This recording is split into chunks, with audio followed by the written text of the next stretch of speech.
He stared at the floor. Well, I don't know about that. Come on. Your girlfriend thinks you're handsome, bet. Little cringy here. Worms starting to move. Well, Don't you have a girlfriend? Stephen asked, You got that water? Jody pointed to the box of Poland Spring. Stephen opened 2 bottles and began washing his hands. Normally, he hated people watching him do this. When people watched him wash, he kept being cringy and the worms never went away. But for some reason, he didn't mind Jody watching. No girlfriend, huh? Not right now, Stephen explained carefully. It's not like I'm a homo or anything, if you were wondering.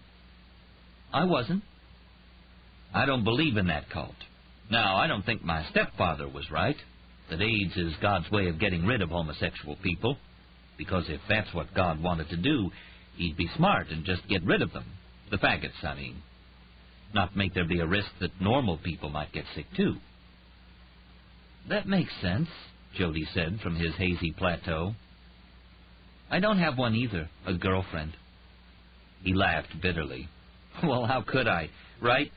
What have I got? I'm not good-looking like you. I don't have any money. I'm just a fucking junkie is all. Stephen felt his face burn hot, and he washed harder. Scrub that skin, yes, yes, yes. Worms, worms, go away. Looking at his hands, Stephen continued. The fact is, I've been in a situation lately where I haven't been as interested in women as most men are. But it's just a temporary condition. Temporary, Jody repeated. Eyes watching the bar of soap as if it were a prisoner trying to escape. Temporary, owing to my necessary vigilance. In my work, I mean. Sure, your vigilance. Scrub, scrub, the soap lathered like thunderheads. Have you ever killed a faggot? Jody asked, curious. I don't know. I'll tell you, I've never killed anybody because he's a homosexual. That would make no sense. Stephen's hands tingled and buzzed. He scrubbed harder, not looking at Jody. He suddenly felt swollen with an odd feeling of talking to someone who might just understand him. See, I don't kill people just to kill them. Okay, Jody said. But what if some drunk came up to you on the street and pushed you around and called you, I don't know, a motherfucking faggot? You'd kill him, right? Say you could get away with it. But, well, a faggot wouldn't want to have sex with his mother now, would he? Jody blinked, then laughed. That's pretty good. Did I just make a joke? Stephen wondered. He smiled, pleased that Jody'd been impressed. Jody continued, Okay, let's say he just called you a motherfucker. Of course I wouldn't kill him. And I'll tell you this, too. If you're talking about faggots, let's talk about Negroes and Jewish people, too. I wouldn't kill a Negro unless I'd been hired to kill somebody who happened to be a Negro. There are probably reasons why Negroes shouldn't live, or at least shouldn't live here in this country. My stepfather had a lot of reasons for that. I'm pretty much in accord with him. He felt the same about Jewish people, but there I disagree. Jewish people make very good soldiers. I respect them. He continued. See, killing's a business, that's all it is. Look at Kent State. I was just a kid then, but my stepfather told me about it. You know Kent State? Those students got shot by the National Guard? Sure, I know. Now, come on. Nobody really cared that those students died, right? But to me it was stupid shooting them. Because what purpose did it serve? None. If you wanted to stop the movement, or whatever it was, you should have targeted the leaders and taken them out. It would have been so easy. Infiltrate, evaluate, delegate, isolate, eliminate. That's how you kill people? You infiltrate the area, evaluate the difficulty of the kill and the defenses. You delegate the job of diverting everyone's attention from the victim. Make it look like you're coming at them from one way, but it turns out that it's just a delivery boy or shoeshine boy or something. And meanwhile, you've come up behind the victim.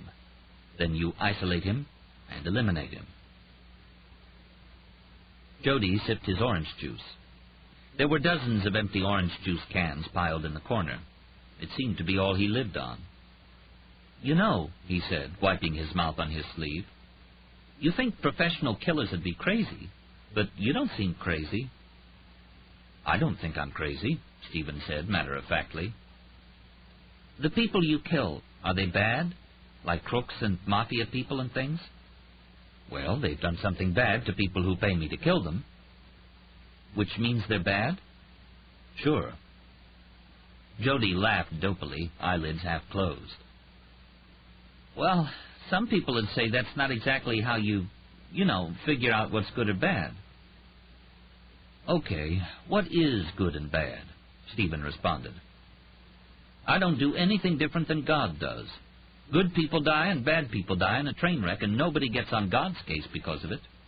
Some professional killers call their victims targets or subjects. One guy I heard about calls them corpses, even before he kills them. Like, the corpse is leaving his car, I'm targeting him. It's easier for him to think of the victims that way, I guess. Me, I don't care. I call them what they are. Who I'm after now are the wife and the friend. I already killed the husband. That's how I think of them. They're people I kill, is all. No big deal." Jody considered what he'd heard and said, "You know something? I don't think you're evil. You know why?" "Why's that?" "Because evil is something that looks innocent but turns out to be bad. The thing about you is you're exactly what you are. I think that's good." Stephen flicked his scrubbed fingernails with a click. He felt himself blushing again. Finally, he asked, "I scare you, don't I?" "No," Jody said. "I wouldn't want to have you against me. No, sir, I wouldn't want that. But I feel like we're friends. I don't think you'd hurt me." "No," Stephen said. "We're partners." "You talked about your stepfather. He's still alive?" "No, he died." "I'm sorry. When you mentioned him, I was thinking about my father. He's dead, too. He said the thing he respected most in the world was craftsmanship. He liked watching a talented man do what he did best.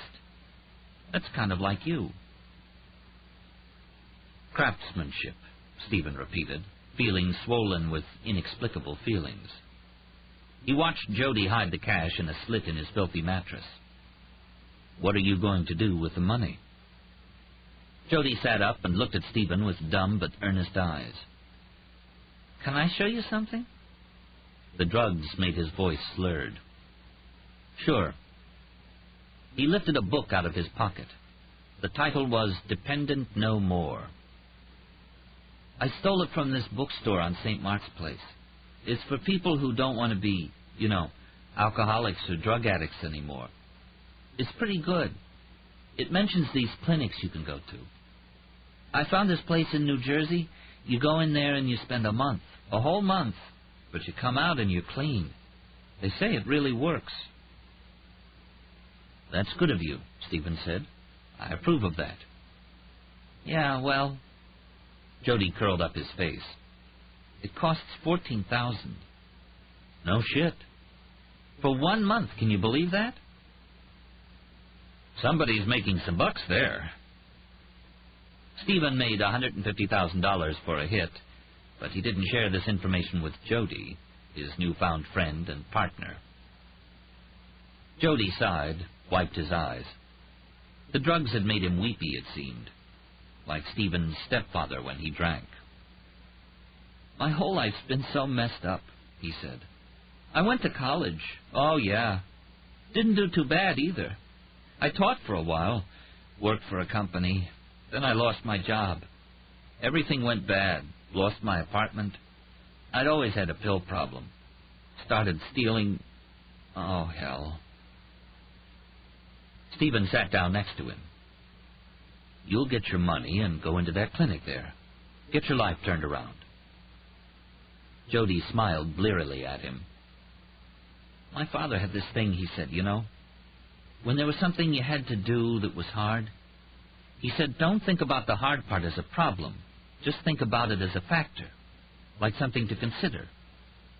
He'd look me in the eye and say, it's not a problem, it's just a factor. I keep trying to remember that." Not a problem, just a factor, Stephen repeated. I like that. Stephen put his hand on Jody's leg to prove that he really did like it. Soldier, what the fuck are you doing? Sir, busy at the moment, sir. We'll report in later. Soldier, later, sir. Here's to you, Jody said. No, to you, Stephen said. And they toasted spring water and orange juice to their strange alliance. Chapter 22. Hour 24 of 45. A labyrinth. The New York City subway system extends for over 250 miles and incorporates more than a dozen separate tunnels that crisscross 4 of the 5 boroughs. Staten Island only being excluded, though the islanders, of course, have a famous ferry of their very own. A satellite could find a sailboat adrift in the North Atlantic quicker than Lincoln Rhymes' team could locate 2 men hiding in the New York subway. The criminalists, Solito, Sachs, and Cooper, were poring over a map of the system taped inelegantly to Lincoln Rhymes' wall. Rhymes' eyes scanned the different colored lines representing the various routes, blue for 8th Avenue, green for Lex, red for Broadway. Rhyme had a special relationship with the cantankerous system. It was in the pit of a subway construction site that an oak beam had split and crushed Rhyme's spine. Just as he'd said, "Ah," and leaned forward to lift a fiber, golden as an angel's hair, from the body of a murder victim. Yet even before the accident, subways played an important role in NYPD forensics. Rhymes studied them diligently when he was running IRD.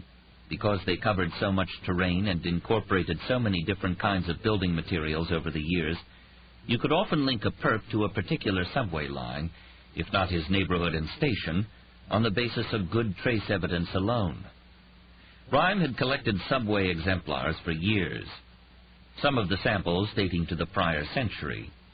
It had been in the 1860s that Alfred Beach, the publisher of the New York Sun and Scientific American, decided to adapt his idea of transmitting mail via small pneumatic tubes to moving people in large ones.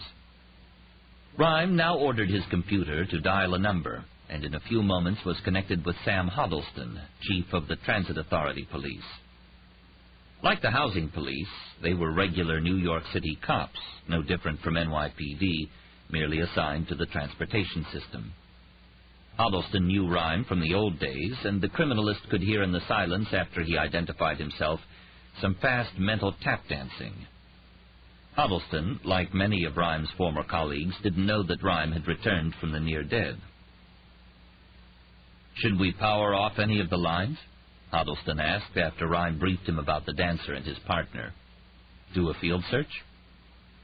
Solito heard the question on the speakerphone and shook his head. Rhyme agreed. "No, we don't want to tip our hand.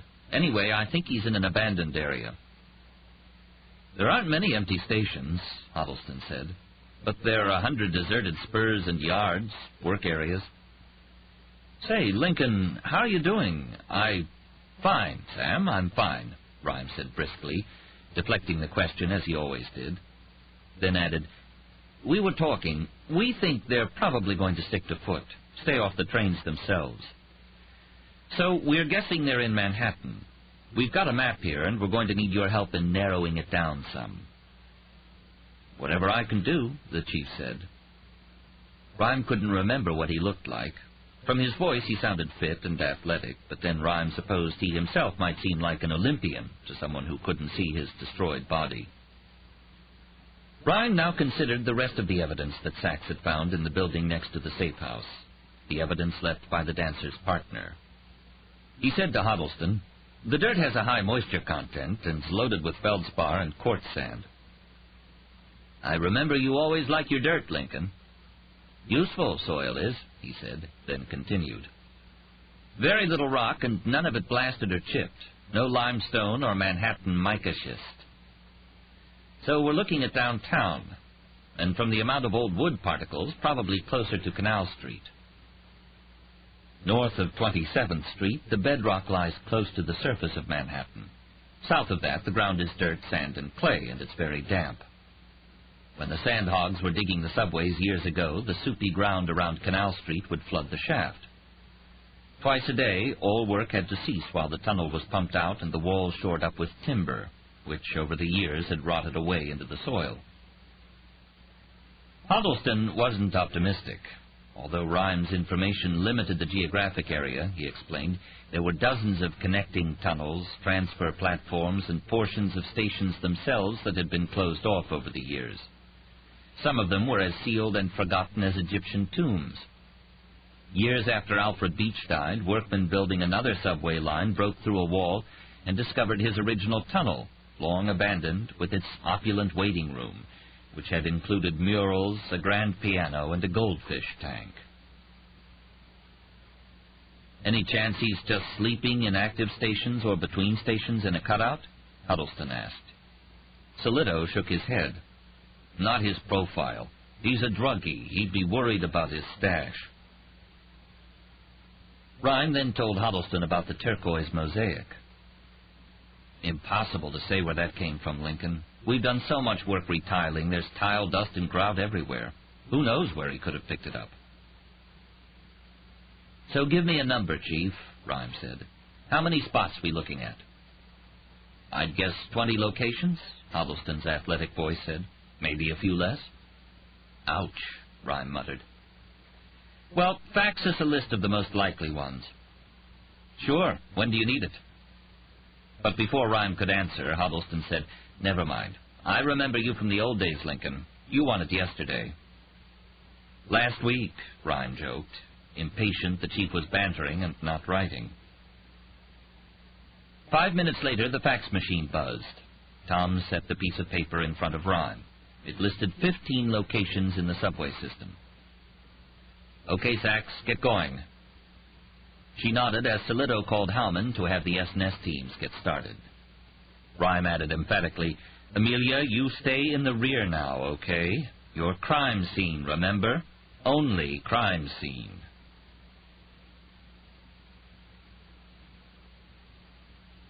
On a curb in downtown Manhattan sat Leon the Shill. Beside him was the Bear Man, so named because he wheeled around a shopping cart filled with dozens of stuffed animals, supposedly for sale, though only the most psychotic of parents would buy one of the tattered, licey little toys for their child. Leon and the Bear Man lived together, that is, they shared an alley near Chinatown, and survived on bottle deposits and handouts and a little harmless petty larceny. "He's dying, man," Leon said. "No, bad dream's what it is," Bear Man responded, rocking his shopping cart as if trying to put the bears to sleep. "Ought to spend a dime. Get an ambulance here." Leon and the Bear Man were looking across the street, into an alley. There lay another homeless man, black and sick-looking, with a twitchy and mean, though currently unconscious, face. His clothes were in tatters. "Ought to call somebody." "Let's take a look." They crossed the street, skittish as mice. The man was skinny, AIDS probably, which told them he probably used smack, and filthy. Even Leon and Bear Man bathed occasionally in the Washington Square Park fountain or the lagoon in Central Park, despite the turtles. He wore ragged jeans, Kate socks, no shoes, and a torn, filthy jacket that said Cats, the Musical, on it. They stared at him for a moment. When Leon tentatively touched Katz's leg, the man jerked awake and sat up, freezing them with a weird glare. "The fuck are you? The fuck are you?" "Hey, man, you okay?" They backed away a few feet. Katz shivered, clutched his abdomen. He coughed long, and Leon whispered, "Looks too fucking mean to be sick, you know." "He's scary. Let's go." Bear Man wanted to get back to his A&P baby carriage. "I need help," Katz muttered. "I hurt, man." "There's a clinic over on—" "Can't go no clinic," Katz snapped, as if they'd insulted him. So he had a record, and on the street refusing to go to a clinic when you were sick meant you had a serious record. Felony warrants outstanding. Yeah, this mutt was trouble. I need medicine. You got some? I'll pay you. I got money. Which they normally wouldn't have believed, except that Katz was a can picker. And fucking good at it, they could see. Beside him was a huge bag of soda and beer cans he'd culled from the trash. Leon eyed it enviously. Must have taken 2 days to get that many. Worth $30, $40. We don't got nothing. We don't do that. Stuff, I mean. Pills, he means. You want a bottle? T-Bird. I got some nice T-Bird. Yes, sir. Trade you a bottle for them cans. Katz struggled up on one arm. I don't want no fucking bottle. I got beat up. Some kids, they beat me up. They busted something in me. It don't feel right. I need medicine. Not crack or smack or fucking T-Bird. I need something to stop me hurting. I need pills. He climbed to his feet and teetered, swaying toward Bearman. Nothing, man. We don't got nothing. I'm asking you a last time. You gonna give me something? He groaned and held his side. They knew how crazy strong some crackheads were. And this guy was big. He could easily break both of them in half. Leon whispered to Bearman, That guy, the other day? Bearman was nodding avidly, though it was a fear reflex. He didn't know who the hell Leon was talking about. Leon continued, There's this guy, okay, was trying to sell us some shit yesterday. Pills. Pleased as could be. Yeah, pleased as could be, Bearman said quickly, as if confirming the story might calm Katz down. Didn't care who saw him. Just selling pills.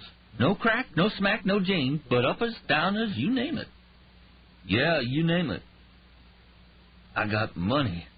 Katz fumbled in his filthy pocket and pulled out 2 or 3 crumpled 20s. See? So where this motherfucker be? Over near City Hall. Old subway station. I'm sick, man. I got beat up. Why somebody beat me up? What'd I do? I was picking some cans is all, and look what happened. Fuck. What's his name? I don't know, Bearman said quickly, squiggling up his forehead as if he were thinking fiercely. No, wait, he said something. I don't remember. You remember, he was looking at your bears. And he said something. Yeah, said his name was Joe or something. Maybe Jody. Yeah, that was it, I'm sure. Jody, Katz repeated, then wiped his forehead. I'ma see him. Man, I need something. I'm sick, man. Fuck you, I'm sick. Fuck you, too. When Katz had staggered off, moaning and muttering to himself, dragging his bag of cans behind him, Leon and Bearman returned to the curb and sat down. Leon cracked a voodoo ale, and they started drinking. Shouldn't have done that to that fella, he said. Who? Joe, or whatever his name was? You want that motherfucker around here? Bearman asked. He's dangerous. He scared me. You want him to hang around here? Of course I don't, but man, you know. Yeah, but you know, man. Yeah, I know. Give me the bottle. Chapter 23.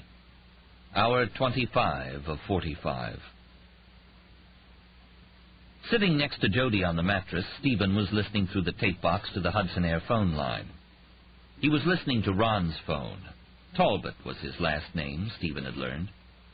He wasn't exactly sure what Ron's job was, but he seemed to be an executive with the charter company, and Stephen believed he'd get the most information about the wife and friend by listening to this line. He heard the man arguing with someone from the distributor who handled parts for Garrett turbines. Because it was Sunday, they were having trouble getting the final items for repairs, a fire extinguisher cartridge and something called the annular. You promised it by 3, Ron grumbled. I want it by 3. After some bargaining and bitching, the company agreed to fly the parts into their Connecticut office from Boston. They'd be trucked to the Hudson Air office and arrive by 3 or 4. They hung up. Stephen listened for a few minutes longer, but there were no other calls. He clicked the phone off, frustrated. He didn't have a clue as to where the wife and friend were. Still in the safe house? Had they been moved?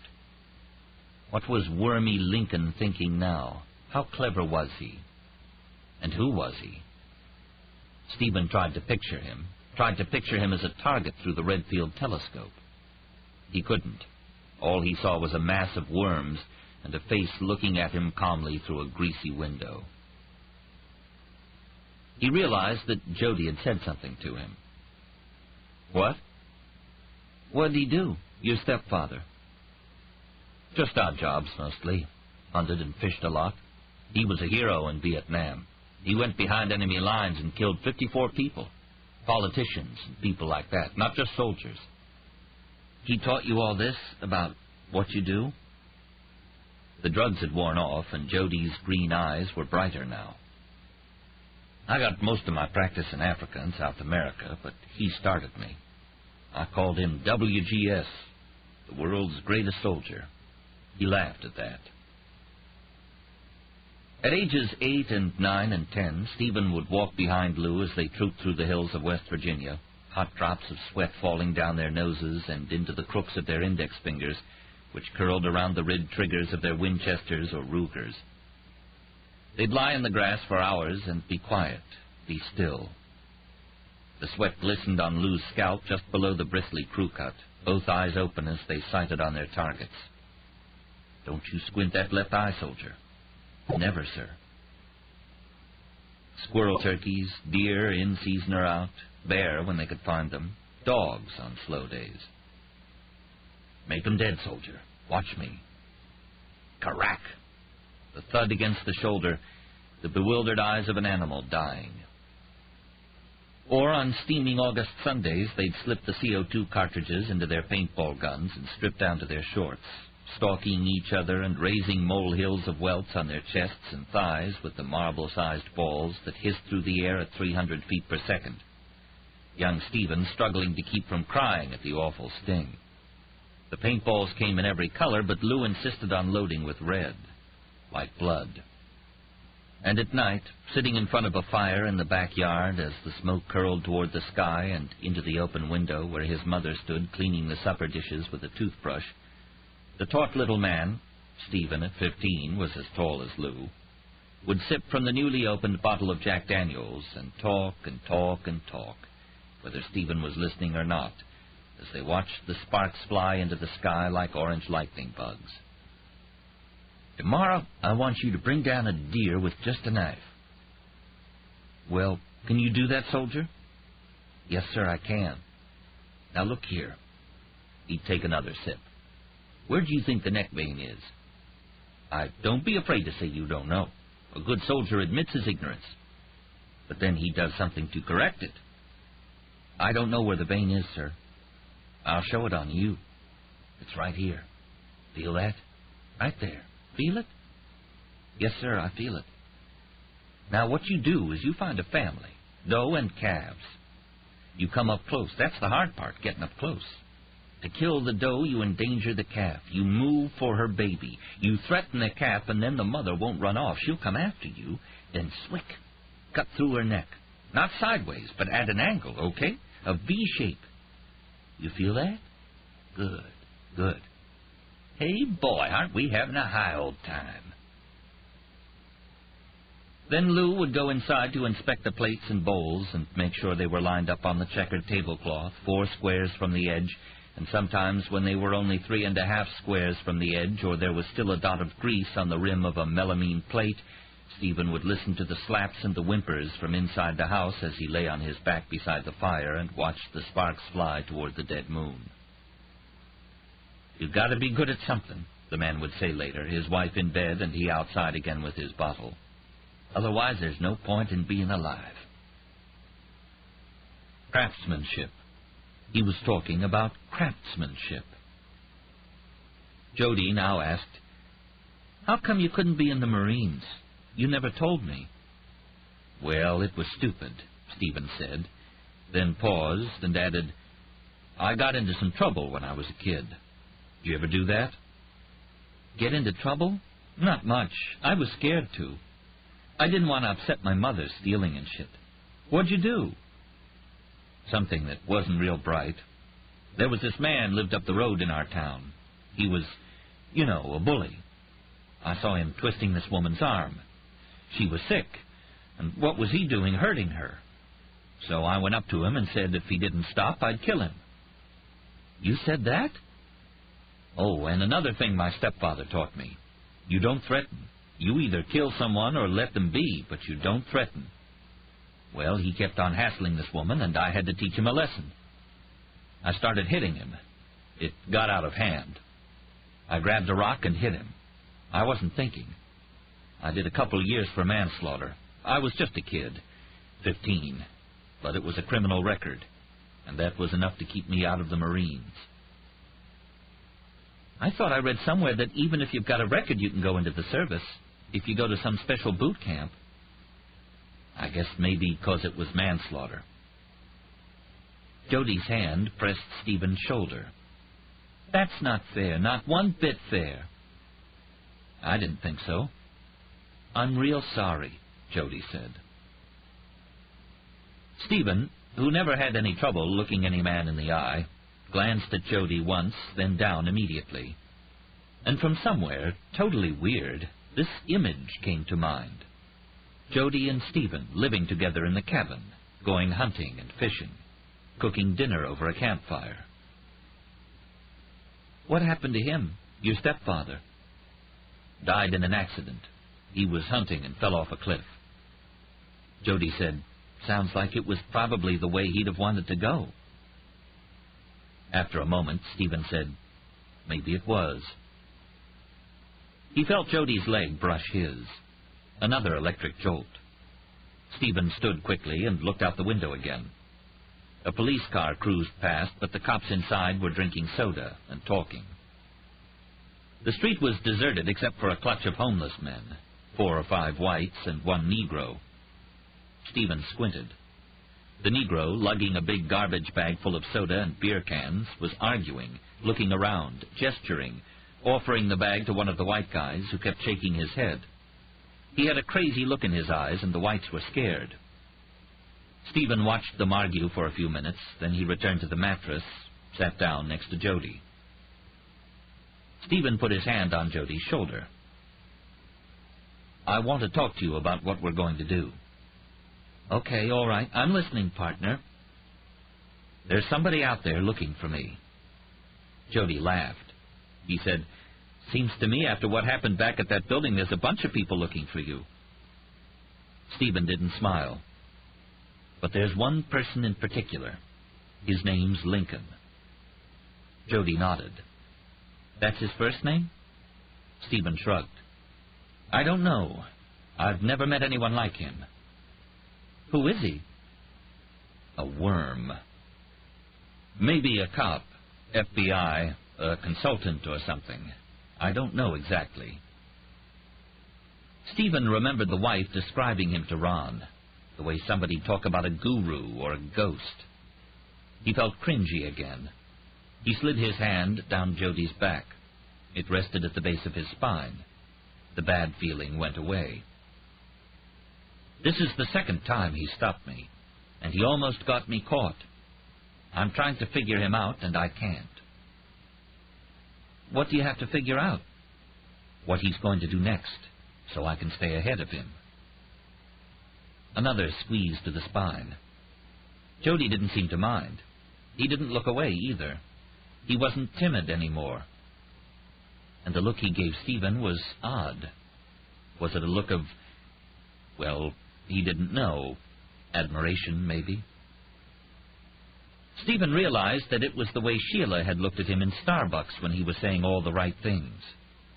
Except that with her, he hadn't been Stephen. He was somebody else. Somebody who didn't exist. Jody was now looking at him this way even though he knew exactly who Stephen was. That he was a killer. Leaving his hand on the man's back, Stephen said, what I can't figure out is if he's going to move them out of their safe house. The one next to the building where I met you. Move who? The people you're trying to kill? Yeah. He's going to try to outguess me. He's thinking... Stephen's voice faded. Thinking. And what was Lincoln the Worm thinking? Would he move the wife and the friend, guessing I'll try the safe house again? Or would he leave them, thinking I'll wait and try for them at a new location? And even if he thinks I'll try the safe house again, Will he leave them there as bait, trying to sucker me back for another ambush? Will he move 2 decoys to a new safe house and try to make me when I follow them? The thin man said, almost whispering, "You seem, I don't know, shook up or something." I can't see him. I can't see what he's going to do. Everybody else has ever been after me, I can see. I can figure them out. Him, I can't. "What do you want me to do?" Jody asked, swaying against Stephen. Their shoulders brushed. Stephen Call, craftsman extraordinaire, stepson of a man who never had a moment's hesitation in anything he did, killing deer or inspecting plates cleaned with a toothbrush, was now confounded, staring at the floor, then looking up into Jody's eyes. Hand on the man's back, shoulders touching too. Stephen made up his mind. He bent forward and rummaged through his backpack. He found a black cell phone, looked at it for a moment, then handed it to Jody. "What's this?" the man asked. "A phone, for you to use." "A cell phone? Cool." He examined it as if he'd never seen one, flipped it open, studying all the buttons. Stephen asked, "You know what a spotter is?" "No." "The best snipers don't work alone. They always have a spotter with them. He locates the target and figures out how far away it is, looks for defensive troops, things like that." "You want me to do that for you?" "Yep. See, I think Lincoln's going to move them." "Why, you figure?" Jody asked. "I can't explain it. I just have this feeling." He looked at his watch. "Okay, here's the thing. At 1:30 this afternoon, what I want you to do is walk down the street like a homeless person. You can say bum you want. And watch the safe house. Maybe you could look through trash cans or something." "For bottles. I do that all the time." "You find out what kind of car they get into, then call and tell me. I'll be on the street around the corner in a car waiting, but you'll have to watch out for decoys." An image of the red-haired woman cop came to mind. She could hardly be a decoy for the wife. Too tall, too pretty. He wondered why he disliked her so much. He regretted not judging that shot at her better. "Okay, I can do that. You'll shoot them in the street?" "It depends. I might follow them to the new safe house and do it there. I'll be ready to improvise." Jody studied the phone like a kid at Christmas. "I don't know how it works." Stephen showed him. "You call me on it when you're in position." "In position? That sounds professional." Then Jody looked up from the phone. "You know, after this is over and I go through the rehab thing, why don't we get together sometime? We could have some juice or coffee or something. Huh? You want to do that?" "Sure," Stephen said. "We could." But suddenly a huge pounding shook the door. Spinning around like a dervish, whipping his gun from his pocket, Stephen dropped into two-handed shooting position. "Open the fucking door!" a voice from outside shouted. "Now!" "Quiet," Stephen whispered to Jody, heart racing. "You in there, booger?" the voice persisted. "Jody, where the fuck are you?" Stephen stepped to the boarded-over window and looked out again. The Negro homeless guy from across the street. He wore a tattered jacket that read, "Cats, the Musical." The Negro didn't see him. "Where's the little man?" the Negro said. "I need a little man. I gotta have some pills. Jody Joe, where you be?" Stephen said, "You know him?" Jody looked out, shrugged, and whispered, "I don't know. Maybe. Looks like a lot of people on the street." Stephen studied the man for a long moment, thumbing the plastic grip of his pistol. The homeless man called, "I know you here, man." His voice dissolved into a gargle of disgusting cough. "Jody, Jody, it cost me, man. That's what it cost me. Cost me a fucking week of picking cans is what it cost me. They told me you here. Everybody told me. Jody, Jody." "They'll just go away," Jody said. Stephen said, "Wait. Maybe we can use him." "How?" "Remember what I told you? Delegate. This is good." Stephen was nodding. "He looks scary. They'll focus on him, not you." "You mean take him along with me to that safe house place?" "Yes," Stephen said. "I need some stuff, man," the Negro moaned. "Come on, I'm fucked up, man. Please, I got the wobblies. You fuck!" He kicked the door hard. "Please, man, you in there, Jody? The fuck you at, you booger? Help me." It sounded like he was crying.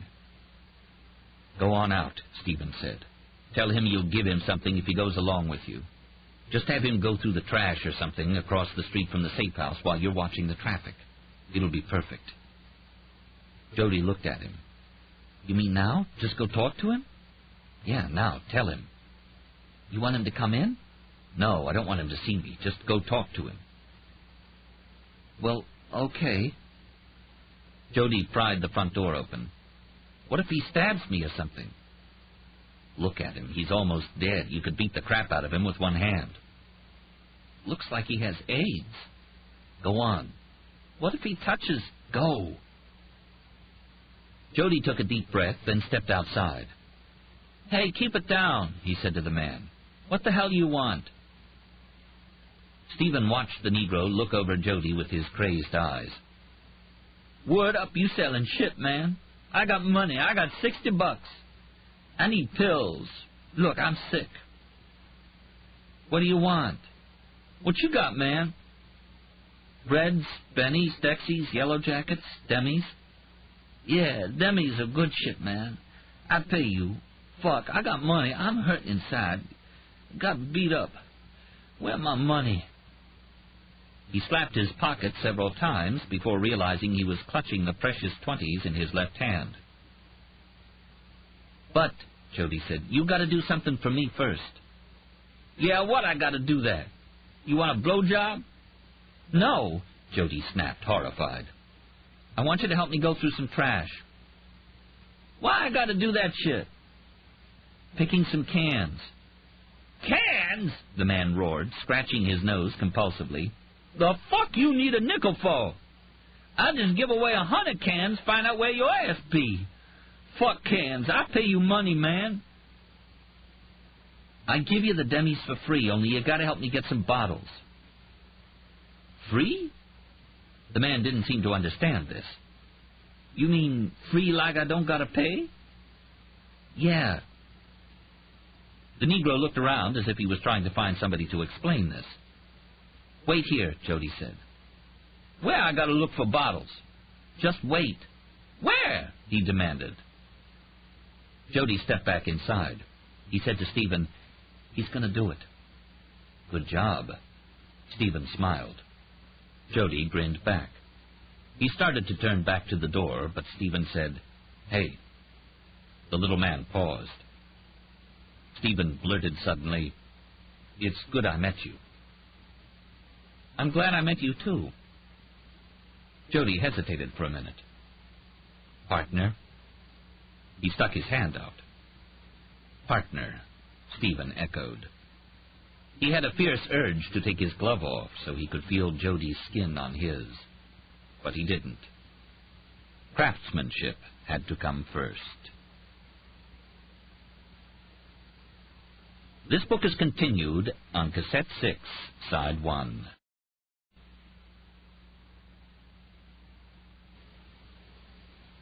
Chapter 24. Hour 25 of 45. The debate was feverish. "I think you're wrong, Lincoln," Lon Solito said. "We gotta move him. He'll hit the safe house again we leave him there." They weren't the only ones considering the dilemma.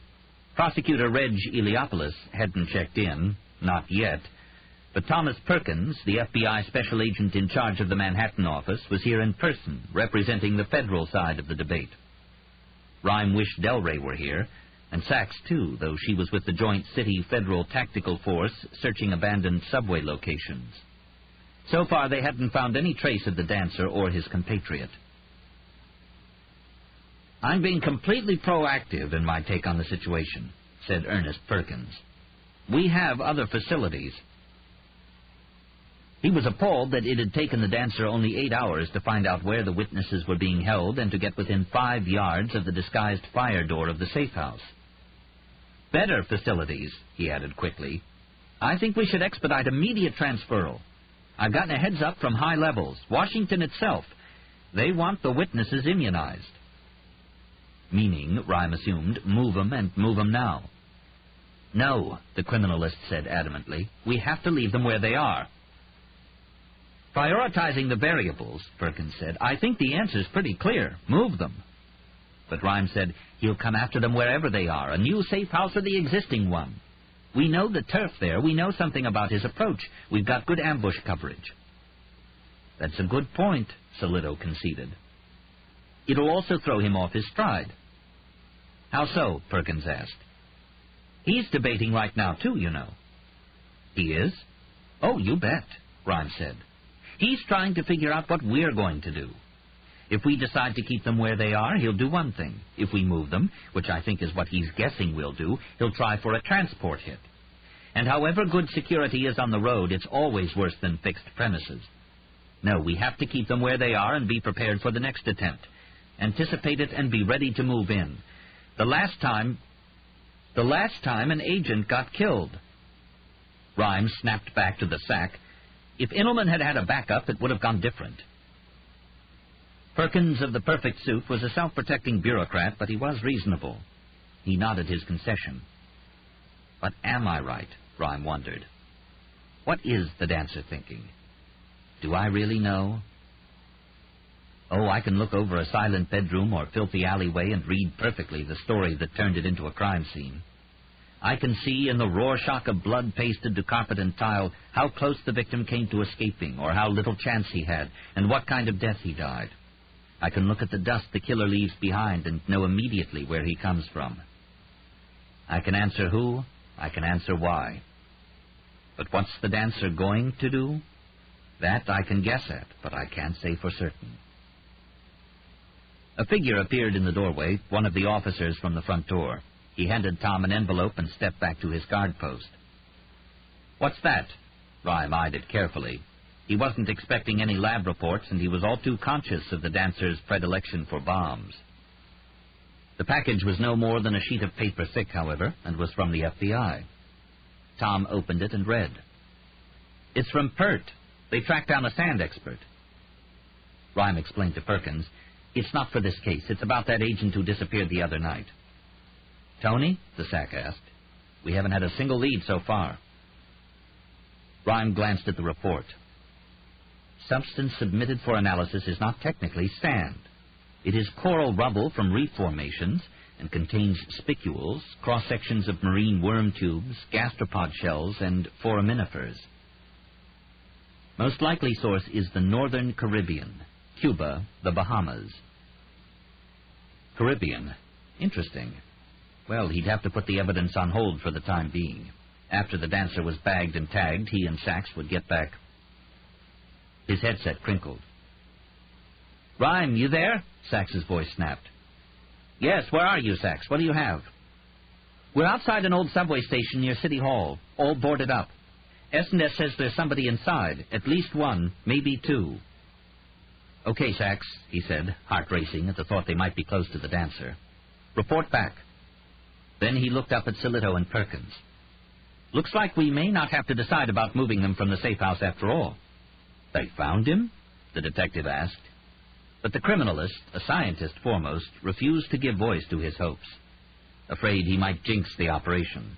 Well, jinx Sachs, he was thinking. He muttered, let's keep our fingers crossed.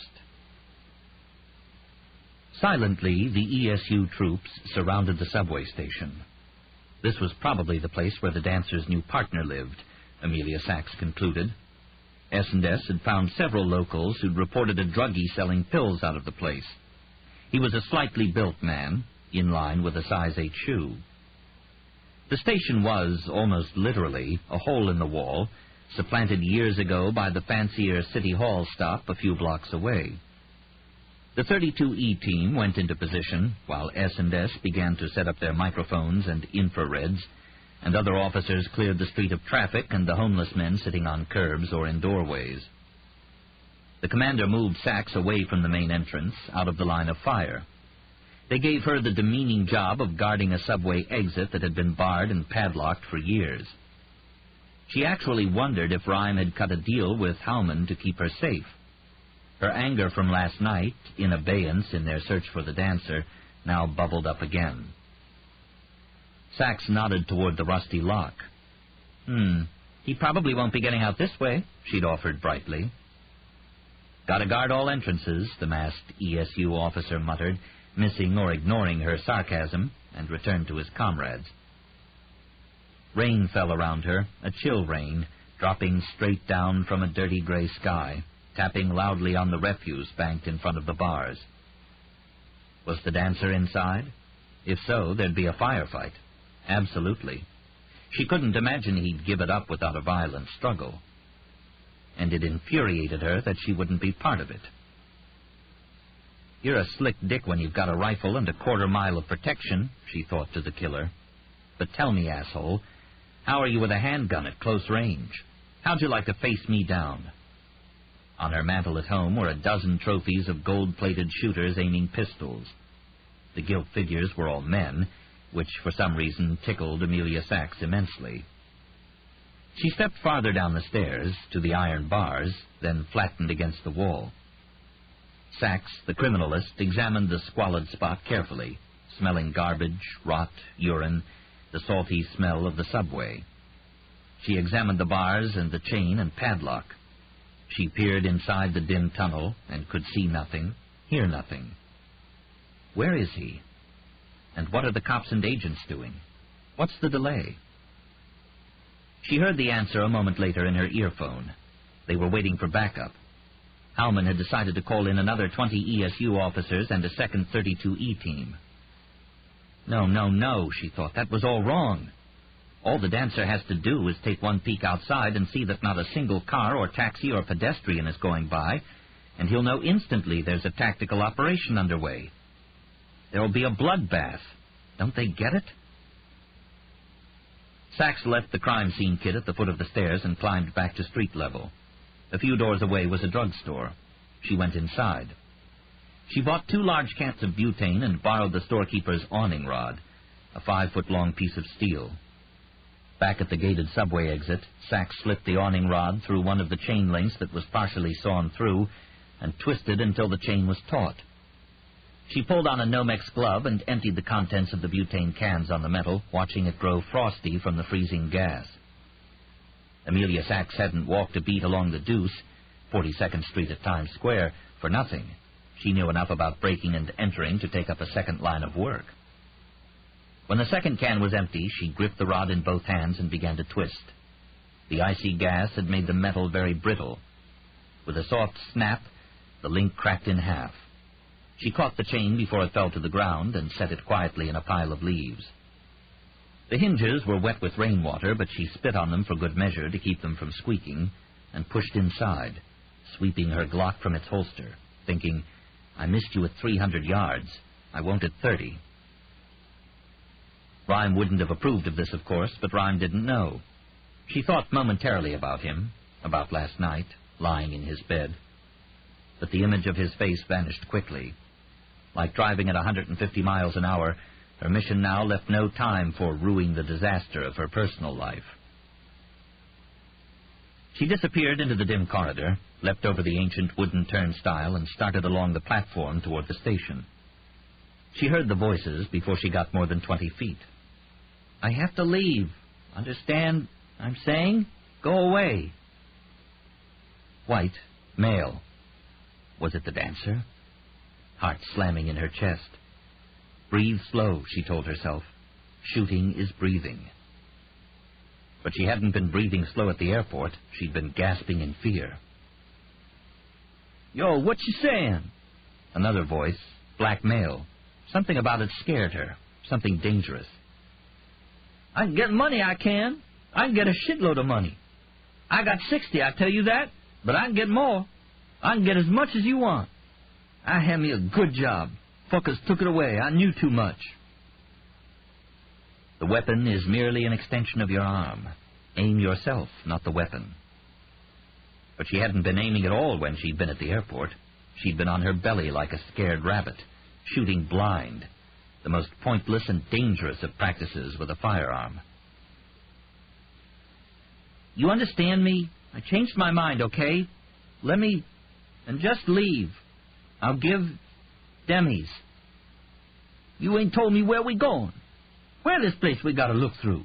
You tell me that first. Where? Tell me.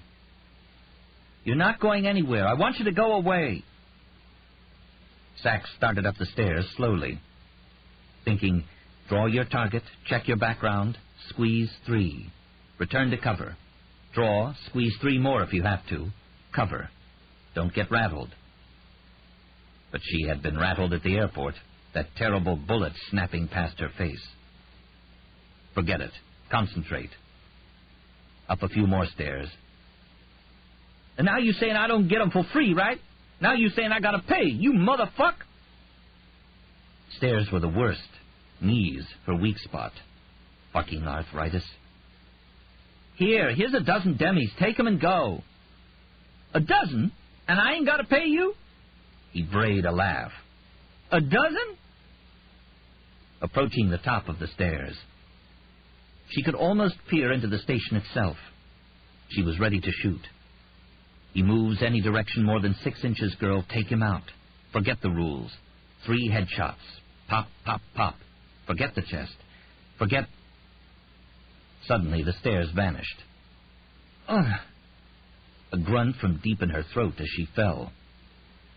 The step she'd placed her foot on was a trap. The riser had been removed, and the step rested only on 2 shoe boxes. They collapsed under her weight, and the concrete slab pitched downward, sending her backward down the stairs. The Glock flew from her hand, and as she started to shout, 1013, she realized that the cord linking her headset to her Motorola had been yanked out of the radio. Sachs fell with a thud onto the concrete and steel landing. Her head slammed into a pole supporting the handrail. She rolled onto her stomach, stunned. Oh, great, the white guy's voice muttered from the top of the stairs. Who the fuck that? The black voice asked. She lifted her head and caught a glimpse of 2 men standing at the top of the stairs, gazing down at her. Shit, the black man muttered. Fuck, what the fuck going on here? The white guy snagged a baseball bat and started down the stairs. I'm dead, she thought. I'm dead. The switchblade rested in her pocket. It took every ounce of energy to get her right arm out from underneath her. She rolled onto her back, fishing for the knife, but it was too late. He stepped on her arm, pinning it to the ground, and he gazed down at her. Oh, man, Rhyme, blew it bad. Wish we'd had a better farewell night. I'm sorry. I'm sorry. She lifted her hands defensively to deflect the blow to her head, glanced for her Glock. It was too far away. With a tendony hand, tough as a bird claw, the man pulled the knife from her pocket. He tossed it away. Then he stood and gripped the club. Pop, she spoke to her deceased father. How bad did I blow this one? How many rules did I break? Recalling that he'd told her all it took to get killed on the street was a 1-second lapse. Now you're going to tell me what you're doing here, he muttered, swinging the club absently, as if he couldn't decide what to break first. Who the hell are you? Her name's Miss Amelia Sachs, said the homeless guy, suddenly sounding a lot less homeless. He stepped off the bottom stair and moved up to the white guy quickly, pulling the bat away. And unless I'm most mistaken, she's come here to bust your little ass, my friend. Just like me. Sachs squinted to see the homeless guy straighten up and turn into Fred Delray. He was pointing a very large Sig Sauer automatic pistol at the astonished man. You're a cop? He sputtered. FBI. Shit, he spat out, closing his eyes in disgust. This is just my fucking luck. Nope, Delray said. Luck didn't have a bitsy thing to do with it. Now, I'm going to cuff you, and you're going to let me. You don't, you're going to hurt for months and months. We all together on that?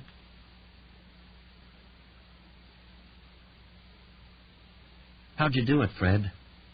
It was easy, the lanky FBI agent said to Sachs as they stood in front of the deserted subway station. He still was dressed homeless and was filthy with the mud he'd smeared on his face and hands to simulate weeks of living on the street. Ryan was telling me about the dancer's friend being a junkie and living downtown in the subways. Knew just where I had to come. Bought a bag of empties and talked to who I knew I ought to talk to. Just about got directions to his living room. He nodded toward the subway. They glanced at a squad car where Jody sat, cuffed and miserable, in the back seat. Why didn't you tell us what you were doing? Delray's answer was a laugh, and Sachs knew the question was pointless. Undercover cops rarely told anyone, fellow cops included, and especially supervisors, what they were doing. Nick, her ex, had been undercover too, and there'd been a hell of a lot he hadn't told her. She massaged her side where she'd fallen. It hurt like a son of a bitch, and the medic said she ought to have x-rays. Sachs reached up and squeezed Delray's biceps. She felt uneasy receiving gratitude. She was truly Lincoln Rhymes' protégé there. But she now had no problem saying, "You saved my life. My ass would be capped now if it wasn't for you. What can I say?" Delray shrugged, deflecting the thanks, and bummed a cigarette from one of the uniformed cops standing in front of the station. He sniffed the Marlboro and slipped it behind his ear. He looked toward a blacked-out window in the station. "Please," he said to no one, sighing. "About time we had some luck here." When they'd arrested Joe DeForio and flung him into the back of a car, he told them that the dancer had left only 10 minutes before, climbing down the stairs and vanishing along a spur line. Jody, the mutt's nickname, didn't know which direction he'd gone, only that he'd disappeared suddenly with his gun and his backpack. Howman and Delray sent their troopers to scour the station, the tracks, and the nearby City Hall station. They were now waiting for the results of the sweep. "Come on." 10 minutes later, a SWAT officer pushed through the doorway. Sachs and Delray both looked at him hopefully, but he shook his head. "Lost his prints 100 feet down the tracks. Don't have a clue where he went." Sachs sighed and reluctantly relayed the message to Rhyme and asked if she should do a search of the tracks and the nearby station. He took the news as acerbically as she'd guessed he would. "Damn it," the criminalist muttered. "No, just the station itself. Pointless to grid the rest. Shit, how does he do it? It's like he's got some kind of fucking second sight." "Well," she said, "at least we've got a witness." And regretted immediately that she'd said that. "Witness?" Rhyme spat out. "A witness? I don't need witnesses. I need evidence." "Well, get him down here anyway. Let's hear what he has to say. But, Sachs, I want that station swept like you've never swept a scene before. You hear me? Are you there, Sachs? Do you hear me?" Chapter 25. Hour 25 of 45. "And what do we have here?" Rhyme asked, giving a soft puff into the storm arrow control straw to scoot forward. "An itsy piece of garbage," offered Fred Delray, cleaned up and back in uniform, if you could call an Irish green suit a uniform. Don't say a word, not till we ask for it." He turned his alarming stare on Jody. "You fooled me." "Quiet, you little skell." Rhyme wasn't pleased that Delray had gone out on his own, but that was the nature of undercover work, and even if the criminalist didn't understand it exactly, he couldn't dispute that, as the agent's skills just proved, it could get results. Besides, he'd saved Amelia Sachs's hide. She'd be here soon. The medics had taken her to the emergency room for a rib x-ray. She was bruised from the fall down the stairs, but nothing was broken. He'd been dismayed to learn that his talk the other night had had no effect. She'd gone into the subway after the dancer alone. "Damn it," he thought, "she's as pig-headed as me." "I wasn't going to hurt anybody," Jody protested. "Hard of hearing? I said don't say a word." "I didn't know who she was." "No," Delray said. "That pretty silver badge of hers didn't give nothing away." Then remembered that he didn't want to hear from the man. Solito walked up close and bent over Jody. "Tell us something more about your friend." "I'm not his friend. He kidnapped me. I was in that building on 35th because you were boosting pills. We know. Jody blinked. "How'd you... But we don't care about that. Not yet, at least. Keep going." "I thought he was a cop, but then he said he was there to kill some people. I thought he was going to kill me, too. He needed to escape, so he told me to stand still, and I did. And this cop or somebody came to the door, and he stabbed him." "And killed him," Delray spat out. Jody sighed and looked miserable. "I didn't know he was going to kill him. I thought he was just going to knock him out or something." "Well, asshole," Delray spat out, "he did kill him. Killed him dead as a rock." Solito looked over the evidence bags from the subway, containing scuzzy porn magazines, hundreds of pills, clothes, a new cellular phone, a stack of money. He turned his attention back to Jody. "Keep going." "He said he'd pay me to get him out of there, and I let him through this tunnel to the subway." "How'd you find me, man?" He looked at Delray. "'Cause you were skipping along the street, hawking your bebops to everybody you came across. I even knew your name. Jesus, you are a mutt. I ought to squeeze your neck till you're blue." "You can't hurt me," he said, struggling to be defiant. "I have rights." "Who hired him?" Solito asked Jody. "He mentioned the name Hanson?" "He didn't say." Jody's voice quavered. "Look, I only agreed to help him because I knew he'd kill me if I didn't. I wasn't going to do it." He turned to Delray. "He wanted me to get you to help. But soon as he left, I wanted you to leave. I was going to the police and tell them. I was. He's a scary guy. I'm afraid of him." "Fred?" Rhyme asked. Yeah, the agent conceded. "He did have a change of tune. Wanted me gone. Didn't say anything about going to the police, though." "Where's he going? What were you supposed to do?" "I was supposed to go through the trash bins in front of that townhouse and watch the cars. He told me to look for a man and a woman getting into a car and leaving. I was supposed to tell him what kind of car. I was going to call on that phone there. Then he was going to follow." "You were right, Lincoln," Solito said, "about keeping them in the safe house. He's going for a transport hit." Jody continued, "I was going to come to you. Man, you're useless when you lie. Don't you have any dignity?" "Look, I was going to," he said, calmer now. He smiled. "I figured there was a reward." Rhyme glanced at the greedy eyes and tended to believe him. He looked at Solito, who nodded in agreement. "You cooperate now," Solito grumbled, "and we might just keep your ass out of jail. I don't know about money, maybe." "I've never hurt anybody. I wouldn't. Cool that tongue," Delray said. "We all together on that?" Jody rolled his eyes. "Together?" the agent whispered maliciously. Yeah. Solito said, "We've got to move fast here. When were you supposed to be at the townhouse?" "At 12:30. They had 50 minutes left. "What kind of car is he driving?" "I don't know." "What's he look like?" "In his early, mid-30s, I guess. Not tall, but he was strong. Man, he had muscles. Crew-cut black hair, round face. Look, I'll do one of those drawings, the police sketch thing." "Did he give you a name? Anything? Where he's from?" "I don't know. He has kind of a southern accent. Oh, and one thing, he said he wears gloves all the time because he's got a record." Rhyme asked, "Where and for what?" "I don't know where, but it's for manslaughter. He said he killed this guy in his town when he was a teenager." "What else?" Delray barked. "Look," Jody said, crossing his arms and looking up at the agent. "I've done some bad shit, but I've never hurt anybody in my life.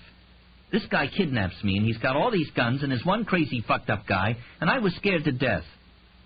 I think you would have done the same thing I did, so I'm not putting up with this crap anymore. You want to arrest me, do it, and, take me to detention. But I'm not going to say anything else, okay?" Delray's gangly face suddenly broke into a grin. "Well, the rock cracks." Amelia Sachs appeared in the doorway, and she walked in, glancing at Jody. Tell them, he said. I didn't hurt you. Tell them. She looked at him the way you'd look at a wad of used chewing gum. He was going to brain me with a Louisville slugger. Not so, not so. You okay, Sachs? Another bruise is all, on my back, bookends. Solito, Sachs, and Delray huddled with Rhyme, who told Sachs what Jody'd reported. The detective asked Rhyme in a whisper, "We believe him?" "Little skill," Delray muttered. "But I gotta say, I think he's telling the god-ugly truth." Sachs nodded, too. "I guess, but I think we have to keep him on a tight leash, whatever we do." Solito agreed. "Oh, we'll keep him close." Rhyme reluctantly agreed, too. It seemed impossible to get ahead of the dancer without this man's help. He'd been adamant about keeping Percy and Hale in the safe house, but in fact he hadn't known that the dancer was going for a transport hit. He was only leaning toward that conclusion. He might easily have decided to move Percy and Hale, and they might have been killed as they drove to the new safe house. The tension gripped his jaw. "How do you think we should handle it, Lincoln?" Solito asked. This was tactical, not evidentiary.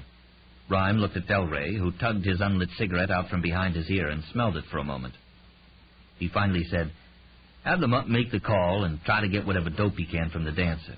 We'll set up a decoy car, send the dancer after it, have it full of our folks. Stop it fast, sandwich him in with a couple unmarks, and take him down." Rhyme nodded reluctantly. He knew how dangerous a tactical assault on a city street would be. "Can we get him out of Midtown?" "We could lead him over to the East River," Solito suggested. "There's plenty of room there for a takedown. Some of those old parking lots. We could make it look like we're transferring them to another van, doing a round robin." They agreed this would be the least dangerous approach. Solito nodded toward Jody, whispered, "He's diming the Coffin Dancer. What are we going to give him? Gotta be good to make it worth his while." "Waive conspiracy and aiding and abetting," Rhyme said. "Give him some money." "Fuck," said Delray, though he was known for his generosity with the undercover CIs who worked for him. But finally he nodded.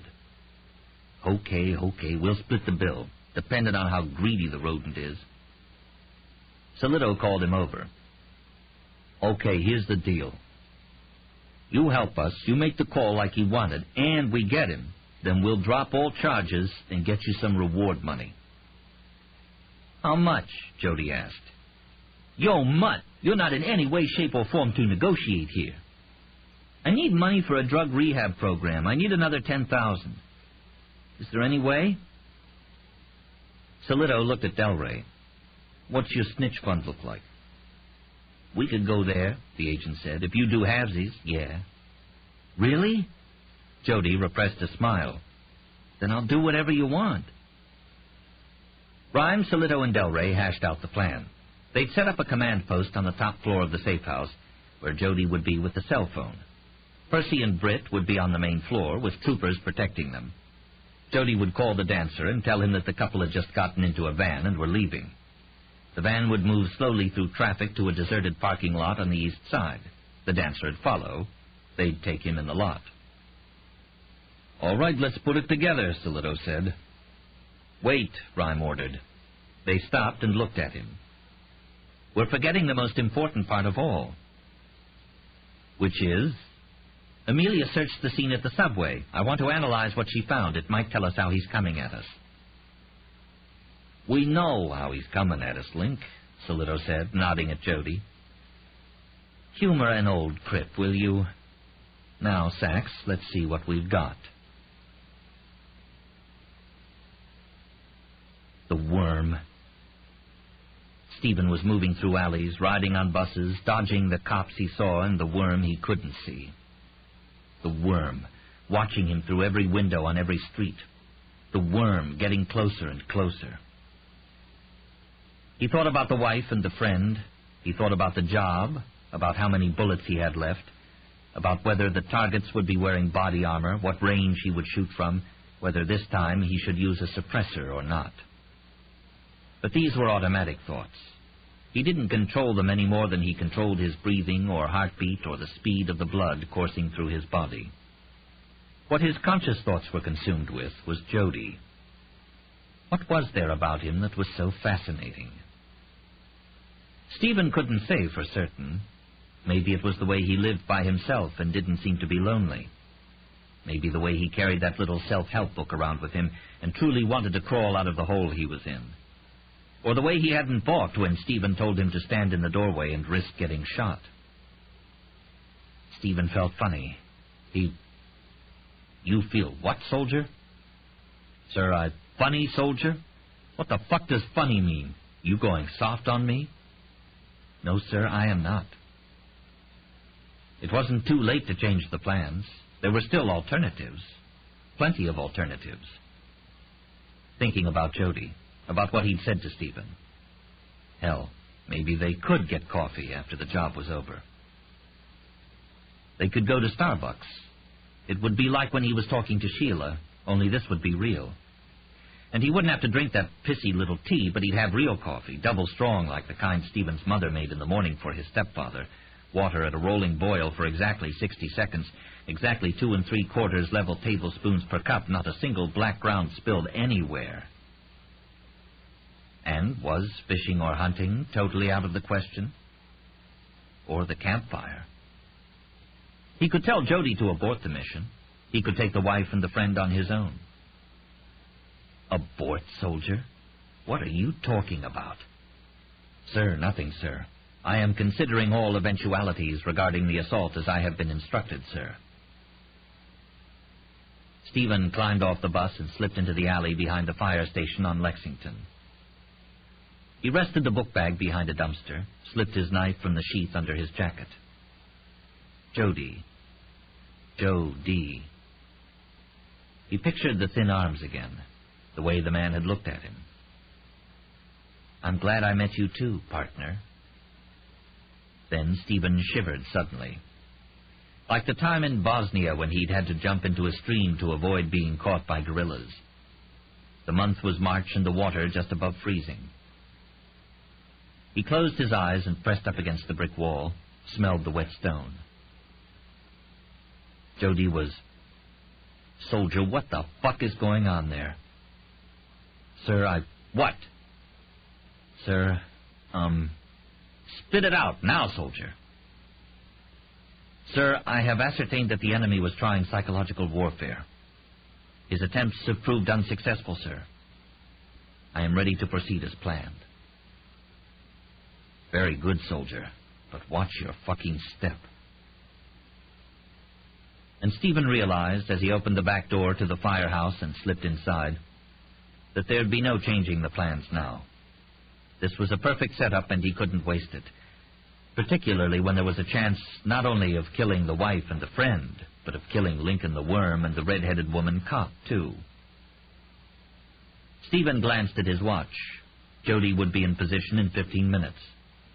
He'd call Stephen's phone. Stephen would answer and hear the man's high-pitched voice one last time. And he'd push the transmit button that would detonate the 12 ounces of RDX in Jody's cell phone. Delegate, isolate, eliminate. He really had no choice. Besides, he thought, what would we ever have to talk about?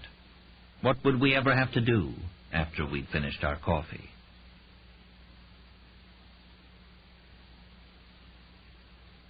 Part 4. Monkey Skills. Falcon's capacity for aerial acrobatics and foolery is matched only by the clowning of ravens, and they seem to fly for the pure hell of it. A Rage for Falcons, Stephen Bodio. Chapter 26. Hour 26 of 45. Waiting. Rhyme was now alone in his bed upstairs, listening in to the special ops frequency. He was dead tired. It was noon on Sunday, and he'd had virtually no sleep. And he was exhausted from the most arduous effort of all, of trying to outthink the dancer. It was taking its toll on his body. Cooper was downstairs in the lab, running tests to confirm Rhyme's conclusions about the dancer's latest tactic. Everyone else was at the safe house, Amelia Sachs, too. Once Rhyme, Solito, and Delray had decided how to counter what they believed would be the dancer's next effort to kill Percy Clay and Britt Hale, Tom had checked Rhyme's blood pressure and asserted his virtual parental authority and ordered his boss into bed, no arguments, reasonable or otherwise, accepted. They'd ridden up in the elevator, Rhyme oddly silent, uneasy, wondering if he'd guessed right again. "What's the matter?" Tom asked. "Nothing. Why?" "You're not complaining about anything. No grousing means something's wrong." "Ah, very funny," Rhyme grumbled. After a sitting transfer to get him in bed, some bodily functions taken care of, Rhyme was now leaning back into his luxurious down pillow. Tom had slipped the voice recognition headset over his head, and despite his fatigue, Rhyme himself had gone through the steps of talking to the computer and having it patch into the special ops frequency. This system was an amazing invention. Yes, he'd downplayed it to Solito and Banks. Yes, he'd groused. But the device, more than any other of his aides, made him feel differently about himself. For years he'd been resigned to never leading a life that approached normal. Yet with this machine and software, he did feel normal. He rolled his head in a circle and let it ease back into the pillow. Waiting, trying not to think of the debacle with Sachs last night. Motion nearby. The falcon strutted into view. Rhyme saw a flash of white breast, then the bird turned his blue-gray back to Rhyme and looked out over Central Park.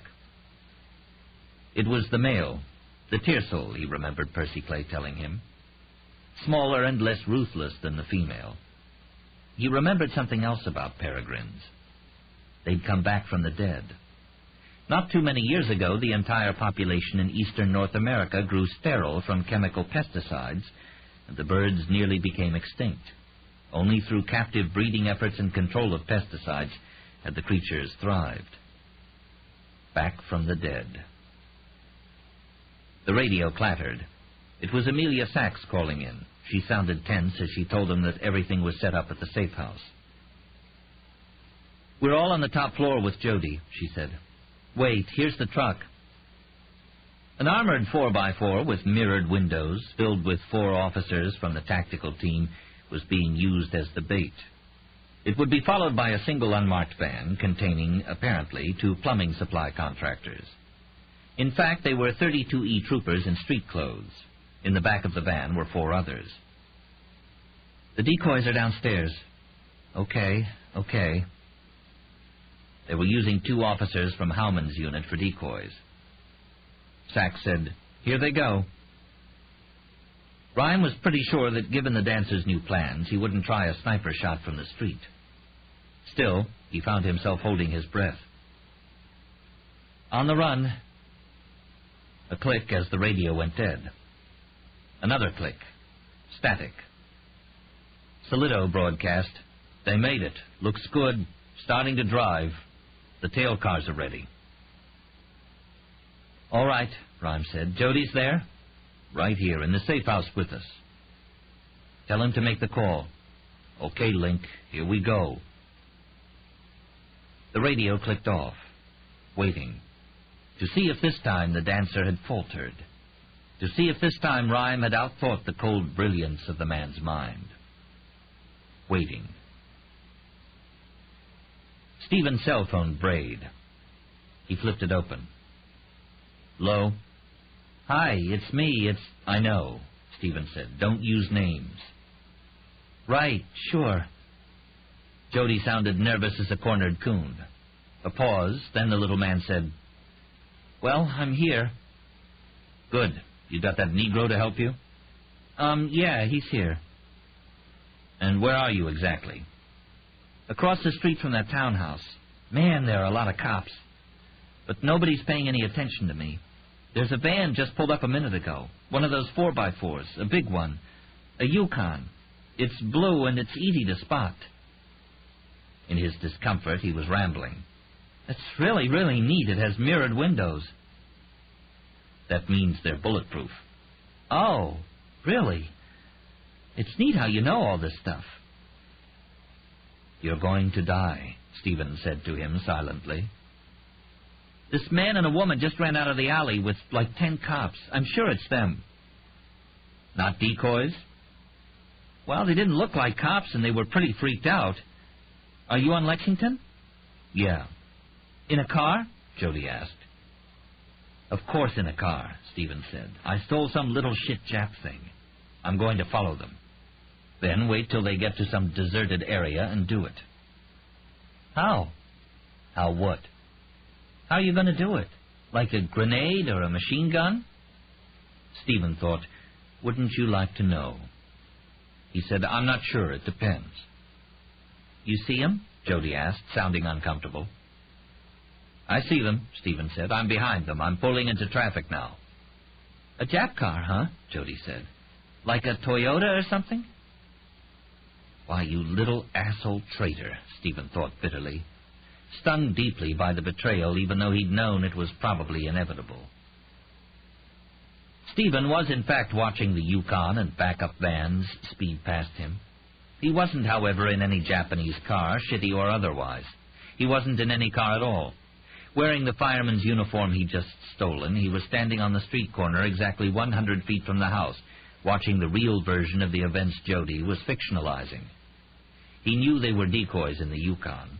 He knew the wife and the friend were still in the safe house. Stephen picked up the gray remote det transmitter. It looked like a walkie-talkie but had no speaker or microphone. He set the frequency to the bomb in Jody's phone and armed the device.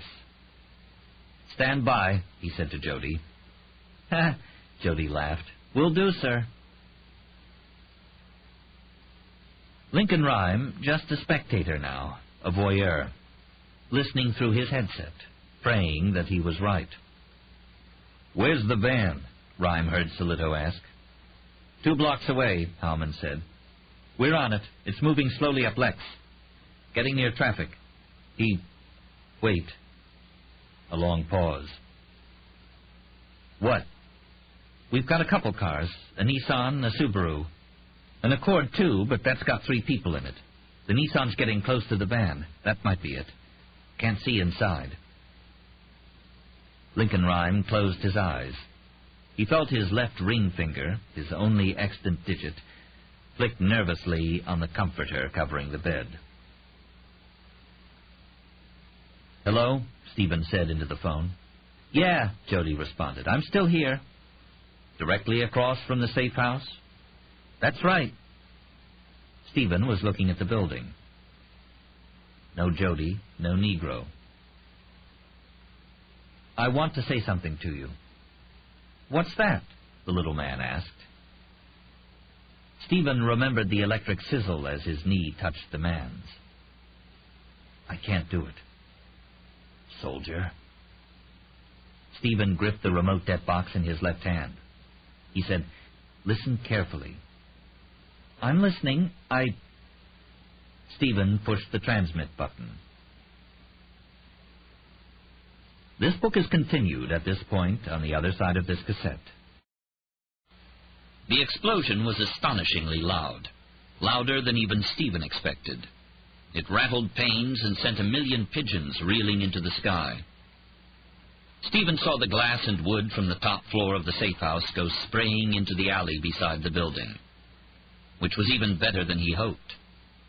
He'd expected Jody to be near the safe house, maybe in a police van in front, maybe in the alley, but he couldn't believe his good fortune that Jody'd actually been inside. It was perfect. He wondered who else had died in the blast. Lincoln the Worm, he prayed. The red-headed cop? He looked over the safe house and saw the smoke curling from the top window. Now, just a few more minutes, until the rest of his team joined him.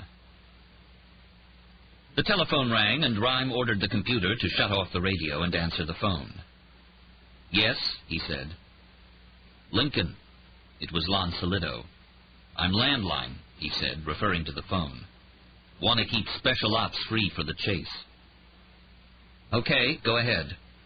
He blew the bomb. I know. Rhyme had heard it. The safe house was more than 2 miles from his bedroom, but his windows had rattled, and the peregrines outside his window had taken off and flown a slow circle, angry at the disturbance. Everybody okay? The mutt's freaking out, Jody, but aside from that, everything's okay. Except for the feds are looking at more damage to the safe house than they planned on. Already bitching about it. Tell them we'll pay our taxes early this year. What had tipped Rhyme to the cell phone bomb had been tiny fingernails of polystyrene that Sachs had found in the trace at the subway station. That and more residue of plastic explosive, a slightly different formula from that of the AP bomb in Sheila Horowitz's apartment. Rhyme had simply matched the polystyrene fragments to the phone the dancer had given to Jody and realized that somebody had unscrewed the casing. Why? Rhyme had wondered. There was only one logical reason that he could see, and so he called the bomb squad down to the 6th Precinct. 2 detectives had rendered the phone safe, removed the large wad of plastic explosive and the firing circuit from the phone, then mounted a much smaller bit of explosive and the same circuit in an oil drum near one of the windows, pointed into the alley like a mortar. They'd filled the room with bomb blankets and stepped into the corridor, handing the harmless phone back to Jody, who held it with shaking hands, demanding that they prove to him all the explosive had been taken out. Rhyme had guessed that the dancer's tactic was to use the bomb to divert attention away from the van and to give him a better chance to assault it. The killer had also probably guessed that Jody would turn, and when he made the call, that the little man would be close to the cops who were mounting the operation. If he took out the leaders, the dancer would have an even better chance of success. Deception. There was no perp Rhyme hated more than the Coffin Dancer, no one he wanted more to run to ground and skewer through his hot heart. Still, Rhyme was a criminalist before anything else, and he had a secret admiration for the man's brilliance. Solito explained, "We got 2 cars behind the Nissan. We're going to..." There was a long pause. "Stupid," Solito muttered. "What?" "Oh, nothing. It's just nobody called Central. We've got fire trucks coming in. Nobody called to tell them to ignore the reports of the blast." Rhyme had forgotten about that, too. Solito continued. "Just got word. The decoy van's turning Eastlink. The Nissan's following. Maybe 40 yards behind the van. It's about 4 blocks to the parking lot by the FDR. Okay, Lon. Is Amelia there? I want to talk to her." "Jesus," he heard someone call in the background. Bo Howman, Rhyme thought. "We got fire trucks all over the place here." "Didn't somebody..." another voice began to ask, then faded. No, somebody didn't, Rhyme thought. You can't think of... "I have to call you back, Lincoln," Solito said. "We got to do something. There are fire trucks up on the goddamn sidewalks." "I'll call Amelia myself," Rhyme said. Solito hung up.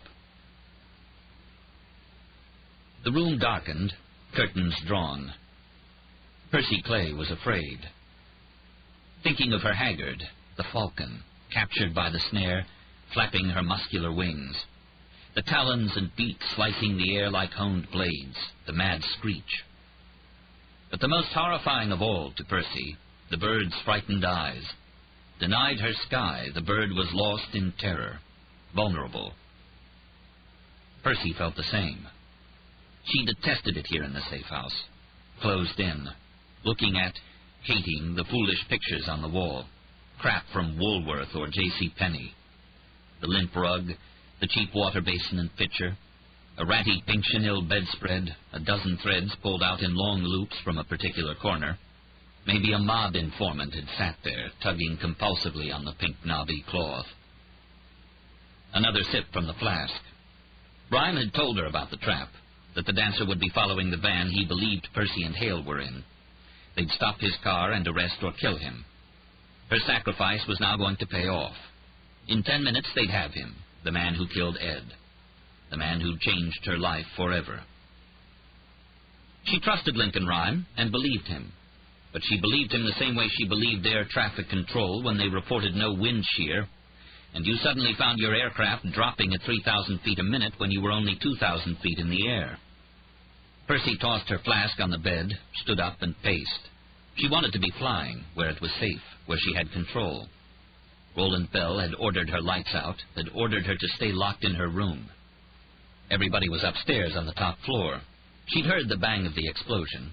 She'd been expecting it, but she hadn't been expecting the fear that it brought. Unbearable. She'd have given anything to look out the window. She walked to the door, unlocked it, stepped into the corridor. It was too dark, like night. All the stars of the evening. She smelled a pungent chemical scent. From whatever had made the bang, she guessed. The hallway was deserted. There was slight motion at the end of the hall, a shadow from the stairwell. She looked at it. It wasn't repeated. Britt Hale's room was only 10 feet away. She wanted badly to talk to him, but she didn't want him to see her this way, pale, hands shaking, eyes watering in fear.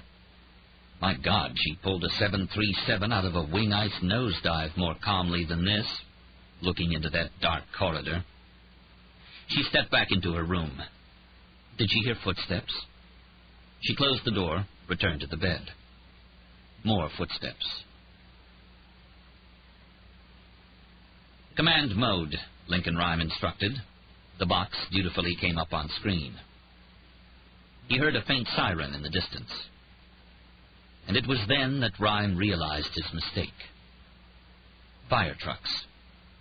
No, I didn't think about that. But the dancer did. Of course. He'd have stolen a fireman's or medic's uniform and was strolling into the safe house at this moment. Oh, no, he muttered. No. How could I be so far off? And the computer heard the last word of Rhyme's sentence and dutifully shut off his communications program.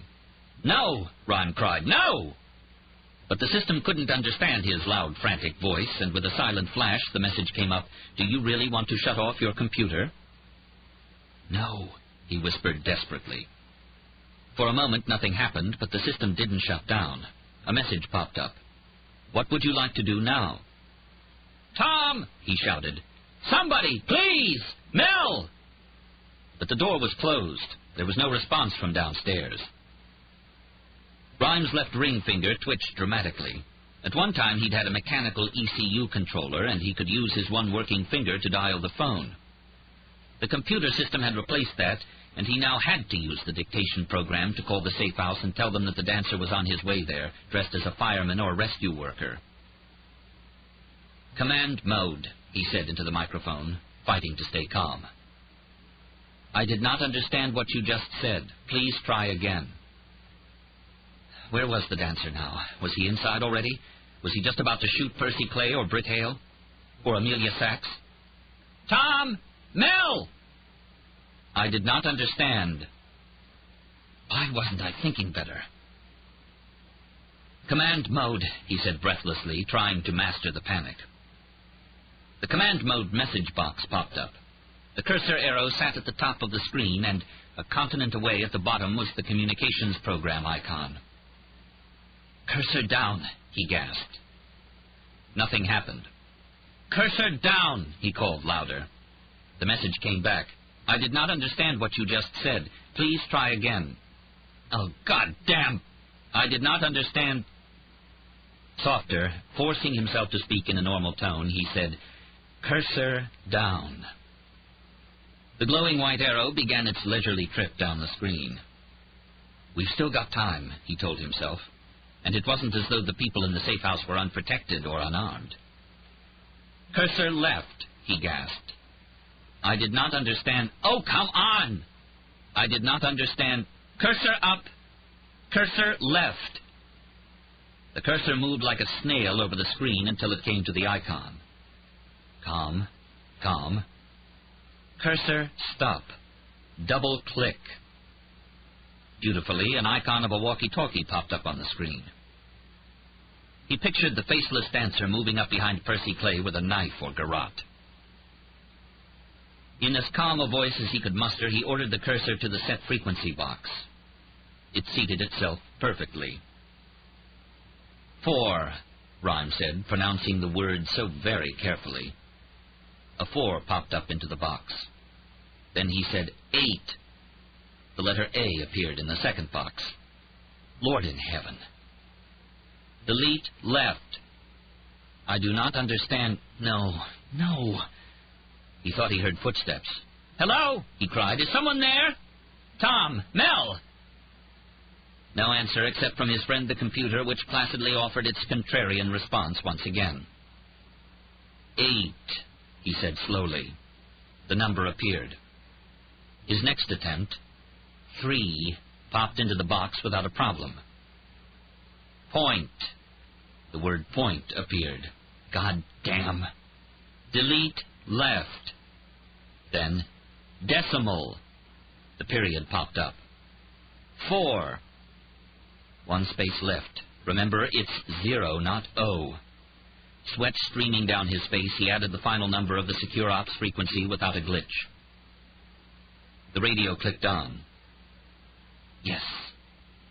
But before he could transmit, static clattered harshly, and with a frozen heart, he heard a man's frantic voice crying, 1013, need assistance, Federal Protection, location 6. The safe house. He recognized the voice as Roland Bell's. 2 down, and oh Jesus, he's still here. He's got us, he's hit us. We need... There were 2 gunshots, then another, a dozen, a huge firefight. It sounded like Macy's fireworks on the 4th of July. We need... The transmission ended. Percy, Rhyme cried. Percy! On the screen came the message in simple type. I did not understand what you just said. Please try again. A nightmare. Stephen Call, in ski mask and wearing the bulky fireman's coat, lay pinned down in the corridor of the safe house, behind the body of one of the 2 U.S. Marshals he'd just killed. Another shot, closer, digging a piece out of the floor near his head.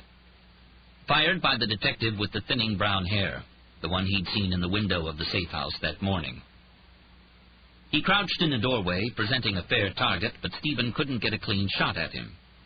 The detective held automatic pistols in both his hands and was an excellent shot. Stephen crawled forward another yard toward one of the open doorways. Panicked, cringy, coated with worms. He fired again, and the brown-haired detective ducked back into the room, called something on his radio, but came right back, firing coolly.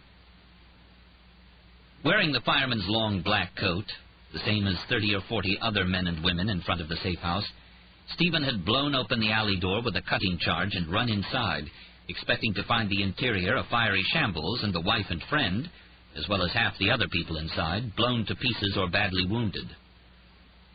But Lincoln the Worm had fooled him again. He'd figured out that the phone was booby-trapped. The only thing they hadn't expected was that he'd hit the safe house again. They believed he was going for a transport hit. Still, when he burst inside, he was met by the frantic fire from the 2 marshals. But they'd been stunned by the cutting charge, and he'd managed to kill them. Then the brown-haired detective charged around the corner, firing both-handed, skimming 2 off Stephen's vest, while Stephen himself danced 1 round off the detectives, and they fell backward simultaneously. More shooting, more near misses. The cop was almost as good a shot as he was. A minute at the most. He had no more time than that. He felt so wormy he wanted to cry. He'd thought his plan out as best he could. He couldn't get any smarter than he'd been, and Lincoln the Worm had still outthought him. Was this him, the balding detective with the 2 guns? Another volley from Stephen's gun. And damn, the brown-haired detective dove right into it, kept coming forward. Every other cop in the world would have run for cover, but not him. He struggled another 2 feet forward, then 3. Stephen reloaded, fired again, crawling about the same distance toward the door of his target's room. You disappear into the ground, boy. You can make yourself invisible, you want to. I want to, sir. I want to be invisible. Another yard, almost to the doorway. This is Roland Bell again, the cop shouted into his microphone. We need backup immediately. Bell, Stephen noted the name. So he's not Lincoln the Worm. The cop reloaded and continued to fire. A dozen shots, 2 dozen. Stephen could only admire his technique. This Bell would keep track of how many shots he'd fired from each gun and alternate reloading so he was never without a loaded weapon. The cop parked a slug in the wall an inch from Stephen's face, and Stephen returned a shot that landed just as close. Crawling forward another 2 feet. Bell glanced up and saw that Stephen had finally made it to the doorway of the darkened bedroom. Their eyes locked, and Mock soldier though he was, Stephen Call had seen enough combat to know that the string of rationality within this cop had snapped, and he'd become the most dangerous thing there was, a skillful soldier with no regard for his own safety. Bell rose to his feet and started forward, firing from both guns. That's why they used .45s in the Pacific Theater, boy. Big slugs to stop those crazy little Japs. When they came at you, they didn't care about getting killed. They just didn't want to get stopped. Stephen lowered his head, tossed the 1-second delay flashbang at Bell, and closed his eyes. The grenade detonated with an astonishingly loud explosion. He heard the cop cry out and saw him stumble to his knees, hands over his face. Stephen had guessed that because of the guards and Bell's furious effort to stop him, either the wife or the friend was in this room. Stephen had also guessed that whoever it was would be hiding in the closet or under the bed. He was wrong. As he glanced into the doorway, he saw the figure come charging at him, holding a lamp as a weapon and uttering a wail of fear and anger. 5 fast shots from Stephen's gun. Head and chest hits well grouped. The body spun around fast and flew backward to the floor. Good job, soldier. Then more footsteps on the floor coming down the stairs. A woman's voice. And more voices, too. No time to finish Bell, no time to look for the other target. Evacuate. He ran to the back door and stuck his head outside, shouting for more firemen. A half-dozen of them ran up cautiously. Stephen nodded them inside. Gas line just blew. I'd get everybody out, now. And he disappeared into the alley, then stepped into the street, dodging the Mack and Seagrave fire trucks, the ambulances, the police cars. Shaken, yes, but satisfied. His job was now 2/3 finished. Amelia Sachs was the first to respond to the bang of the entry charge and the shouts. Then Roland Bell's voice from the first floor. Back up, officer down! And gunfire. A dozen sharp cracks, a dozen more. She didn't know how the dancer'd done it, and she didn't care. She wanted only a fair glimpse of target and 2 seconds to sink half a clip of 9mm hollow points into him. The light Glock in her hand, she pushed into the second-floor corridor. Behind her were Solito and Del Rey and a young uniform, whose credentials under fire she wished she'd taken the time to learn. Jody cowered on the floor, painfully aware he'd betrayed a very dangerous man who was armed and no more than 30 feet away. Sax's knees screamed as she took the stairs fast, the arthritis again, and she winced as she leapt down the last 3 steps to the first floor. In her headset she heard Bell's repeated request for assistance. Down the dark corridor, pistol close to the body where it couldn't be knocked aside, only TV cops and movie gangsters stick a weapon out in front of them phallically before turning corners, or tilt a weapon on its side. Fast glance into each of the rooms she passed, crouching below chest height where a muzzle would be pointed. I'll take the front, Del Rey called, and vanished down the hallway behind her, his big 6-hour in hand. Watch our backs, Sachs ordered Solito in the uniform, caring not a bit about rank. Yes'm, the young man answered. I'm watching. Our backs. Puffing Solito was, too, his head swiveling back and forth. Static crinkled in her ear, but she heard no voices. She tugged the headset off, no distractions, and continued cautiously down the corridor. At her feet, 2 U.S. Marshals lay dead on the floor. The smell of chemical explosive was strong, and she glanced toward the back door of the safe house. It was steel, but he'd blown it open with a powerful cutting charge as if it had been paper. Jesus, Solito said, too professional to bend down over the fallen marshals, but too human not to glance in horror at their riddled bodies. Sachs came to one room, paused at the door. 2 of Howman's troops entered from the destroyed doorway. Cover, she called, and before anyone had a chance to stop her, she leapt through the doorway fast. Glock up, scanning the room. Nothing. No cordite smell either. There'd been no shooting here. Back into the corridor, heading toward the next doorway. She pointed to herself and then into the room. The 32E officers nodded. Sachs spun around the doorway, ready to fire, the troopers right behind. She froze at the sight of the gun muzzle aimed at her chest. Lord, Roland Bell muttered and lowered his weapon. His hair was mussed and his face was sooty. 2 bullets had torn his shirt and streaked over his body armor. Then her eyes took in the terrible sight on the floor. Oh, no. "Building's clear," a patrolman called from the corridor. "They saw him leave. He was wearing a fireman's uniform. He's gone, lost in the crowd out front." Amelia Sachs, once again a criminalist and not a tactical officer, observed the blood spatter, the astringent scent of gunshot residue, the fallen chair, which might indicate a struggle and therefore would be a logical transfer point for trace evidence. The bullet casings, which she immediately noticed, were from a 7.62 millimeter automatic. She observed, too, the way the body had fallen, which told her that the victim had been attacking the attacker, apparently with a lamp. There were other stories the crime scene would tell, and for that reason she knew she should help Percy Clay to her feet and lead her away from the body of her slain friend. But Sachs couldn't do that.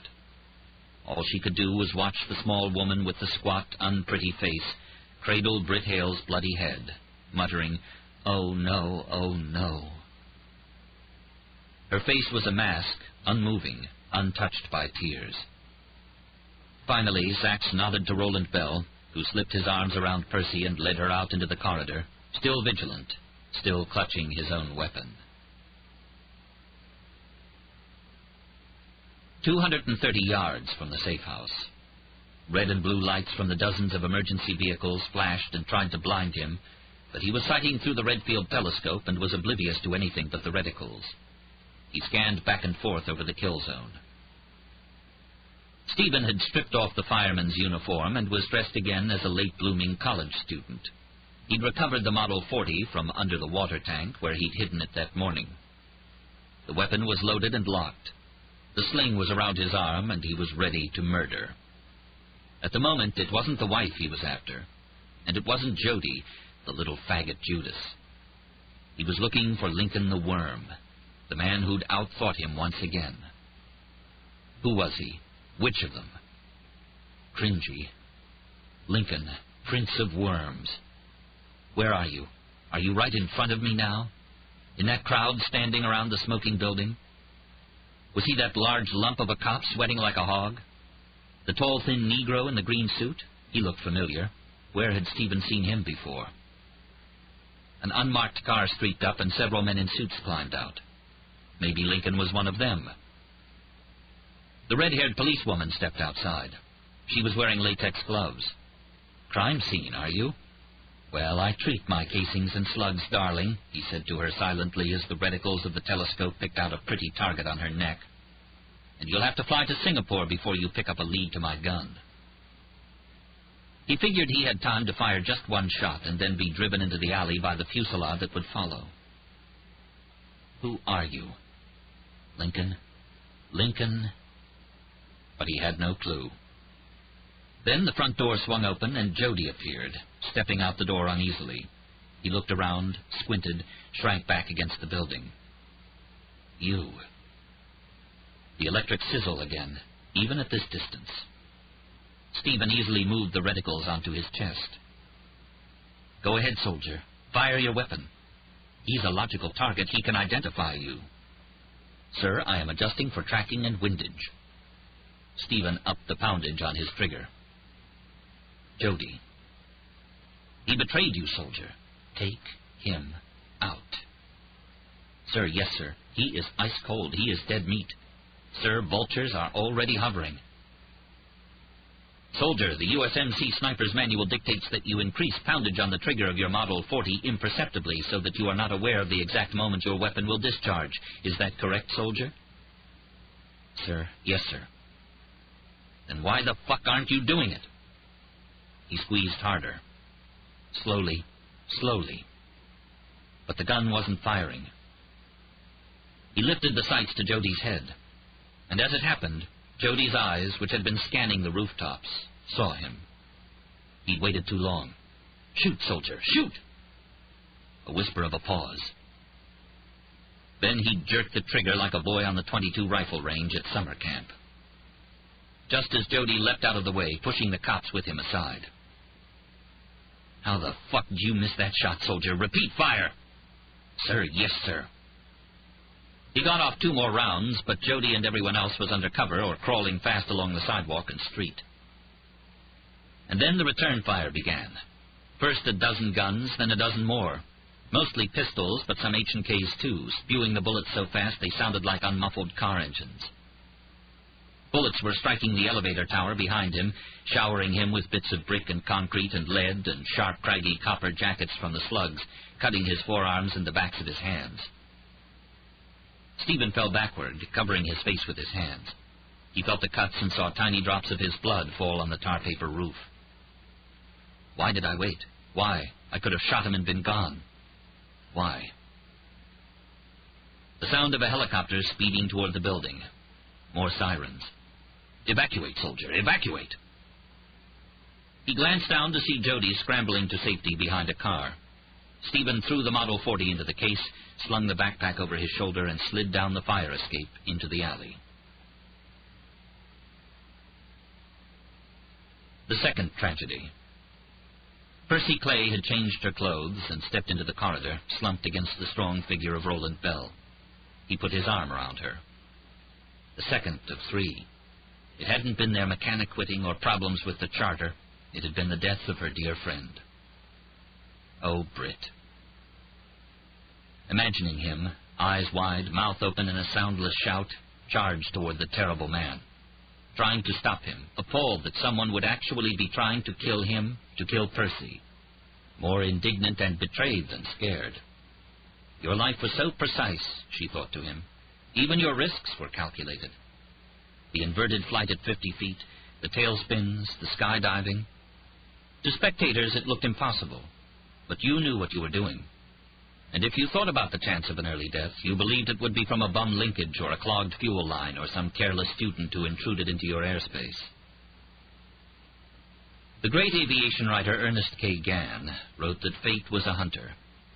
Percy'd always thought he meant nature or circumstance, the fickle elements, the faulty mechanisms that conspire to send airplanes hurtling into the ground. But fate was more complicated than that. Fate was as complicated as the human mind, as complicated as evil. Tragedies come in threes. And what would the last one be? Her death? The company's? Someone else's? Huddling against Roland Bell, she shivered with anger at the coincidence of it all. Thinking back several weeks, she and Ed and Hale, groggy from lack of sleep, standing in the glare of the hangar lights around Learjet Charlie Juliet, hoping desperately they'd win the U.S. medical contract, shivering in the damp night as they tried to figure out how best to outfit the jet for the job. Late, a misty night, the airport deserted and dark, like the final scene in Casablanca. Hearing the squeal of brakes and glancing outside, the man lugging the huge duffel bags out of the car on the tarmac, flinging them inside and firing up the Beechcraft, the distinctive whine of a piston engine starting. She remembered Ed saying, incredulous, "What's he doing? The airport's closed." Fate, that they happened to be there that night. That Philip Hansen had chosen that exact moment to get rid of his damaging evidence. That Hansen was a man who would kill to keep that flight a secret. Fate. Then she jumped at a knocking on the door of the safe house. Two men stood there. Bell recognized them. They were from the NYPD Witness Protection Division. "We're here to transport you to the Shoreham facility on Long Island, Mrs. Clay." No, she said. "There's a mistake. I have to go to Mamaroneck Airport." "Percy," Roland Bell said. "I have to." "I don't know about that, ma'am," one of the officers said. "We've got orders to take you to Shoreham and keep you in protective confinement until a grand jury appearance on Monday." No. Call Lincoln Rhyme. He knows about it." "Well," one of the officers looked to the other. "Please," she said, "call him. He'll tell you." "Actually, Mrs. Clay, it was Lincoln Rhyme who ordered you moved. If you'll come with us, please, don't you worry. We'll take good care of you, ma'am." Chapter 27. Hour 28 of 45. "It's not pleasant," Tom told Amelia Sachs. From behind the bedroom door, she heard, "I want that bottle, and I want it now." "What's going on?" The handsome young man grimaced. Oh, he can be such a prick sometimes. He got one of the patrol officers to pour him some scotch. For the pain, he said. He said he's got a prescription for single malt. Can you believe it? Oh, he's insufferable when he drinks. A howl of rage from his room. Sachs knew the only reason he wasn't throwing things was that he couldn't. She reached for the doorknob. "You might want to wait a little," Tom warned. "We can't wait." "God damn it!" Rhyme snarled. "I want that fucking bottle!" She opened the door. Tom whispered, "Don't say I didn't warn you." Inside, Sachs paused in the doorway. Rhyme was a sight. His hair was disheveled, there was spittle on his chin, and his eyes were red. The Macallan bottle was on the floor. He must have tried to grab it with his teeth and knocked it over. He noticed Sachs, but all he said was a brisk, "Pick it up." "We've got work to do, Rhyme." "Pick up that bottle." She did, and placed it on the shelf. He raged, "You know what I mean. I want a drink." "You've had more than enough, sounds like." "Pour some whiskey in my goddamn glass." "Tom! Get the hell in here! Coward!" "Rhyme," she snapped. "We've got evidence to look at." "Hell with the evidence." "How much did you drink?" "The dancer got inside, didn't he? Fox in the henhouse. Fox in the henhouse." "I've got a vacuum filter full of trace. I've got a slug. I've got samples of his blood." "Blood? Well, that's fair. He's got plenty of ours." She snapped back. "You ought to be like a kid on his birthday, all the evidence I've got. Quit feeling sorry for yourself and let's get to work." He didn't respond. As she looked at him, she saw his bleary eyes focus past her on the doorway. She turned. There was Percy Clay. Immediately, Rhyme's eyes dropped to the floor. He fell silent. Sure, Sachs thought. Doesn't want to misbehave in front of his new love. She walked into the room, looked at the mess that was Lincoln Rhyme. "Lincoln, what's going on?" Solito had accompanied Percy here, she guessed. He stepped into the room. 3 dead, Lon. He got 3 more. Fox in the henhouse." "Lincoln," Sachs blurted, "stop it. You're embarrassing yourself." Wrong thing to say. Rhyme slapped a bewildered gaze on his face. "I'm not embarrassed. Do I look embarrassed? Anyone? Am I embarrassed? Am I fucking embarrassed? We've got zip. It's over with. It's done. It's finished. Duck and cover. We're heading for the hills. Are you going to join us, Amelia? Suggest you do." He finally looked at Percy. "What are you doing here? You're supposed to be on Long Island." "I want to talk to you." He said nothing at first, then, "Give me a drink at least." Percy glanced at Sachs and stepped forward to the shelf, poured herself and Rhyme both glasses. Sachs glared at her, and she noticed didn't respond. "Here's a classy lady," Rhyme said. "I kill her partner, and she still shares a drink with me. You didn't do that, Sachs." "Oh, Rhyme, you can be such an asshole," Sachs spat out. "Where's Mel?" "Send him home. Nothing more to do. We're bundling her up and shipping her off to Long Island where she'll be safe." "What?" Sachs asked. "Doing what we should have done at the beginning. Hit me again." Percy began to. Sachs said, "He's had enough." "Don't listen to her," Rhyme blurted. "She's mad at me. I don't do what she wants, and so she gets mad."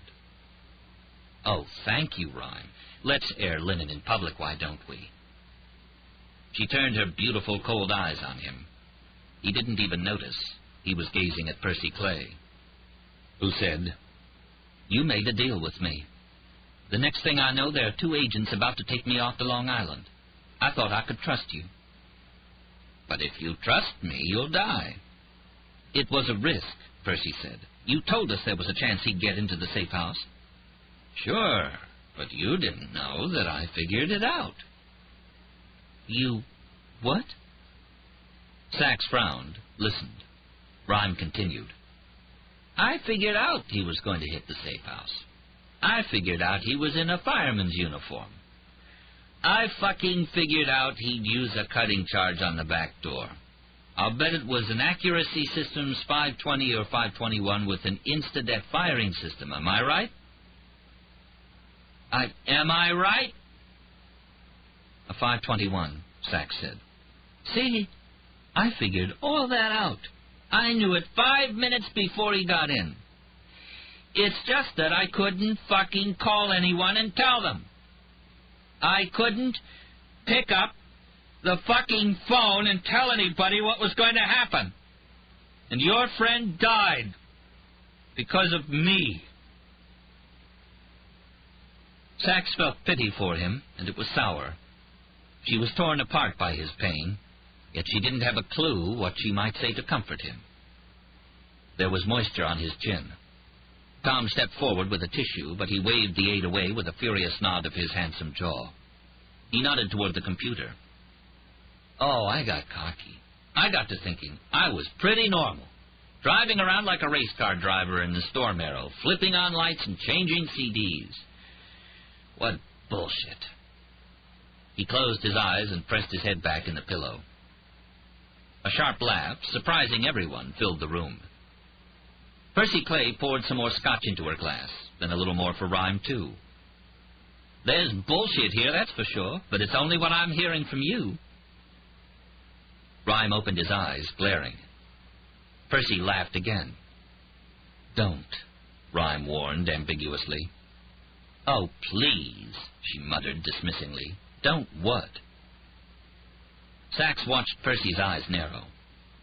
What are you saying, Percy began, that somebody's dead because of a technical failure?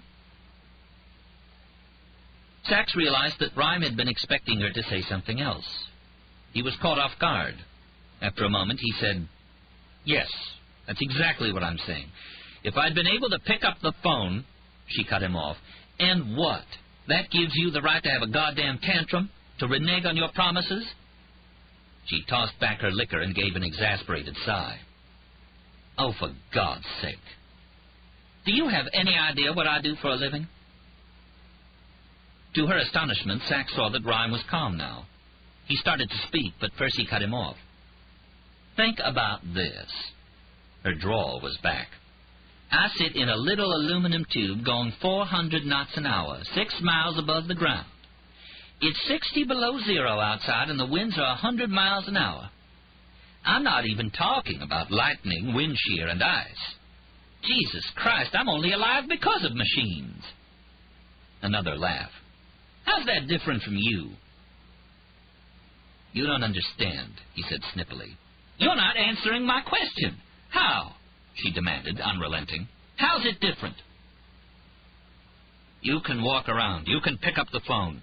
I can walk around? I'm at 50,000 feet. I open that door and my blood boils in seconds.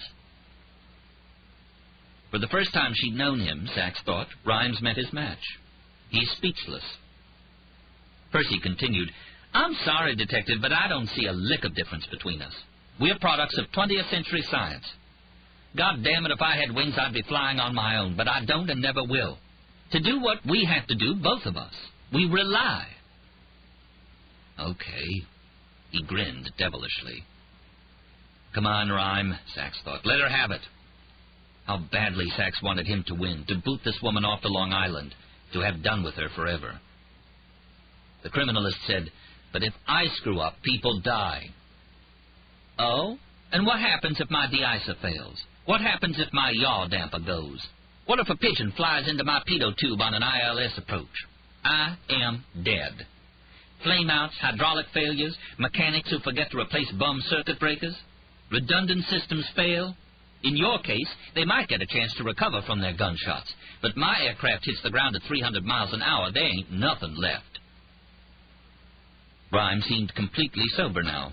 His eyes were swiveling around the room as if looking for an infallible bit of evidence to refute Percy's argument. Now, Percy said evenly, I understand Amelia here has some evidence she found back at the safe house. My suggestion is you start looking at it and stop this asshole once and for all. Because I am on my way to Mamaroneck right now to finish repairing my aircraft, and then I'm flying that job tonight. Now, I'll ask you point blank. You going to let me go to the airport like you agreed? Or do I have to call my lawyer? He was still speechless. A moment passed. Sachs jumped when Rhyme called in his booming baritone, Tom! Tom! Get in here! The aide peered around the doorway suspiciously. I've made a mess here. Look, I knocked my glass over, and my hair's mussed. Would you mind straightening up a little, please? Are you fooling with us, Lincoln? He asked dubiously. And Mel Cooper, could you call him long? He must have taken me seriously. I was kidding. He's such a goddamn scientist. No sense of humor. We'll need him back here. Amelia Sachs wanted to flee, to bolt out of here, get into her car, and tear up the roads in New Jersey or Nassau County at 120 miles an hour. She couldn't stand to be in the same room with this woman a moment longer. All right, Percy, Rhyme said. Take Detective Bell with you, and we'll make sure plenty of Beau's troopers are with you, too. Get up to your airport. Do what you have to do. Thank you, Lincoln. She nodded and offered a smile. Just enough of one to make Amelia Sachs wonder if part of Percy Clay's speech wasn't meant for Sax's benefit, too, to make clear who the undisputed winner in this contest was. Well, some sports Sachs believed she was doomed to lose. Champion shooter, decorated cop, a demon of a driver, and pretty good criminalist, Sachs nonetheless possessed an unjacketed heart. Her father had sensed this about her. He'd been a romantic, too. After she'd gone through a bad affair some years ago, he'd said to her, "They ought to make body armor for the soul, Amy. They ought to do that." Goodbye, Rhyme, she thought. Goodbye. And his response to this tacit farewell, a minuscule glance and the gruff words, "Let's look at that evidence, Sachs. Time's a-wasting." This book is continued on Cassette 7, Side 1.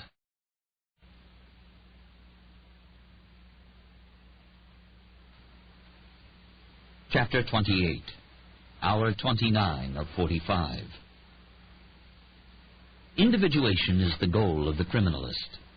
It's the process of tracing a piece of evidence back to a single source, to the exclusion of all other sources. Lincoln Rhyme now gazed at the most individuated evidence there was, blood from the dancer's body. A restriction fragment length polymorphism DNA test could eliminate virtually any possibility that the blood had come from anyone else. Yet there was little that this evidence could tell him. CODIS, the computer-based DNA information system, contained profiles of some convicted felons, but it was a small database made up primarily of sex offenders and a limited number of violent criminals. Rhyme wasn't surprised when the search of the dancer's blood code came back negative. Still, Rhyme harbored a faint pleasure that they now had a piece of the killer himself, swabbed and stuck into a test tube. For most criminalists, the perps were usually out there. He rarely met them face to face, often never saw them at all unless it was at trial. So he felt a deep stirring to be in the presence of the man who'd caused so many people, himself included, so much pain. "What else did you find?" he asked Sachs. She'd vacuumed Britt Hale's room for trace, but she and Cooper, donning magnifiers, had been through it all and found nothing except gunshot residue and fragments of bullets and brick and plaster from the shootouts. She'd found casings from the semi-automatic pistol he'd used. His weapon was a 7.62 millimeter Beretta. It was probably old. It showed breech spread.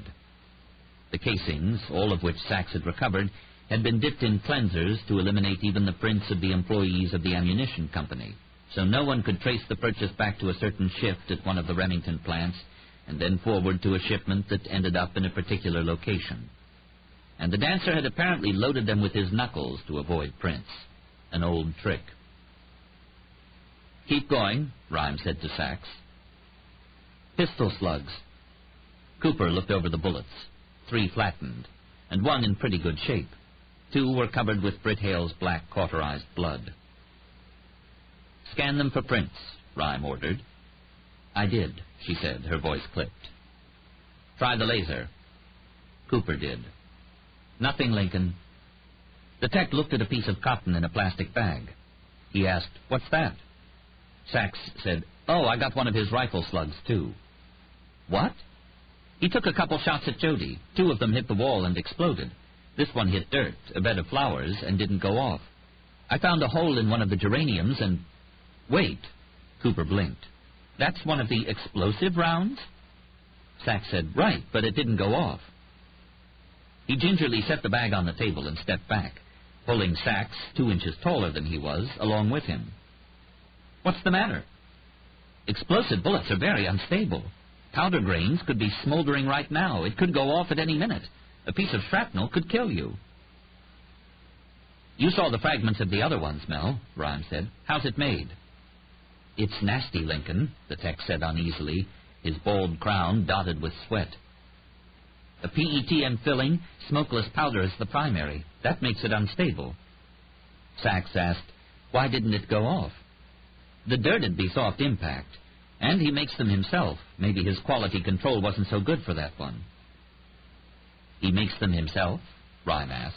How? Eye fixed on the plastic bag, the tech said, well, the usual way is to tap a hole from the point almost through the base. Drop in a BB and some black or smokeless powder. You roll a thread of plastic and feed it inside. Then seal it up again, in his case with a ceramic nose cone. When it hits, the BB slams into the powder. That sets off the PETN. Rolls the plastic? Rhyme asked. Between his fingers? Usually. Rhyme looked at Sachs, and for a moment the rift between them vanished. They smiled and said simultaneously, fingerprints. Mel Cooper said, maybe, but how are you going to find out? You'd have to take it apart. Then, Sachs said, we'll take it apart. No, Sachs, Rhyme said curtly. Not you. We'll wait for the bomb squad. We don't have time. She bent over the bag, started to open it. Sachs, what the hell are you trying to prove? Not trying to prove anything, she responded coolly. I'm trying to catch the killer. Cooper stood by helplessly. Are you trying to say Jerry Banks? Well, it's too late for that. Give him up. Get on with your job. This is my job. Sachs, it wasn't your fault, Rhyme shouted. Forget it. Give up the dead. I've told you that a dozen times. Calmly, she said, I'll put my vest on top of it, work from behind it. She stripped her blouse off and ripped the Velcro straps of her American body armor vest. She set this up like a tent over the plastic bag containing the bullet.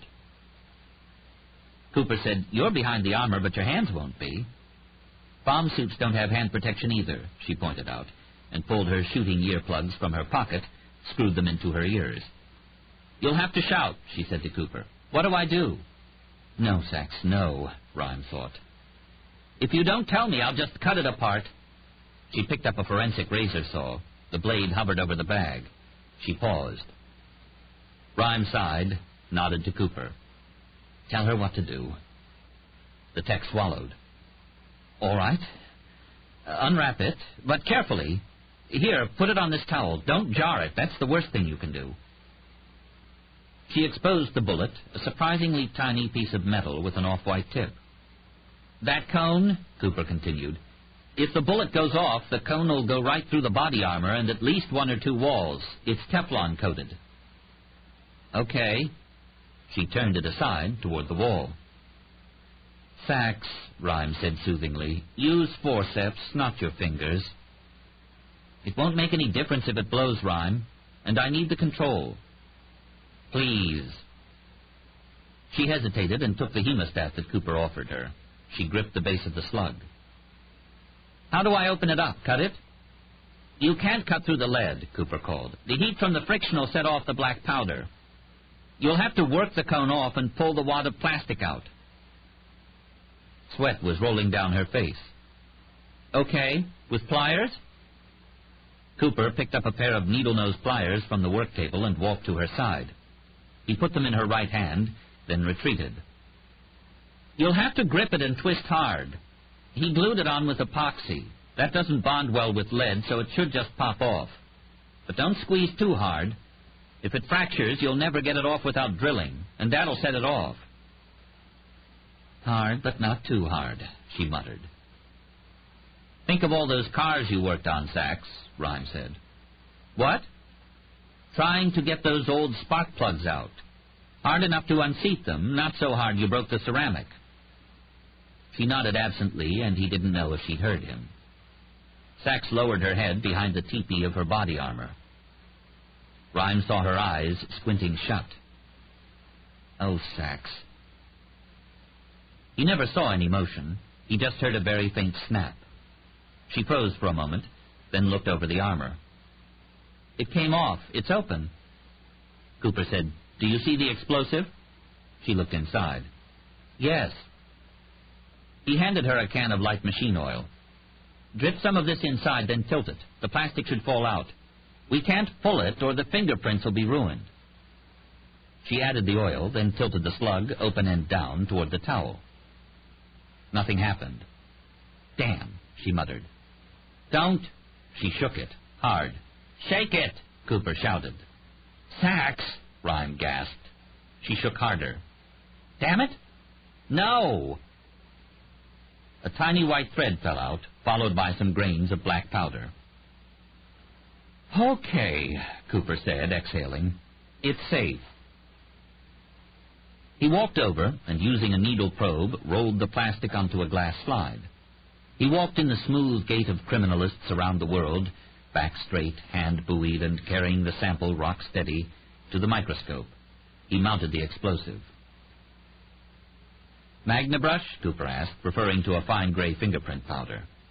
"No," Rhyme responded. "Use gentian violet. It's a plastic print. We just need a little contrast."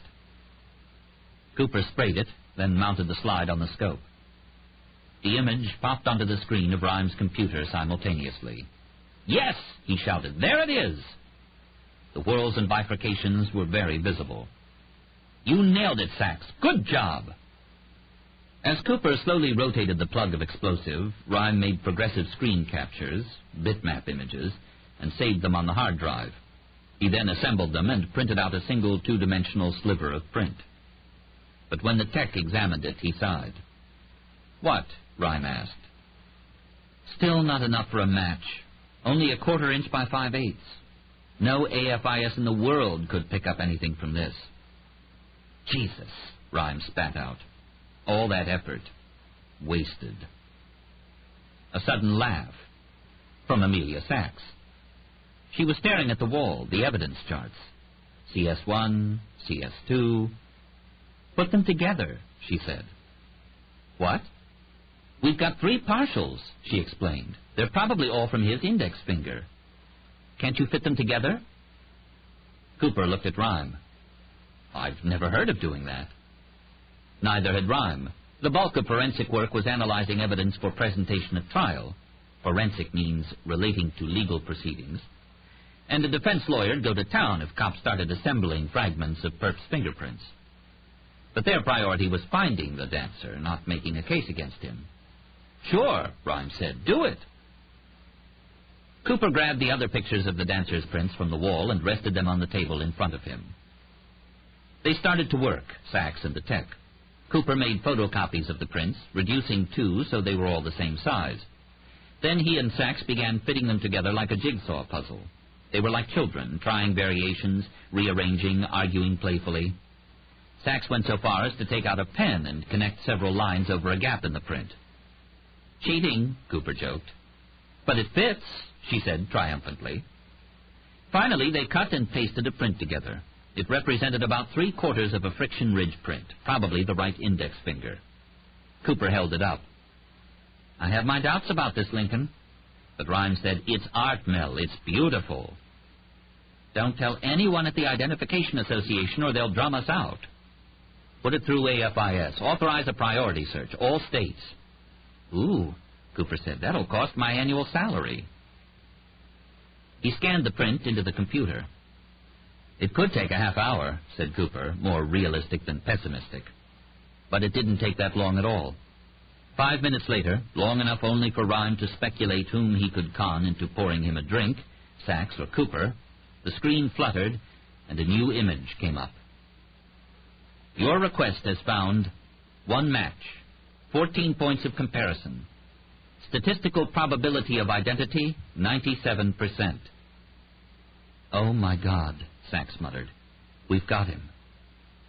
"Who is he, Mel?" Rhyme asked softly, as if he were afraid the words would blow the fragile electrons off the computer screen. "He's not the dancer anymore," Cooper said. "He's Stephen Robert Call, 36, present whereabouts unknown, LKA 15 years ago, an RFD number in Cumberland, West Virginia. Such a mundane name. Ryan found himself experiencing an unreasonable tug of disappointment. Call. Why was he on file? Cooper read. What he was telling Jody, he did 20 months for manslaughter when he was 15. A faint laugh. Apparently the dancer didn't bother to tell him that the victim was his stepfather. Stepfather, hmm? Tough reading, Cooper said, poring over the screen. Man. What? Sachs asked. Notes from the police reports. Here's what happened. Seems like there'd been a history of domestic disputes. The boy's mother was dying of cancer, and her husband, called stepfather, hit her for doing something or other. She fell and broke her arm. She died a few months later, and Cole got it into his head her death was Lou's fault. Cooper continued to read, and he actually seemed to shiver. Want to hear what happened? Go ahead. A couple months after she died, Stephen and his stepfather were out hunting. The kid knocked him out, stripped him naked, and tied him to a tree in the woods. Left him there for a few days. Just wanted to scare him, his lawyer said. By the time the police got to him, well, let's just say the infestation was pretty bad. Maggots, mostly. Lived for 2 days after that. Delirious. Man, Sachs whispered. When they found him, the boy was there, just sitting next to him, watching. Cooper read, The suspect surrendered without resistance, appeared in a disoriented state, kept repeating, anything can kill, anything can kill. Taken to Cumberland Regional Mental Health Center for evaluation. The psychological makeup didn't interest Rhyme very much. He trusted his forensic profiling techniques far more than the behavioral law enforcers. He knew the dancer was a sociopath, all professional killers were, and the sorrows and traumas that made him who he was weren't much help at the moment. He asked, Picture? No pictures in juvie. Right, hell. How about military? Nope, but there's another conviction, Cooper said. He tried to enlist in the Marines, but the psych profile got him rejected. He hounded the recruiting officers in D.C. for a couple months and finally assaulted a sergeant. Fled as suspended. Solito said, We'll run the name through Finest, the alias list, and then CIC. Have Delray get some people to Cumberland and start tracing him, Rhyme ordered. Will do. Stephen Cole. After all these years. It was like finally visiting a shrine you'd read about all your life but never seen in person. There was a startling knock on the door. Sachs and Solito's hands both twitched impulsively toward their weapons. But the visitor was just one of the cops from downstairs. He had a large satchel. Delivery. What is it? Rhyme asked. A trooper from Illinois said this was from DuPage County Fire and Rescue. What is it? The cop shrugged. He said it was shit from some truck treads. But that's nuts. Must have been kidding. No, Rhyme said, that's exactly what it is. He glanced at Cooper. Tire scrapings from the crash site. The cop blinked. You wanted that? Flown in from Chicago? We've been waiting with bated breath. Well, life's funny sometimes, ain't it? And Lincoln Rhyme could only agree. Professional flying is only partly about flying. Flying is also about paperwork. Littering the back of the van transporting Percy Clay to Mamaroneck Airport was a huge stack of books and charts and documents. NOS's Airport Facility Directory, the Airman's Information Manual, the FAA's NOTAMs, Notices to Airmen, and advisory circulars, and the Jefferson J-Aids, the Airport and Information Directory. Thousands of pages, mountains of information. Percy, like most pilots, knew much of it by heart. But she also wouldn't think about driving an aircraft without going back to the original materials and studying them, literally, from the ground up. With this information and her calculator, she was filling out the two basic pre-flight documents, the navigation log and the flight plan. On the log, she'd mark their altitude, calculate the course variations due to wind and the variance between true course and magnetic course, determine their ETE, estimated time en route, and come up with the Godhead number, the amount of fuel they'd need for the flight. 6 cities, 6 different logs, dozens of checkpoints in between. Then there was the FAA flight plan itself on the reverse side of the navigation log. Once airborne, the co-pilot would activate the plan by calling the flight service station at Mamaroneck, which would in turn call ahead to Chicago with Foxtrot Bravo's estimated time of arrival. If the aircraft didn't arrive at its destination within a half hour after ETA, it would be declared overdue and search and rescue procedures would start. These were complicated documents and had to be calculated perfectly. If aircraft had unlimited fuel supplies, they could rely on radio navigation and spend as much time as they wanted cruising from destination to destination at whatever altitudes they wanted. But not only was fuel expensive to begin with, and the twin Garrett turbofans burned an astonishing amount of it, it was also extremely heavy and cost a lot in extra fuel charges just to carry. On a long flight, especially with a number of fuel-hungry takeoffs, carrying too much gas could drastically erode the profit the company was making on the flight. The FAA dictated that each flight have enough fuel to make it to the point of destination, plus a reserve, in the case of a night flight, of 45 minutes flying time. Fingers tapping over the calculators, Percy Clay filled in the forms in her precise handwriting. Careless about so much else in her life, she was meticulous about flying. The merest act of filling in ATIS frequencies or the magnetic heading variations gave her pleasure. She never scrimped, never estimated when accurate calculations were called for. Today, she submerged herself in the work. Roland Bell was beside her. He was haggard and sullen. The good old boy was long gone. She grieved for him as much as for herself. It seemed that Britt Hale was the first witness he'd lost. She felt an unreasonable urge to touch his arm, to reassure him, as he'd done for her. But he seemed to be one of those men who, when faced with loss, disappear into themselves. Any sympathy would jar. He was much like herself, she believed. Bell gazed out the window of the van, his hand frequently touching the checkered black grip of the pistol in his shoulder holster. Just as she finished the last flight plan card, the van turned the corner and entered the airport, stopping for the armed guards who examined their IDs and waved them through.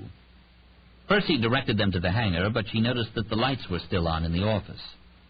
Ron Talbot, grease-stained and exhausted, sat in the office, wiping his sweating forehead. His face was an alarming red.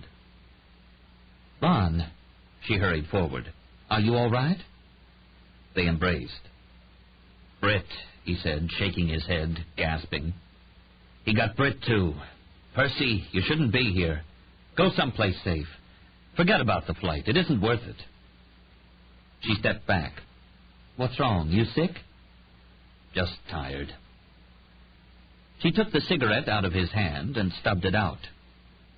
"You did the work yourself? On Foxtrot Bravo?" "Ron?"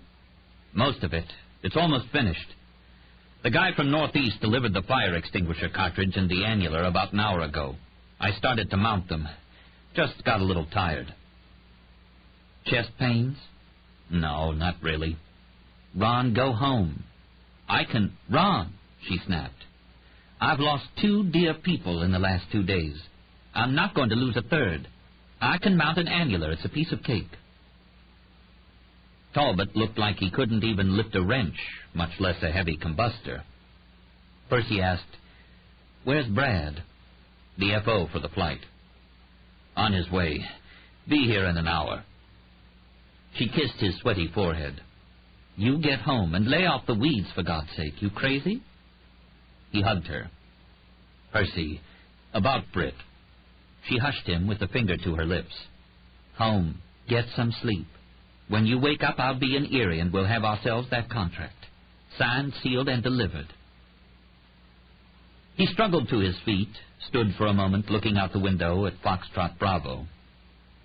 His face revealed an acrid bitterness. It was the same look she'd remembered in his milky eyes when he'd told her that he'd flunked his physical and could no longer fly for a living. Talbot headed out the door. It was time to get to work. She rolled up her sleeves, motioned Bell over to her. He lowered his head to her in a way she found charming. The same pose Ed fell into when she was speaking softly. She said, "I'm going to need a few hours in the hangar. Can you keep that son of a bitch off me until then?" No down-home aphorisms, no done deals. Roland Bell, the man with 2 guns, nodded solemnly, his eyes moving quickly from shadow to shadow. They had a mystery on their hands. Cooper and Sachs had examined all the trace found in the treads of the Chicago fire trucks and police cars that had been at the scene of the Ed Carney crash. There was the useless dirt, dog shit, grass, oil, and garbage that Rhyme had expected to find. But they made one discovery that he felt was important. He just didn't have a clue what it meant. The only batch of trace exhibiting indications of bomb residue were tiny fragments of a pliable beige substance. The gas chromatograph mass spectrometer reported it was C5H8. Isoprene, Cooper reflected. What's that? Sachs had asked. Rubber, Rhyme answered. Cooper continued. I'm also reading fatty acids, dyes, talcum. Any hardening agents? Rhyme asked. Clay, magnesium carbonate, zinc oxide? None. It's soft rubber, like latex. And little fragments of rubber cement, too, Cooper added, peering at a sample in the compound microscope. Bingo, he said. Don't tease, Mel, Rhyme grumbled. Bits of soldering and tiny pieces of plastic embedded in the rubber. Circuit boards. Part of the timer? Sachs wondered aloud. No, that was intact, Rhyme reminded. He felt they were onto something here. If this was another part of the bomb, it might give them a clue as to the source of the explosive or another component. We have to know for sure whether this is from the bomb or from the plane itself. Sachs, I want you to go up to the airport. The Mamaroneck. Find Percy and have her give you samples of anything with latex, rubber, or circuit boards that would be in the belly of a plane like the one he was flying, near the seat of the explosion. And Mel, send the info off to the Bureau's Explosives Reference Collection and check Army CID. Maybe there's a latex waterproof coating of some kind the Army uses for explosives. Maybe we can trace it that way. Cooper began typing the request on his computer, but Rhyme noticed Sachs wasn't pleased with her assignment. You want me to go talk to her? She asked. To Percy? Yes, that's what I'm saying. Okay, she sighed. All right. And don't give her any crap like you've been doing. We need her cooperation. Rhyme didn't have a clue why she pulled on her vest so angrily and stalked out the door without saying goodbye. Chapter 29. Hour 31 of 45. At Mamaroneck Airport, Amelia Sachs saw Roland Bell lurking outside the hangar. Another 6 officers stood guard around the huge building. She supposed there were snipers nearby, too. Her eye caught the hillock where she dropped to the ground under fire. She remembered, with a disgusted twist in her belly, the smell of the dirt mingling with the sweet cordite scent from her own impotent pistol shots. Turned to Bell. Detective? His eyes glanced at her once. Hey. Then he returned to scanning the airport. His easy southern demeanor was gone. He changed. Sachs realized that they shared something notorious now. They both had a shot at the Coffin Dancer and missed. They both had also been in his kill zone and survived. Bell, though, with more glory than she. His body armor, she noticed, bore stigmata, the streaks from the 2 slugs that had glanced off him during the safe house attack. He'd stood his ground. Where's Percy? Sachs asked. Inside, finishing up the repairs. By herself? Think so. She's something, she is. You wouldn't think a woman that wasn't so, well, attractive would have quite the draw she does, you know. Ugh, don't get me started. Anybody else here from the company?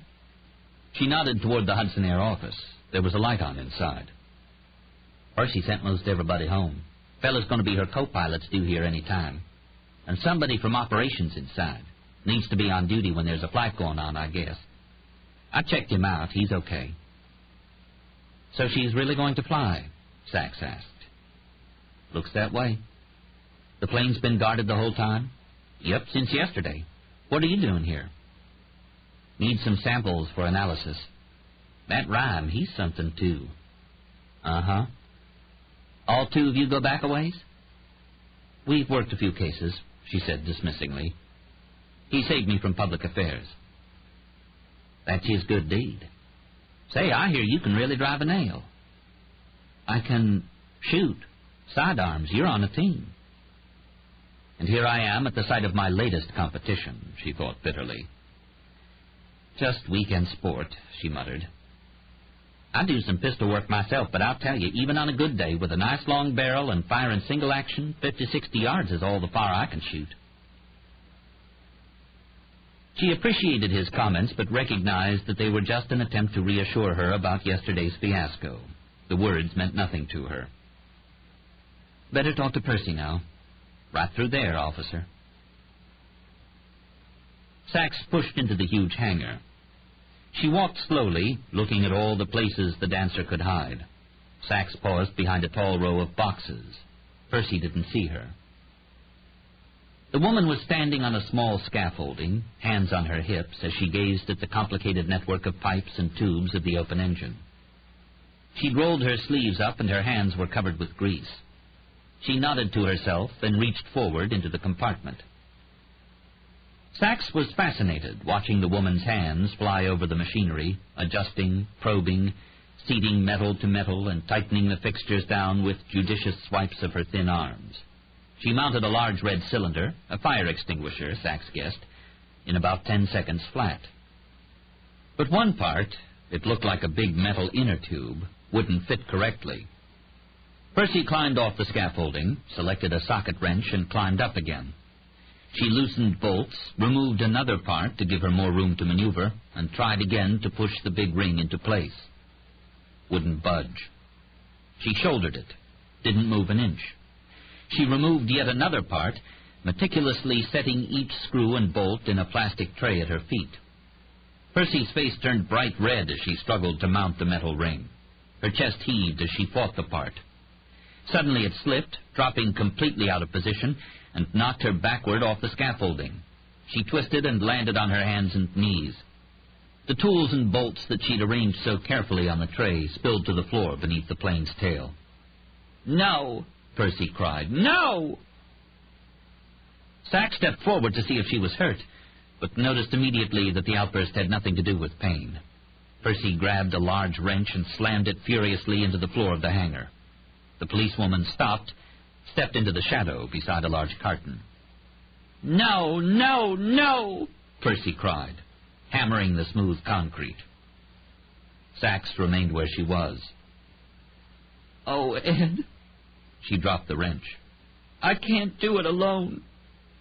Gasping for breath, she rolled into a ball. "Ed. Oh, Ed, I miss you so much."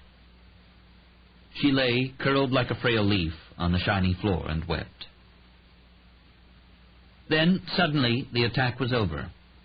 Percy rolled upright, took a deep breath, and climbed to her feet, wiped the tears from her face. The aviatrix within her took charge once again, and she picked up the bolts and tools and climbed back up onto the scaffolding. She stared at the troublesome ring for a moment. She examined the fittings carefully, but couldn't see where the metal pieces were binding. Sachs retreated to the door, slammed it hard, and then started back into the hangar, walking with loud steps. Percy swung around, saw her, then turned back to the engine. She gave a few swipes to her face with her sleeve and continued to work. Sachs walked up to the base of the scaffolding and watched as Percy struggled with the ring. Neither woman said anything for a long moment. Finally, Sachs said, "Try a jack."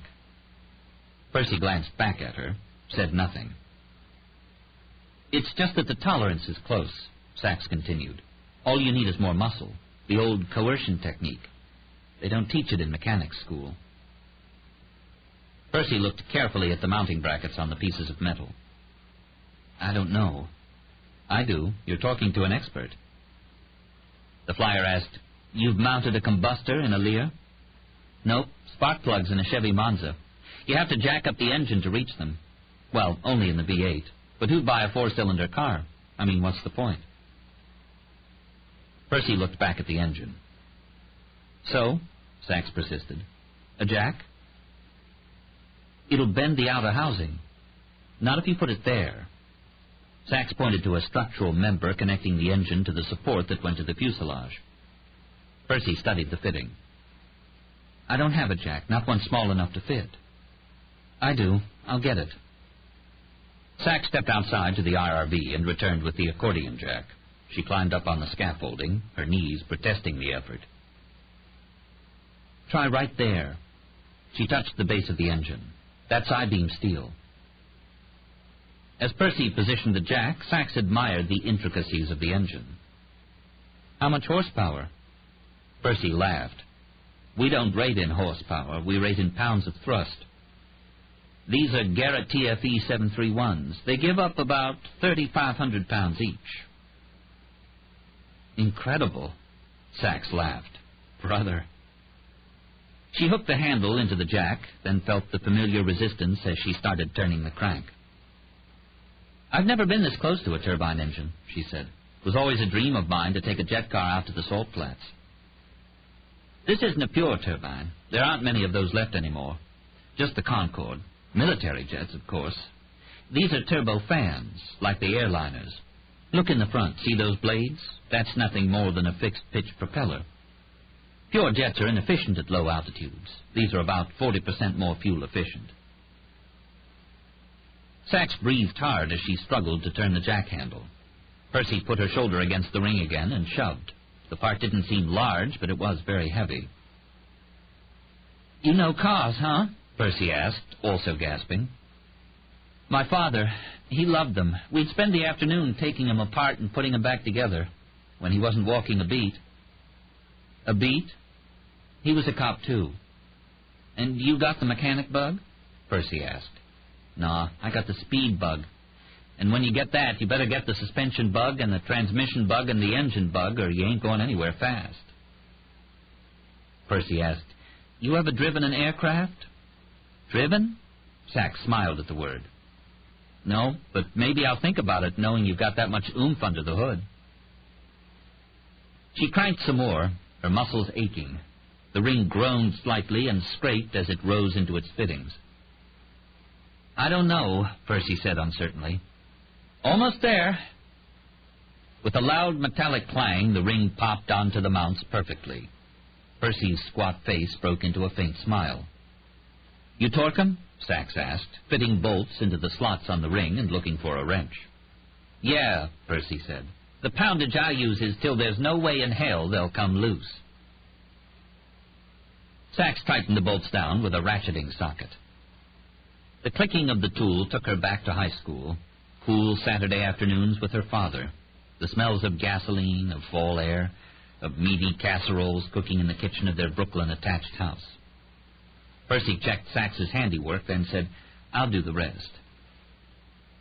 She started reconnecting wires and electronic components. Sachs was mystified but fascinated. Percy paused. She added a soft, "Thanks." A few moments later, "What are you doing here?"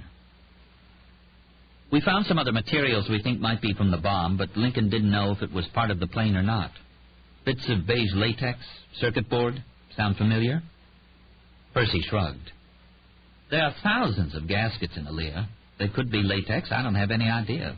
And circuit boards? There are probably another 1,000 of them." She nodded to a corner, toward a closet and workbench. "The boards are special orders, depending on the component. But there should be a good stock of gaskets over there. Take samples of whatever you need." Sachs walked over to the bench, began slipping all the beige-colored bits of rubber she could find into an evidence bag. Without glancing at Sachs, Percy said, "I thought you were here to arrest me, haul me back to jail." "I ought to," the policewoman thought. But she said, "Just collecting exemplars." Then, after a moment, "What other work needs to be done on the plane?" "Just recalibration, then a run-up to check the power settings. I have to take a look at the window, too, the one Ron replaced. You don't want to lose a window at 400 miles an hour. Could you hand me that hex set? No, the metric one." "I lost one at 100 once," Sachs said, passing over the tools. "A what?"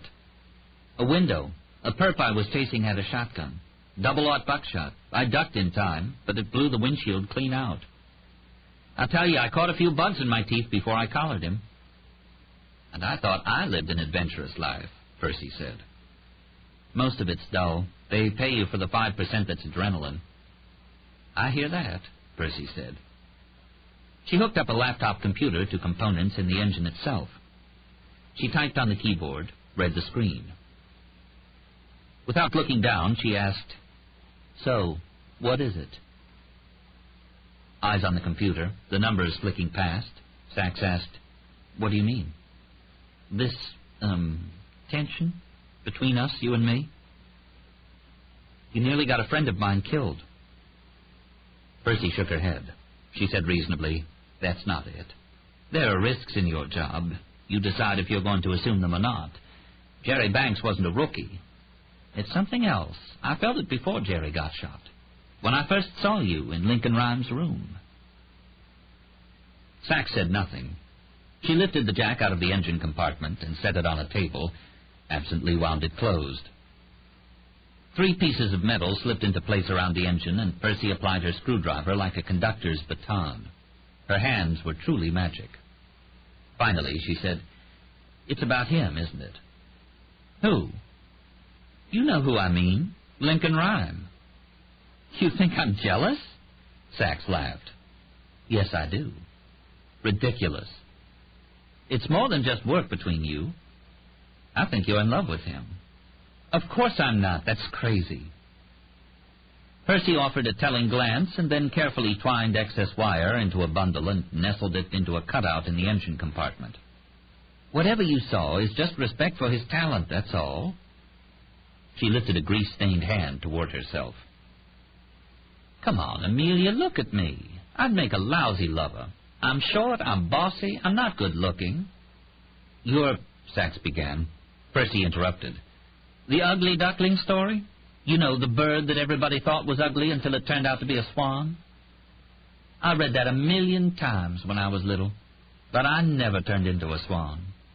Maybe I learned to fly like one," she said with a cool smile, "but it isn't the same. Besides," Percy continued, "I'm a widow. I've just lost my husband. I'm not the least interested in anyone else." "I'm sorry," Sachs began slowly, feeling unwillingly drawn into this conversation. "But I've got to say, well, you don't really seem to be in mourning." "Why, because I'm trying my hardest to keep my company going?" "No, there's more than that," Sachs replied cautiously. "Isn't there?" Percy examined Sachs's face. "Ed and I were incredibly close. We were husband and wife and friends and business partners. And yes, he was seeing someone else." Sax's eyes swiveled toward the Hudson Air office. "That's right," Percy said. "It's Lauren. You met her yesterday." The brunette who'd been crying so hard. "It tore me apart.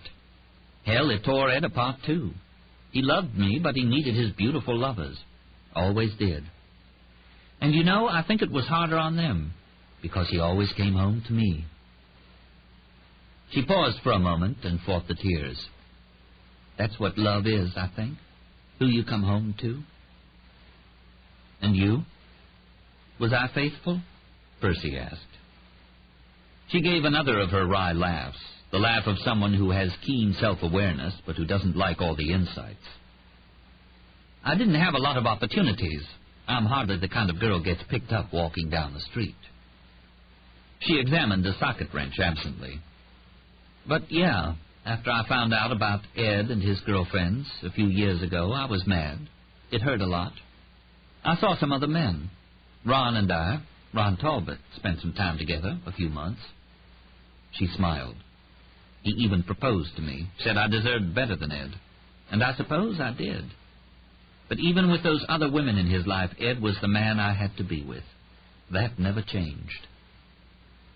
Percy's eyes grew distant for a moment. "We met in the Navy, Ed and I, both fighter pilots. When he proposed... See, the traditional way to propose in the military is you say, 'You want to become my dependent?' Sort of a joke. But we were both Lieutenants J.G., so Ed said, 'Let's you and me become each other's dependents.' He wanted to get me a ring, but my father disowned me." "For real?" "Yep, real soap opera, which I won't go into now. Anyway, Ed and I were saving every penny to open our own charter company after we were discharged, and we were completely broke. But one night he said, let's go up. So we borrowed this old Norseman they had on the field. Tough plane. Big air-cooled rotary engine. You could do anything with that aircraft. Well, I was in the left-hand seat. I'd taken off, and it got us up to about 6,000 feet. Suddenly he kissed me and wobbled the yoke, which meant he was taking over. I let him. He said, I got you a diamond after all, Perce. He did, Sachs asked. Percy smiled. He throttled up all the way to the firewall and pulled the yoke back. The nose went straight up in the air. Tears were coming fast now to Percy Clay's eyes. For a moment, before he kicked rudder and we started down out of the stall, we were looking straight up into the night sky. He leaned over and said, take your pick. All the stars of the evening. You can have any one you want. Percy lowered her head, caught her breath. All the stars of the evening. After a moment, she wiped her eyes with her sleeve, then turned back to the engine. This book is continued at this point on the other side of this cassette. Believe me, you don't have anything to worry about. Lincoln's a fascinating man, but Ed was all I ever wanted. There's more to it than you know, Sachs sighed. You remind him of someone he was in love with. You show up, and all of a sudden it's like he's with her again. Percy shrugged. We have some things in common. We understand each other. But so what? That doesn't mean anything. Take a look, Amelia.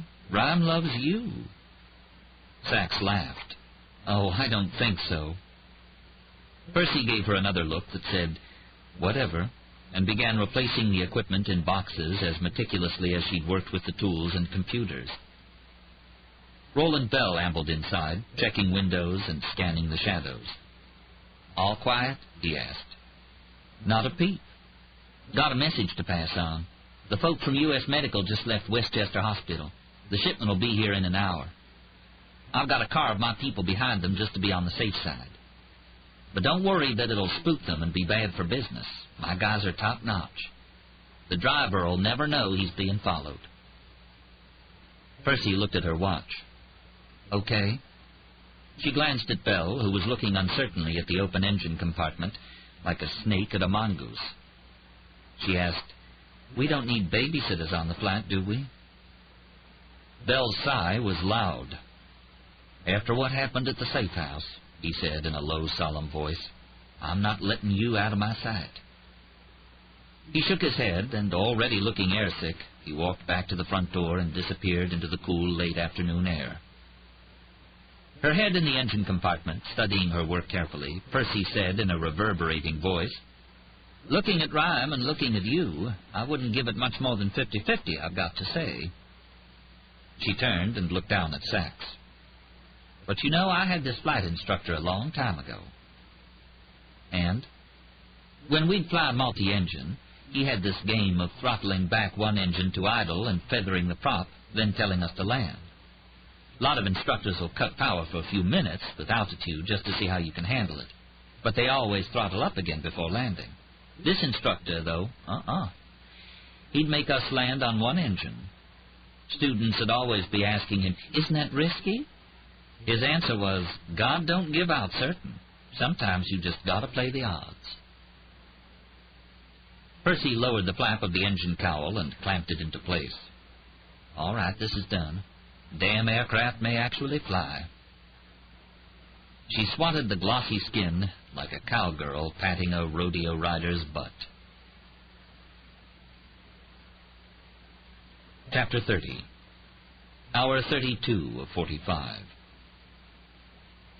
At 6 p.m. on Sunday, they summoned Jody from Rhyme's downstairs bedroom, where he'd been under lock and key. He trotted up the stairs reluctantly, clutching his silly book, Dependent No More, like a Bible. Rhyme remembered the title. It had been on the Times bestseller list for months. In a black mood at the time, he'd noticed the book and thought cynically about himself, dependent forever. A team of federal agents was flying from Quantico to Cumberland, West Virginia, Stephen Call's old residence, to pick up whatever leads they could, hoping they might track him to his present whereabouts from there. But Rhyme had seen how carefully he'd scoured his crime scenes, and he had no reason to think the man would have been any less careful in covering his other tracks. "You told us some things about him," Rhyme said to Jody. "Some facts, some nutritional information. I want to know more." "I think hard." Jody squinted. Rhyme supposed he was considering what he could say to mollify them, superficial impressions. But he was surprised when Jody said, "Well, for one thing, he's afraid of you." "Us?" Rhyme asked. "No, just you." "Me?" he asked, astonished. "He knows about me?" "He knows your name's Lincoln, and that you're out to get him." "How?" "I don't know," the man said, then added, "You know, he made a couple of calls on that cell phone, and he listened for a long time. I was thinking—" "Oh, hellfire!" Delray sang out. "He's tapping somebody's line." "Of course," Rhyme cried. "Probably the Hudson Air office. That's how he found out about the safe house. Why didn't we think about that?" Delray said, "We got to sweep the office, but the bug might be in a relay box somewheres. We'll find it. We'll find it." He placed a call to the Bureau's tech services. To Jody, Rhyme said, "Go on. What else does he know about me?" "He knows you're a detective. I don't think he knows where you live or your last name, but you scare the hell out of him." If Rhyme's belly had been able to register the lub-dub of excitement and pride, he'd have felt that now. "Let's see, Stephen Call, if we can't give you a little more to be afraid of. You helped us once, Jody. I need you to help us again." "Are you crazy?" "Shut the fuck up," Delray barked, "and listen to what the man's saying, okay? Okay?" "I did what I said I would. I'm not doing anything more." The whine really was too much. Rhyme glanced at Solito. This called for people skills. "It's in your interest," Solito said reasonably, "to help us." "Getting shot in the back's in my interest? Getting shot in the head's in my interest? Uh-huh, I see. You want to explain that?" "Sure, I'll fucking explain it," Solito grumbled. "The dancer knows you dined him. He didn't have to target you back there at the safe house, right? Am I right?" Always get the mutts to talk, to participate. Solito had often explained the ways of interrogation to Lincoln Rhyme. "Yeah, I guess." Solito motioned Jody closer with a crooked finger. "It would have been the smart thing for him just to take off, but he went to the trouble to take up a sniper position and try to cap your ass. Now what's that tell us?" It tells us that he ain't going to rest till he clips you." Delray, happy to play straight man for a change, said, "And he's the sort I don't think you want to have knocking on your door at 3 a.m, this week, next month, or next year. We all together on that?" "So," Solito resumed snappily, "agreed that it's in your interest to help us." "But you'll give me, like, witness protection?" Solito shrugged. "Yes and no." "Huh?" "If you help us, yes. If you don't, no." Jody's eyes were red and watery. He seemed so afraid. In the years since his accident, Rhyme had been fearful for others, Amelia and Tom and Lon Solito. But he himself didn't believe he'd ever been afraid to die, certainly not since the accident. He wondered what it must be like to live so timidly, a mouse's life. Too many ways to die. Solito, slipping into his good cop persona, offered a faint smile to Jody. "You were there when he killed that agent in the basement, right?" "I was there, yeah." "That man could be alive now, and Britt Hale could be alive now. A lot of other people could, too, if somebody'd help us to stop this asshole a couple of years ago. Well, you can help us stop him now. You can keep Percy alive, maybe dozens of others. You can do that." This was Solito's genius at work. Rhyme would have bullied and coerced and, in a pinch, bribed the little man. But it never occurred to him to appeal to the splinter of decency that the detective, at least, could see within him. Jody absently riffled the pages in his book with a filthy thumb. Finally, he looked up and, with surprising sobriety, said, "When I was taking him to my place in the subway, a couple times I thought I'd maybe push him into a sewer interceptor pipe. The water goes real fast there. Wash him right down to the Hudson. Or I know where they had these piles of tie spikes in the subway. I could grab one and hit him over the head when he wasn't looking. I really thought about doing that, but I got scared." He held up the book. Chapter 3, Confronting Your Demons. "I've always run, you know. I never stood up to anything. I thought maybe I could stand up to him, but I couldn't." "Hey, now's your chance to," Solito said, flipping through the tattered pages again, sighing. "What I gotta do?" Delray pointed an alarmingly long thumb toward the ceiling, his mark of approval. "We'll get to that in a minute," Rhyme said, looking around the room. Suddenly he shouted, "Tom! Tom! Come here, I need you." The handsome, exasperated face of the aide poked around the corner. "Yes?" "I'm feeling vain," Rhyme announced dramatically. "What?" "I'm feeling vain. I need a mirror." "You want a mirror?" "A big one. And would you please comb my hair? I keep asking you, and you'll keep forgetting." The U.S. Medical and Healthcare van pulled onto the tarmac. If the two white-jacketed employees carting $250,000 worth of human organs were concerned about the machine-gun-armed cops ringing the field, they gave no indication of it. The only time they flinched was when King, the bomb squad German shepherd, sniffed the cargo cases for explosives. "I'd watch that dog there," one of the delivery men said uneasily. "I imagine to them liver's liver and heart's heart." But King behaved like a thorough professional and signed off on the cargo without sampling any.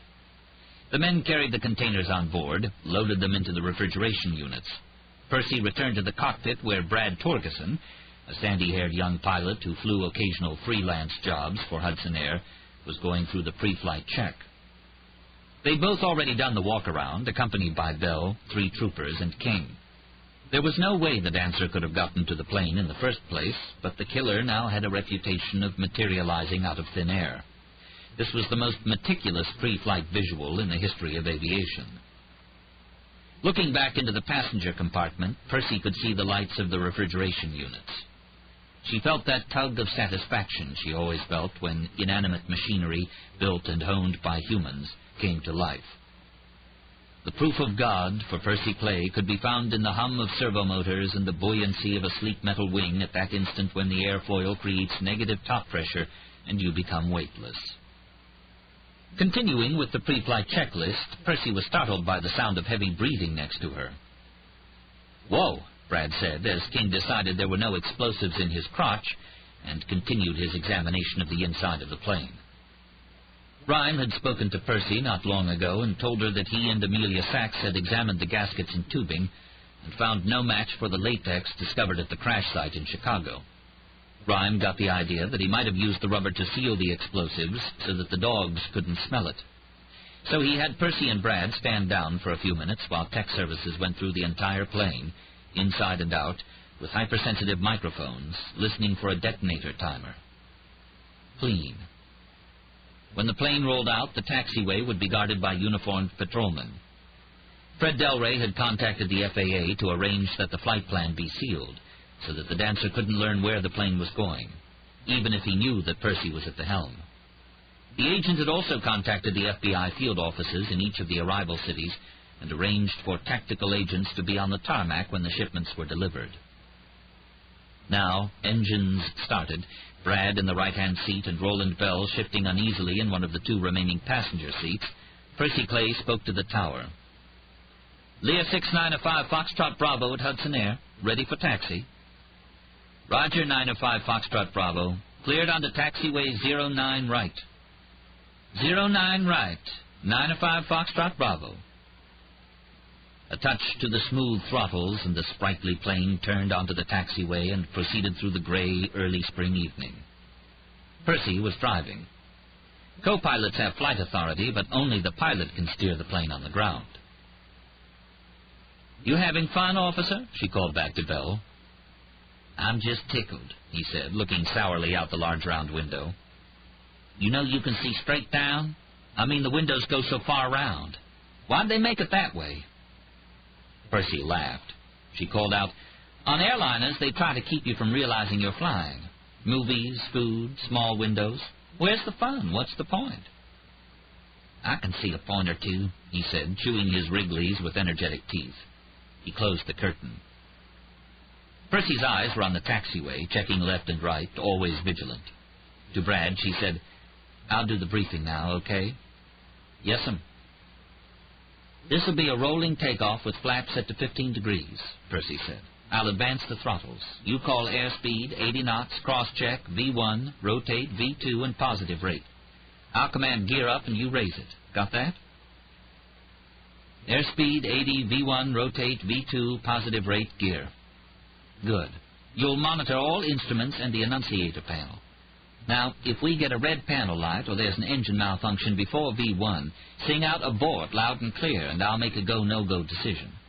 If there's a malfunction at or after V1, we will continue the takeoff and we'll treat the situation as an in-flight emergency. We will continue on heading and you'll request VFR clearance for an immediate return to the airport. Understood? Understood. Good. Let's do some flying. You ready, Roland? I'm ready. Hope you are. Don't drop your candy.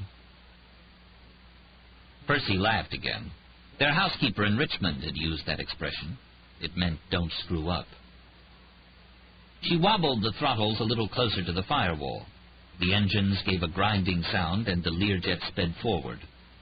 They continued to the hold position, where the killer had placed the bomb on Ed's plane. She looked out the window and saw 2 cops standing guard. Lear 905, Foxtrot Bravo, ground control called through the radio. Proceed to and hold short of runway 5 left. Foxtrot Bravo, hold short of 05 left. She steered onto the taxiway. The Lear was a ground hugger, yet whenever Percy Clay sat in the left-hand seat, whether in the air or on the ground, she felt that she was a mile high. It was a powerful place to be.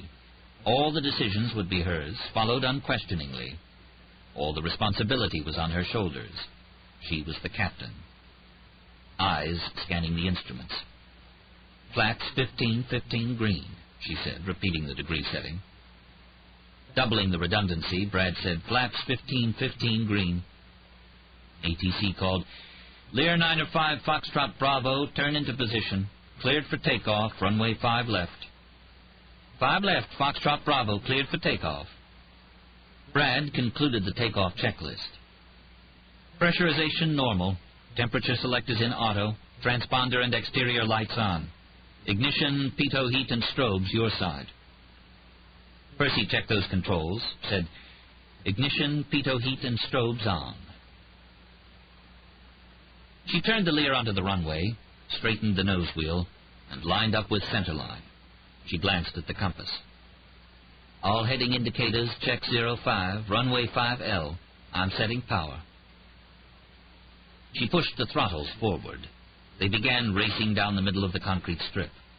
She felt his hand grip the throttles just below hers. Power set. Then Brad called, airspeed alive, as the airspeed indicators jumped off the peg and started to move upward. 20 knots, 40 knots. The throttles nearly to the firewall, the plane shot forward.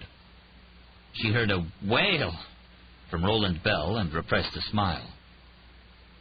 50 knots, 60 knots, 70. 80 knots, Brad called out. Cross-check. Check, she called after a glance at the airspeed indicator. V1, Brad sang out. Rotate. Percy removed her right hand from the throttles and took the yoke. Wobbly until now, the plastic control suddenly grew firm with air resistance. She eased back, rotating the Lear upward to the standard 7.5-degree incline. The engines continued to roar smoothly, and so she pulled back slightly more, increasing the climb to 10 degrees. Positive rate, Brad called. Gear up, flaps up, yaw damp on. Through the headphone came the voice of ATC. Lear 905 Foxtrot Bravo, turn left heading 280. Contact departure control. 280 905 Foxtrot Bravo, thank you, sir. Good evening. tugging the yoke a bit more, 11 degrees, 12, 14, leaving the power settings at takeoff level, higher than normal, for a few minutes, hearing the sweet grind of the turbofans behind her, the slipstream. And in this sleek silver needle, Percy Clay felt herself flying into the heart of the sky, leaving behind the cumbersome, the heavy, the painful. Leaving behind Ed's death and Britt's, leaving behind even that terrible man, the devil, the Coffin Dancer. All of the hurt, all of the uncertainty, all of the ugliness were trapped far below her, and she was free. It seemed unfair that she should escape these stifling burdens so easily, but that was the fact of it. For the Percy Clay who sat in the left-hand seat of Lear N695FB was not Percy Clay, the short girl with the squat face, or Percy Clay, the girl whose only sex appeal was the lure of Daddy's chopped tobacco money. It wasn't Percy Pug, Percy the Mug, Percy the Troll, the awkward brunette struggling with the ill-fitting gloves at her cotillion on the arm of her mortified cousin, surrounded by willowy blondes who nodded at her with pleasant smiles and stored up the sight for a gossip fest later. That wasn't the real Percy Clay. This was. Another gasp from Roland Bell. He must have peeked through the window curtain during their alarming bank. Mamaroneck departure, Lear 905 Foxtrot Bravo, with you out of 2000. Evening 5 Foxtrot Bravo, climb and maintain 6,000. And then they began the mundane tasks of setting NavCom for the VOR frequencies that would guide them to Chicago as straight as a samurai's arrow. At 6,000 feet, they broke through the cloud cover into a sky that was as spectacular as any sunset Percy had ever seen. Not really an outdoor person, she never grew tired of the sight of beautiful skies. Percy allowed herself a single sentimental thought, that it would have been a very good thing if Ed's last sight had been as beautiful as this. At 21,000 feet, she said, "Your aircraft." Brad responded, "Got it." "Coffee?" "Love some." She stepped into the back of the plane, poured 3 cups, took one to Brad, and then sat down next to Roland Bell, who took the cup in shaking hands. "How you doing?" she asked. "It's not like I get airsick. It's just I get—" His face folded. "Well, nervous is it?" There were probably 1,000 good Tar Heel similes to choose from, but for once his southern talk failed him. "Just nervous," he concluded. "Take a look," she said, pointing out the cockpit window. He eased forward in the seat and looked out the windshield.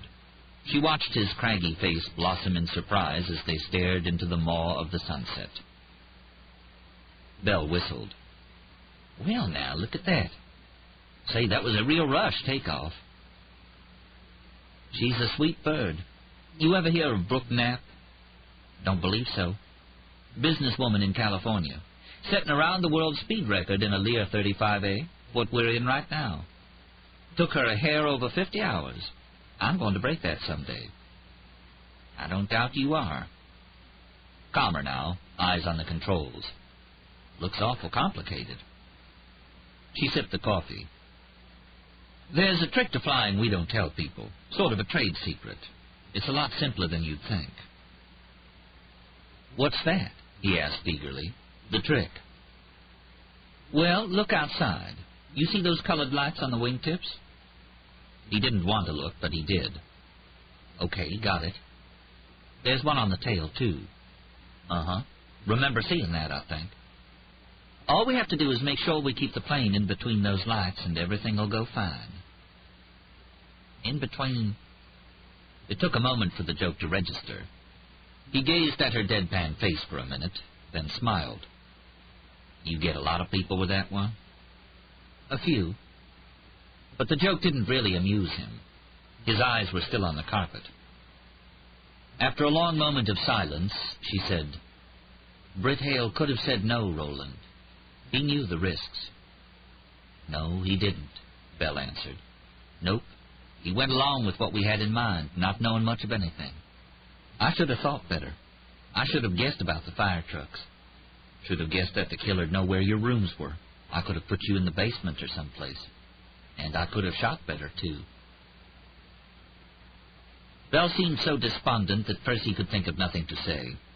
She rested her veiny hand on his forearm. He seemed thin, but he was really quite strong. He gave a soft laugh. You want to know something? What? This is the first time I've seen you looking halfway comfortable since I met you. Only place I really feel at home, she said. We're going 200 miles an hour, a mile up in the air, and you feel safe. Belle sighed. No, we're going 400 miles an hour, 4 miles up. Thanks for sharing that. There's an old pilot saying, Percy said. St. Peter doesn't count the time spent flying, and he doubles the hours you spend on the ground. Funny, Belle said. My uncle said something like that, too. Only he used it talking about fishing. I'd vote for his version over yours any day. Nothing personal. Chapter 31. Hour 33 of 45. Worms. Stephen Call, sweating, stood in a filthy bathroom in the back of a Cuban-Chinese restaurant, scrubbing to save his soul. Worms gnawing, worms eating, worms swarming. Clean them away. Clean them away. Soldier, sir, I'm busy, sir. Scrub, scrub, scrub, scrub. Lincoln the Worm is looking for me. Everywhere Lincoln the Worm looks, worms appear. Go away.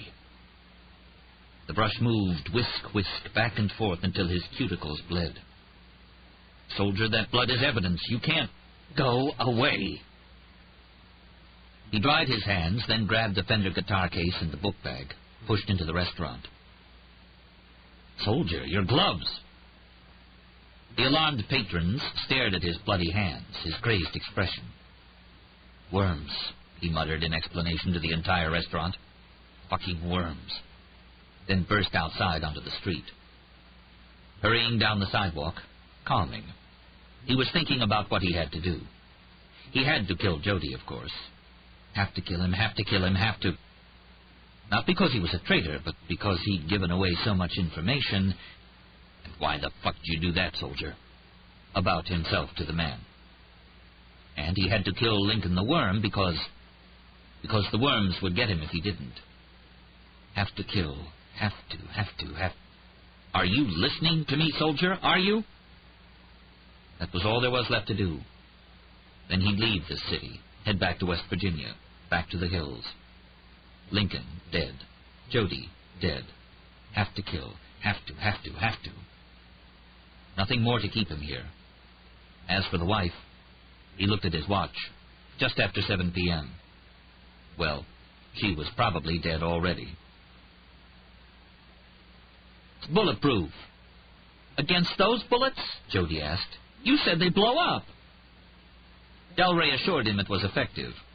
The vest was thick Kevlar on top of a steel sheet. It weighed 42 pounds, and Rhyme didn't know a cop in the city who wore a vest like this or ever would. But what if he shoots my head? He wants me a lot more than he wants you, Rhyme said. And how's he going to know I'm staying here? How'd you think, mutt? Delray snapped. I'ma tell him. The agent cinched up the little man tight in the vest and tossed him a windbreaker. He'd showered, after protesting, and had been given a set of clean clothes. The large navy blue jacket, covering the bulletproof vest, was a little lopsided, but actually gave him a muscular physique. He caught sight of himself in the mirror, his scrubbed and newly attired self, and smiled for the first time since he'd been here. Okay, Solido said to 2 undercover officers. Take him downtown. The officers ushered him out the door. After he'd left, Delray looked at Rhyme, who nodded. The lanky agent sighed and flicked open his cell phone, placed a call to Hudson Air Charters, where another agent was waiting to pick up the phone. The Fed's tech group had found a remote tap on a relay box near the airport, clipped into the Hudson Air phone lines. The agents hadn't removed it, though. In fact, at Rhyme's insistence, they checked to make sure it was working and had replaced the weak batteries. The criminalist was relying on the device for the new trap. On the speakerphone, several rings, then a click. Agent Mondale, came the deep voice. Mondale wasn't Mondale, and he was speaking according to a pre-written script. "Mondale," Delray said, sounding lily-white to a Connecticut manner born. "Agent Wilson here. We're at Lincoln's now." Not Rhyme. The dancer knew him as Lincoln. "How's the airport?" "Still secure." "Good. Listen, got a question. We've got a CI working for us, Joe Doforio." "He was the one—" "Right. Turn. You're working with him?" "Yeah," said Wilson, a.k.a. Fred Delray. "Bit of a mutt, but he's cooperating. We're going to run him down to his hidey hole and back here." "Where's here? You mean back to Lincoln's?" "Right. He wants his stuff." "Fuck you doing that for?" "He cut a deal. He dimes this killer, and Lincoln agreed he could have some stuff from his place. This old subway station. Anyway, we're not doing a convoy, just one car. Reason I called, we need a good driver. You worked with somebody you liked, right?" "Driver? On the Gambino thing?" "Oh, yeah, let me think." They stretched it out. Rhyme was, as always, impressed with Delray's performance. Whoever he wanted to be, he was. The phony agent Mondale, who deserved a Best Supporting Award himself, said, "I remember, Tony Glidden. No, Tommy, the blonde guy, right?" "That's him. I want to use him. He around?" "No, he's in Philly, that carjacking sting." "Philly, too bad. We're going in about 20 minutes. "Can't wait any longer than that." "Well, I'll just have to do it myself then. But that Tommy, he... fucker could drive a car. He could lose a tail in 2 blocks. Man was amazing." "Sure could use him now. Listen, thanks, Mondale." "Later." Rhyme winked, a quad's equivalent of applause. Delray hung up, exhaled long and slow. "We'll see, we'll see." Solido uttered an optimistic, "The 3rd time we're baiting him. This should be it." Lincoln Rhyme didn't believe that was a rule of law enforcement, but he said, "Let's hope." Sitting in a stolen car not far from Jody's subway station, Stephen Call watched a government-issue sedan pull up. Jody and 2 uniformed cops climbed out, scanning the rooftops. Jody ran inside and 5 minutes later escaped back to the car with 2 bundles under his arm. Stephen could see no backup, no tail cars. What he'd heard on the tap was accurate. They pulled into traffic and he started after them, thinking there was no place in the world like Manhattan for following and not being seen. He couldn't do this in Iowa or Virginia. The unmarked car drove fast, but Stephen was a good driver too, and he stayed with it as they made their way uptown. The sedan slowed when they got to Central Park West and drove past a townhouse in the 70s. There were 2 men in front of it, wearing street clothes, but they were obviously cops. A signal, probably all clear, passed between them and the driver of the unmarked sedan. So that's it. That's Lincoln the Worm's house. The car continued north. Stephen did too for a little ways, then parked suddenly and climbed out, hurrying into the trees with the guitar case. He knew there'd be some surveillance around the apartment, and he moved quietly. Like a deer soldier. Yes, sir. He vanished into a stand of brush and crawled back toward the townhouse, finding a good nest on a stony ledge under a budding lilac tree. He opened the case. The car containing Jody, now going south, screeched up to the townhouse. Standard evasive practice, Stephen recognized. It had made an abrupt U-turn in heavy traffic and sped back here. He was watching the 2 cops climb out of the sedan, look around, and escort a very scared Jody along the sidewalk. Stephen flipped the covers off the telescope and took careful aim on the traitor's back. Suddenly, a black car drove past, and Jody spooked. His eyes went wide, and he pulled away from the cops, running into the alley beside the townhouse. His escorts spun around, hands on their weapons, staring at the car that had startled him. They looked at the quartet of Latino girls inside and realized it was just a false alarm. The cops laughed. One of them called to Jody. But Stephen wasn't interested in the little man right now. He couldn't get both the worm and Jody, and Lincoln was the one he had to kill now. He could taste it. It was a hunger, a need as great as scrubbing his hands. To shoot the face in the window, to kill the worm. Have to. He was looking through the telescope, scanning the building's windows. And there he was, Lincoln the Worm. A shiver rippled through Stephen's entire body. Like the electricity he felt when his leg rubbed against Jody's, only 1,000 times greater. He actually gasped in excitement. For some reason, Stephen wasn't the least surprised to see that the worm was crippled. In fact, this was how he knew the handsome man in a fancy motorized wheelchair was Lincoln. Because Stephen believed it would take an extraordinary man to catch him. Someone who wasn't distracted by everyday life. Someone whose essence was his mind. Worms could crawl over Lincoln all day long and he'd never even feel them. They could crawl into his skin and he'd never know. He was immune, and Stephen hated him all the more for his invulnerability. So the face in the window during the Alexandria, Virginia hit. It hadn't been Lincoln. Or had it? Stop thinking about it. Stop. The worms will get you if you don't. The explosive rounds were in the clip. He chambered one and scanned the room again. Lincoln the Worm was speaking to someone Stephen couldn't see. The room on the first floor seemed to be a laboratory. He saw a computer screen and some other equipment. Stephen wrapped the sling around him, spot-welded the rifle butt to his cheek. It was a cool, damp evening. The air was heavy. It would sustain the explosive bullet easily. There was no need to correct. The target was only 80 yards away. Safety off. Breathe. Breathe. Go for a headshot. It would be easy from here. Breathe. In, out. In, out. He looked through the reticles, centered them on Lincoln the Worm's ear as he stared at the computer screen. The pressure on the trigger began to build. Breathe. Like sex. Like coming. Like touching firm skin. Harder. Harder. Then Stephen saw it. Very faint. A slight unevenness on Lincoln the Worm's sleeve, but not a wrinkle.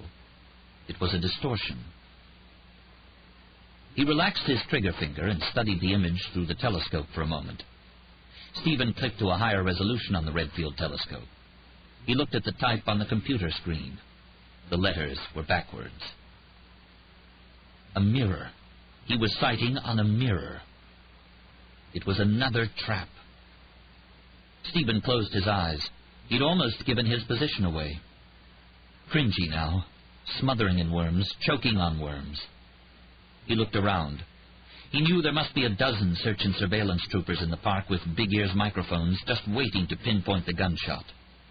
They'd sight on him with M16s mounted with starlight scopes and nail him in a crossfire. Green lighted to kill. No surrender pitch.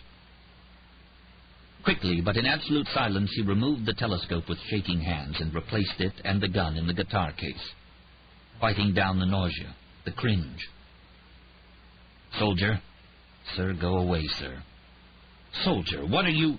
Sir, fuck you, sir. Stephen slipped through the trees to a path and walked casually around the meadow, heading east. Oh, yes, he was now even more certain than before that he had to kill Lincoln. A new plan. He needed an hour or two to think, to consider what he was going to do.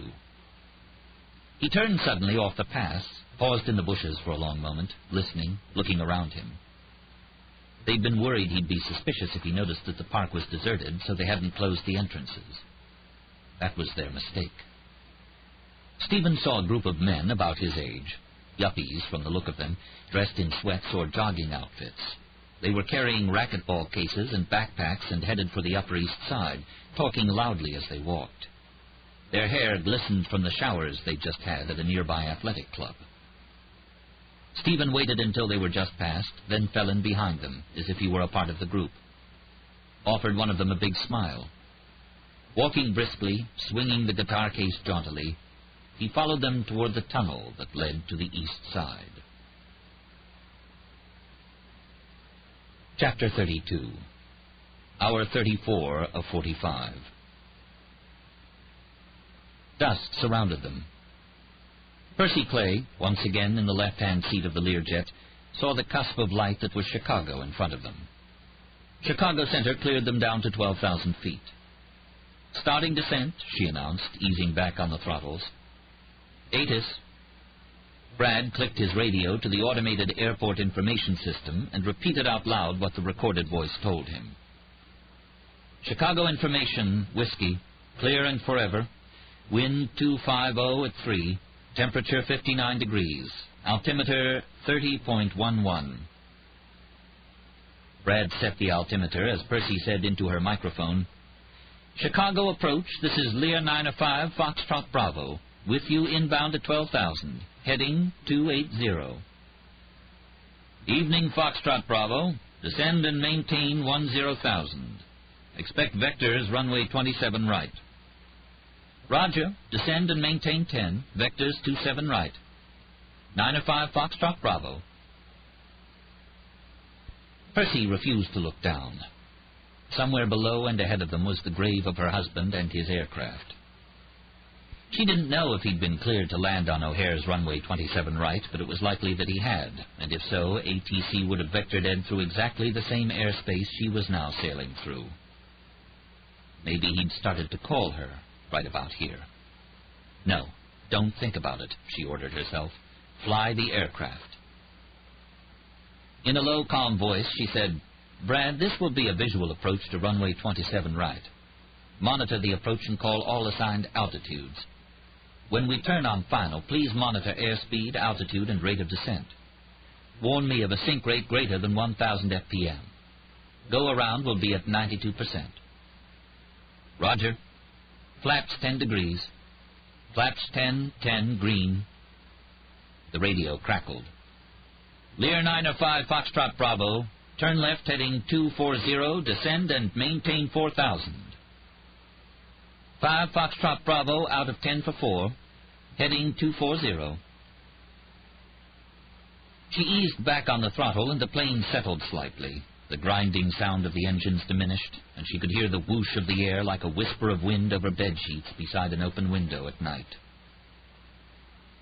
Percy yelled back to Belle, "You're about to have your first landing in a Lear. Let's see if I can set her down without rippling your coffee." "In one piece is all I'm asking for," Belle said, and cinched his seatbelt tight as a bungee cord harness. "Nothing, Ryan." The criminalist closed his eyes in disgust. "I don't believe it. I just don't believe it." "He's gone. He was there, they're pretty sure, but the mics didn't pick up a sound." Ryan glanced up at the big mirror he'd ordered Tom to prop up across the room. They'd been waiting for the explosive rounds to crash into it. Central Park was peppered with Howman's and Delray's tactical officers, just waiting for a gunshot. "Where's Jody?" Ryan asked. Delray snickered. "Hiding in the alley. Saw some car go by and spooked." "What car?" Ryan asked. The agent laughed. "If it was a dancer, then he turned himself into 4 fat Puerto Rican girls. Little shit said he won't come out till somebody shuts off the street light in front of your building." "Leave him. He'll come back when he gets cold." "Or to get his money," Sachs reminded. Ryan scowled. He was bitterly disappointed that this trick, too, hadn't worked. Was it his failing?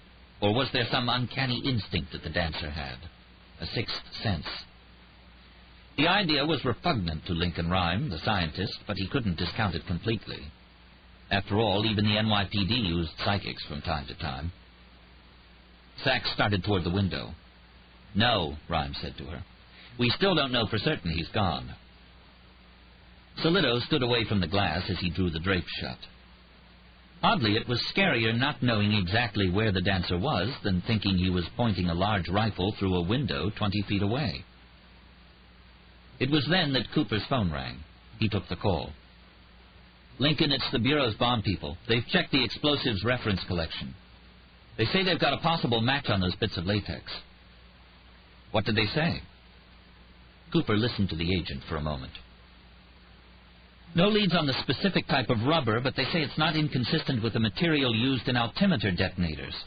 There's a latex balloon filled with air. It expands when the plane goes up because of the low pressure at higher altitudes, and at a certain height the balloon presses into a switch on the side of the bomb wall. Contacts completed. The bomb goes off. But this bomb was detonated by a timer. They're just telling me about the latex.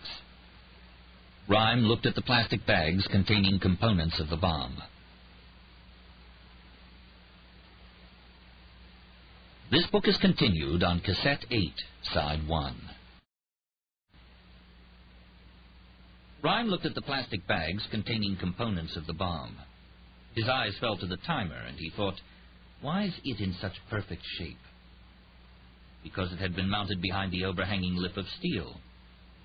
But the dancer could have mounted it anywhere, pressed it into the plastic explosive itself, which would have reduced it to microscopic pieces. Leaving the timer intact had seemed careless at first, but now he wondered. Tell him that the plane exploded as it was descending, Sachs said. Cooper relayed the comment, then listened. The tech reported, he says it could just be a point of construction variation. As the plane climbs, the expanding balloon trips a switch that arms the bomb. When the plane descends, the balloon shrinks and closes the circuit. That detonates it. Rhyme whispered, the timer's a fake. He mounted it behind the piece of metal so it wouldn't be destroyed. So we'd think it was a time bomb, not an altitude bomb. How high was Carney's plane when it exploded? Solito raced through the report. It was just descending through 5,000 feet. So it armed when they climbed through 5,000 outside of Mamaroneck and detonated when he went below it near Chicago, Rhyme said.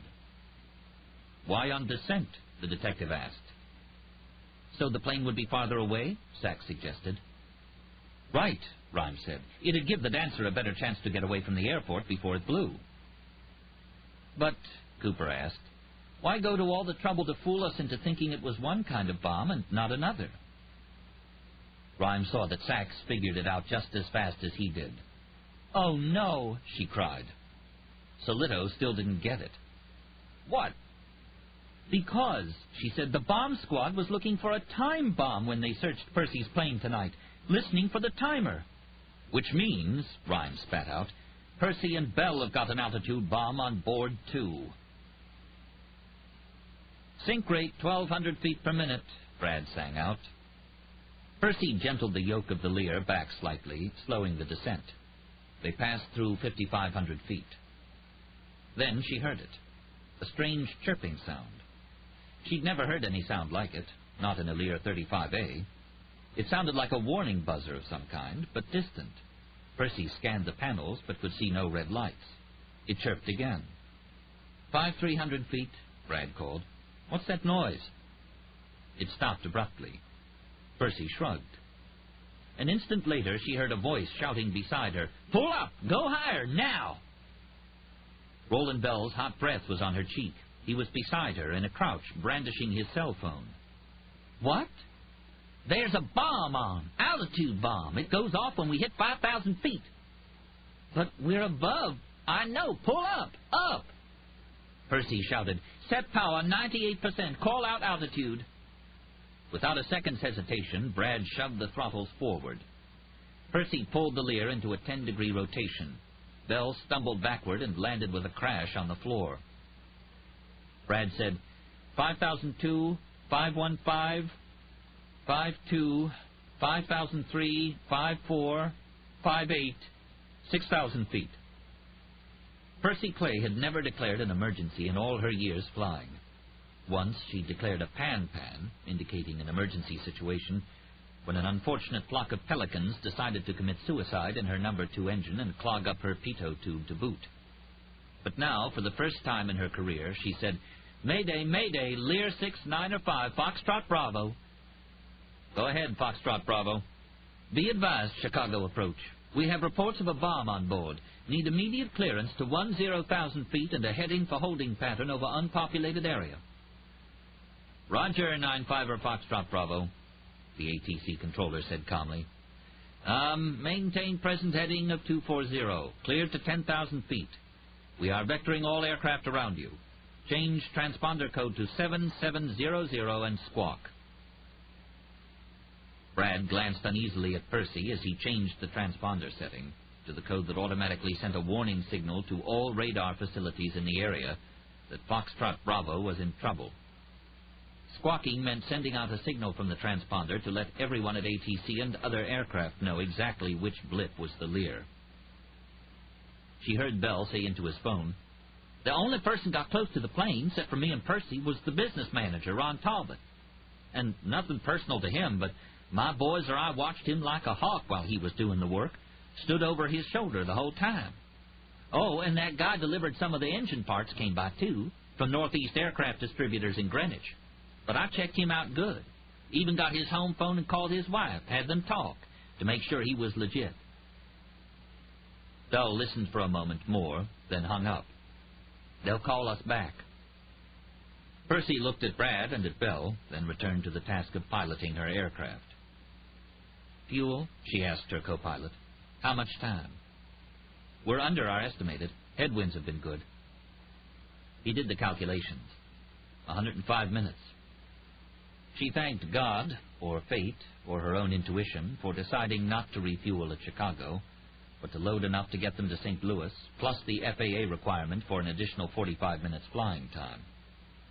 Bell's phone chirped again.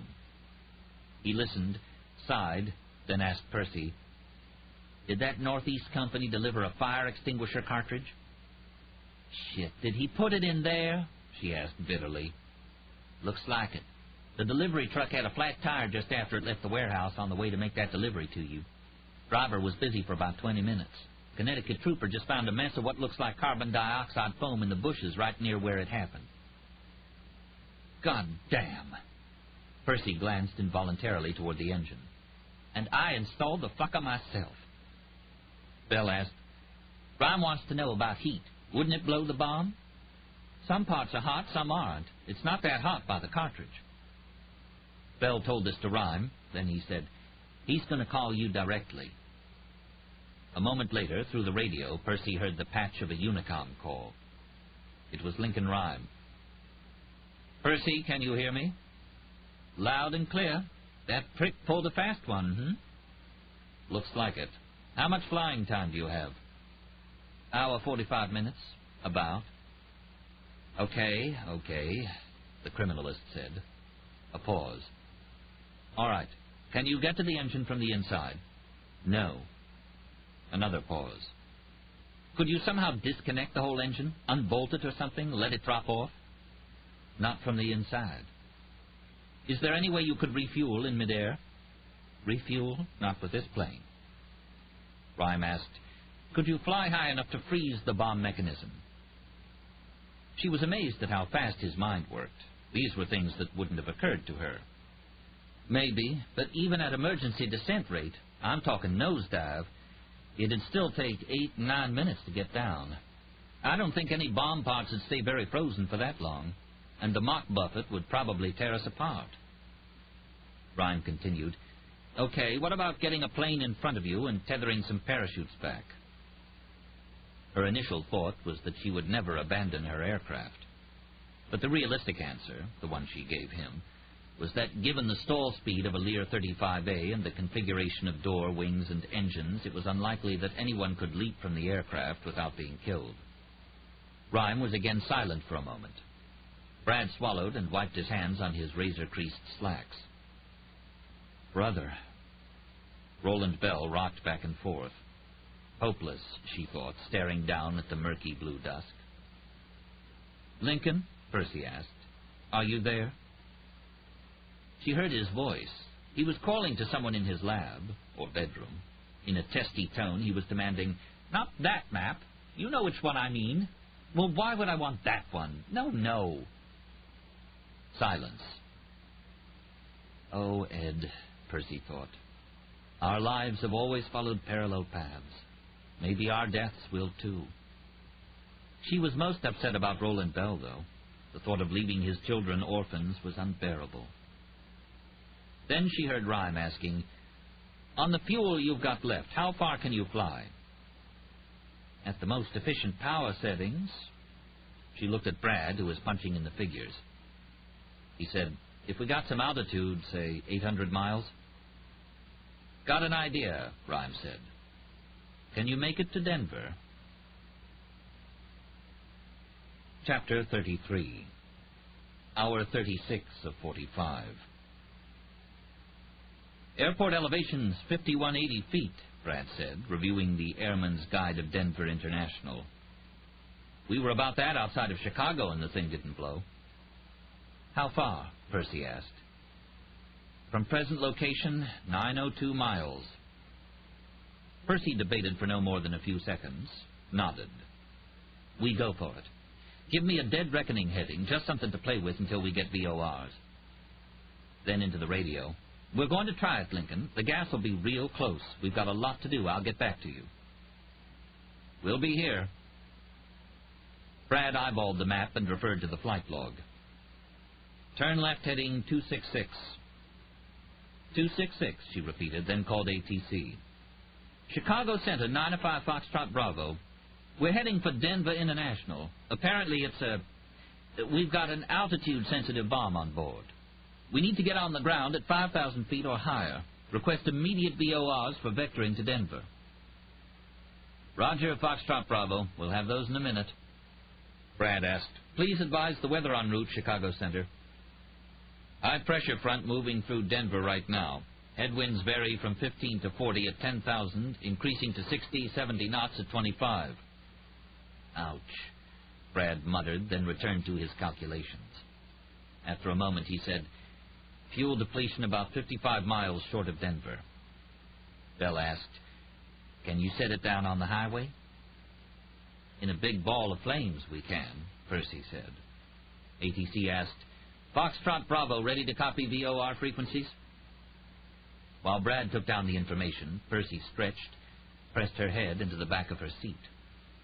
The gesture seemed familiar, and she remembered she'd seen Lincoln Rhyme do the same in his elaborate bed. She thought about her little speech to him. She'd meant it, of course, but hadn't realized how true the words were, how dependent they were on fragile bits of metal and plastic, and maybe about to die because of them. Fate is the hunter. 55 miles short. What could they do? Why wasn't her mind as far-ranging as Rhymes? Wasn't there anything she could think of to conserve fuel? Flying higher was more fuel efficient. Flying lighter was too. Could they throw anything out of the aircraft? The cargo? The U.S. medical shipment weighed exactly 478 pounds. That would buy them some miles. But even as she considered this, she knew she'd never do it. If there was any chance she could salvage the flight, salvage the company, she would. Come on, Lincoln Rhyme, she thought. Give me an idea. Give me... Picturing his room, picturing sitting beside him, she remembered the Tiercel, the male falcon, lording about on the window ledge. Brad, she asked abruptly, what's our glide ratio? A Lear 35A? No idea. Percy had flown a Schweitzer 232 sailplane. The first prototype was built in 1962, and it had set the standard for glider performance ever since. Its sink rate was a miraculous 120 feet per minute. It weighed about 1,300 pounds. The Lear she was flying was 14,000 pounds. Still, aircraft will glide, any aircraft. She remembered the incident of the Air Canada 767 a few years ago. Pilots still talked about it. The jumbo jet ran out of fuel due to a combination of computer and human error. Both engines flamed out at 41,000 feet, and the aircraft became a 143-ton glider. It crash-landed without a single death. Well, let's think. What would the sink rate be at idle? We could keep it at 2,300, I think, which meant a vertical drop of about 30 miles per hour. Now, calculate if we burned fuel to take us to 55,000 feet. When would we deplete? 55? Brad asked with some surprise. Roger. He punched in numbers. Maximum climb is 4,300 FPM. We'd burn a lot down here, but after 35,000, the efficiency goes way up. We could power back, go to one engine. Sure, we could do that. He tapped in more numbers. That scenario, we'd deplete about 83 miles short. But of course, then we'd have altitude. Percy Clay, who got A's in math and physics and could dead reckon without a calculator, saw the numbers stream past in her head. Flame out at 55,000, sink rate of 23. They could cover a little over 80 miles before they touched down. Maybe more if the headwinds were kind. Brad, with the help of a calculator and fast fingers, came up with the same conclusion. Be close, though. God don't give out certain. She said, Chicago Center, Leah Foxtrot Bravo requesting immediate clearance to 5,000 feet. Say again, Foxtrot Bravo? We need to go high, 5,000 feet. The ATC controller's voice intruded. Foxtrot Bravo, you're a Lear 3-5, is that correct? Roger. Maximum operating ceiling is 45,000 feet. That's affirmative, but we need to go higher.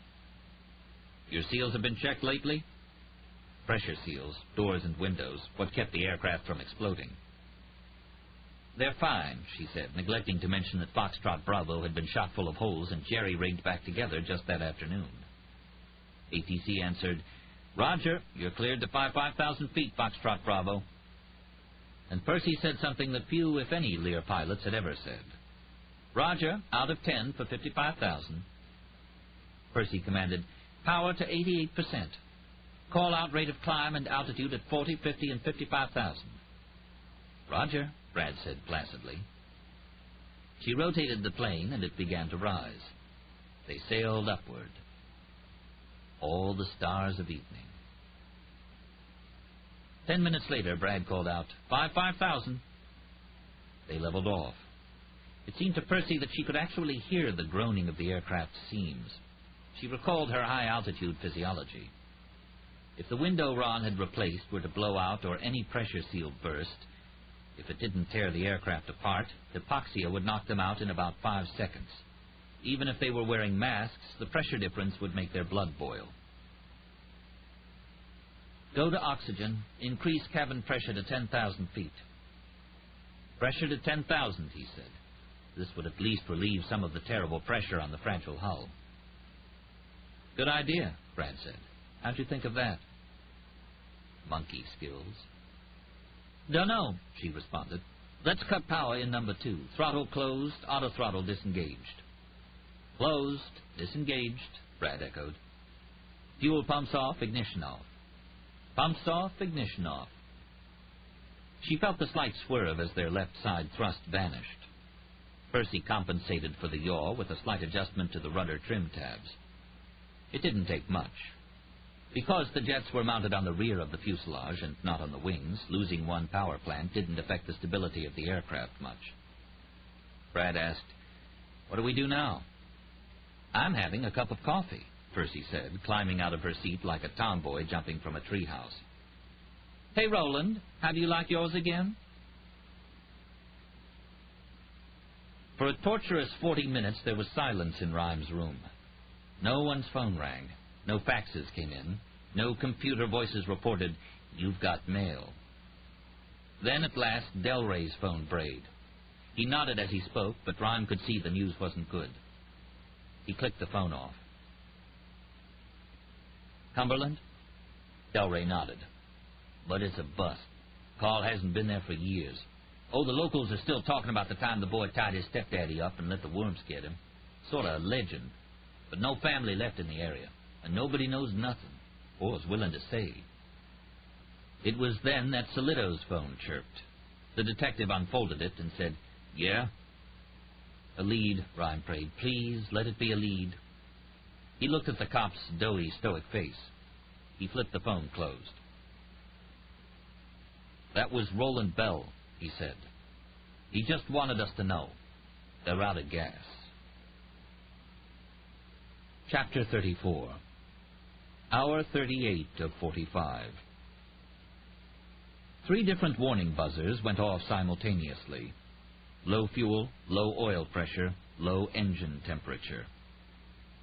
Percy tried adjusting the attitude of the aircraft slightly to see if she could trick some fuel into the lines, but the tanks were bone dry. With a faint clatter, number 1 engine quit coughing and went silent.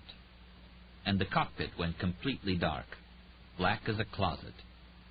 Oh, no. She couldn't see a single instrument, a single control lever or knob. The only thing that kept her from slipping into blind flight vertigo was the faint band of light that was Denver, in the far distance in front of them. What's this? Brad asked. Jesus, I forgot the generators. The generators are run by the engines. No engines, no electricity. Drop the raft, she ordered. Brad groped in the dark for the control and found it. He pulled the lever, and the ram air turbine dropped out beneath the aircraft. It was a small propeller connected to a generator. The slipstream turned the prop which powered the generator. It provided basic power for the controls and lights, but not the flaps, gear, speed brakes. A moment later, some of the lights were turned. Percy was staring at the vertical speed indicator. It showed a descent rate of 3,500 feet per minute, far faster than they'd planned on. They were dropping at close to 50 miles an hour. Why, she wondered. Why was the calculation so far off? Because of the rarefied air here. She was calculating sink rate based on denser atmosphere. And now that she considered this, she remembered that the air around Denver would be rarefied too. She'd never flown a sailplane more than a mile up. She pulled back on the yoke to arrest the descent. It dropped to 2,100 feet per minute. But the airspeed dropped too, fast. In this thin air, the stall speed was about 300 knots. The shaker stick began to vibrate and the controls went mushy. There'd be no recovery from a powerless stall in an aircraft like this. The coffin corner. Forward with the yoke. They dropped faster, but the airspeed picked up. For nearly 50 miles, she played this game. Air traffic control told them where the headwinds were strongest, and Percy tried to find the perfect combination of altitude and route. Winds that were powerful enough to give the Lear optimal lift, but not so fast that they slowed their ground speed too much. Percy, her muscles aching from controlling the craft with brute force, wiped the sweat from her face and said, "Give him a call, Brad." "Denver Center, this is Lear 6905 Foxtrot Bravo with you out of 19,000 feet. We are 21 miles from the airport. Airspeed 220 knots. We're in a no-power situation here and requesting vectoring to longest available runway consistent with our present heading of 250. "Roger, Foxtrot Bravo. We've been expecting you. Altimeter 30.95. Turn left heading 240. We're vectoring you to runway 28 left. You'll have 11,000 feet to play with." "Roger, Denver Center." Something was nagging at her, that ping in the gut again, like she'd felt with the black van. What was it? Just superstition? Tragedies come in threes. Brad said, 19 miles from touchdown, 16,000 feet. "Foxtrot Bravo, contact Denver approach." He gave them the radio frequency, then added, "They've been apprised of your situation. Good luck, ma'am. We're all thinking of you." "Good night, Denver. Thanks." Brad clicked the radio to the new frequency. What's wrong? She wondered again. There's something I haven't thought of. "Denver approach, this is Lear 6905 Foxtrot Bravo, with you at 13,000 feet, 13 miles from touchdown." "We have you, Foxtrot Bravo. Come right heading 250. Understand you are power free, is that correct?" "We're the biggest damn glider you ever saw, Denver." "You have flaps and gear?" "No flaps. We'll crank the gear down manually." "Roger. You want trucks?" Meaning emergency vehicles. "We think we've got a bomb on board. We want everything you've got." "Roger that." Then, with a shudder of horror, it occurred to her. The atmospheric pressure. "Denver approach," she asked. "What's the altimeter?" We have 30.96 Foxtrot Bravo." It had gone up 1/100th of an inch of mercury in the last minute. "It's rising?" "That's affirmative, Foxtrot Bravo. Major high-pressure front moving in." No. That would increase the ambient pressure around the bomb, which would shrink the balloon as if they were lower than they actually were. "Shit on the street," she muttered. Brad looked at her. She said to him, "What was the mercury at Mamaroneck?" He looked it up in the log. 29.6. Calculate 5,000 feet altitude at that pressure reading compared with 31.0. 31? That's awful high. That's what we're moving into. He stared at her. "But the bomb," Percy nodded. "Calculate it." The young man punched numbers with a steady hand. He sighed, his first visible display of emotion. 5,000 feet at Mamaroneck translates to 48.5 here. She called Bell forward again. Here's the situation. There's a pressure front coming in. By the time we get to the runway, the bomb may be reading the atmosphere as below 5,000 feet. It may blow when we're 50 to 100 feet above the ground. Okay. He nodded calmly. Okay. We don't have flaps, so we're going to be landing fast, close to 200 miles an hour. If it blows, we'll lose control and crash. There won't be much fire because the tanks are dry. And depending on what's in front of us, if we're low enough, we may skid a ways before we start tumbling. There's nothing to do but keep the seatbelts tight and keep your head down. All right, he said, nodding, looking out the window. She glanced at his face. Can I ask you something, Roland? You bet. This isn't your first airplane flight, is it? He sighed. You know, you live most of your born days in North Carolina. You just don't have much of a chance to travel. And coming to New York, well, those Amtraks are nice and comfy. He paused. Fact is, I've never been higher than an elevator'll take me. They're not all like this, she said. He squeezed her on the shoulder, whispered, Don't drop your candy. He returned to his seat. Okay, Percy said, looking over the Airman's Guide information on Denver International. Brad, this will be a nighttime visual approach to runway 28 left. I'll have command of the aircraft. You'll lower the gear manually and call out rate of descent, distance to runway, and altitude. Give me true altitude above ground, not sea level, and airspeed. She tried to think of something else. No power, no flaps, no speed brakes. There was nothing else to say. It was the shortest pre-landing briefing in the history of her flying career. She added, One last thing. When we stop, just get the fuck out as fast as you can. 10 miles to runway, he called. Speed 200 knots, altitude 9,000 feet. We need to slow descent. She pulled up on the yoke slightly, and the speed dropped dramatically. The shaker stick vibrated again. Stall now, and they died. Forward again. 9 miles. 8. Sweating like a rainstorm, she wiped her face. Blisters on the soft skin between her thumbs and index fingers. 7. 6. 5 miles from touchdown, 4,500 feet. Airspeed 200 knots. Gear down, Percy commanded. Brad spun the wheel that manually lowered the heavy gear. He had gravity helping him, but it was nonetheless a major effort. Still, he kept his eyes glued to the instruments and recited, calm as an accountant reading a balance sheet. 4 miles from touchdown, 3,900 feet. She fought the buffeting of the lower altitude and the harsh winds. Gear down, Brad called, panting. 3 green. The airspeed dropped to 180 knots, about 200 miles an hour. It was too fast, way too fast. Without their reverse thrusters, they'd burn up even the longest runway in a streak. Denver approach, what's the altimeter? 3098, the unflappable ATC controller said. Rising, higher and higher. She took a deep breath.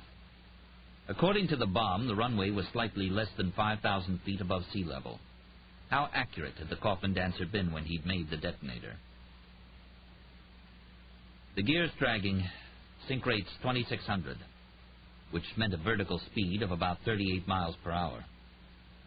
We're dropping too fast, Percy, Brad called. We'll hit in front of the approach lights, 100 yards short, 2 maybe. ATC's voice had noticed this too. Foxtrot Bravo, you have to get some altitude. You're coming in too low. Back on the stick. The speed dropped. Stall warning. Forward on the stick. 2.5 miles from touchdown, altitude 1,900 feet.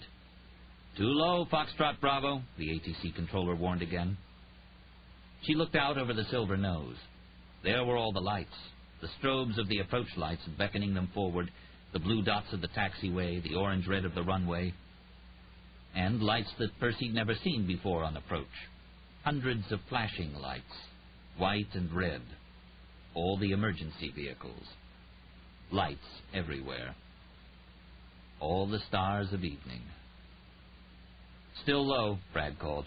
"We're going to impact 200 yards short." Hands sweating, straining forward, Percy thought again of Lincoln Rhymes, strapped to his seat, himself leaning forward, examining something in the computer screen.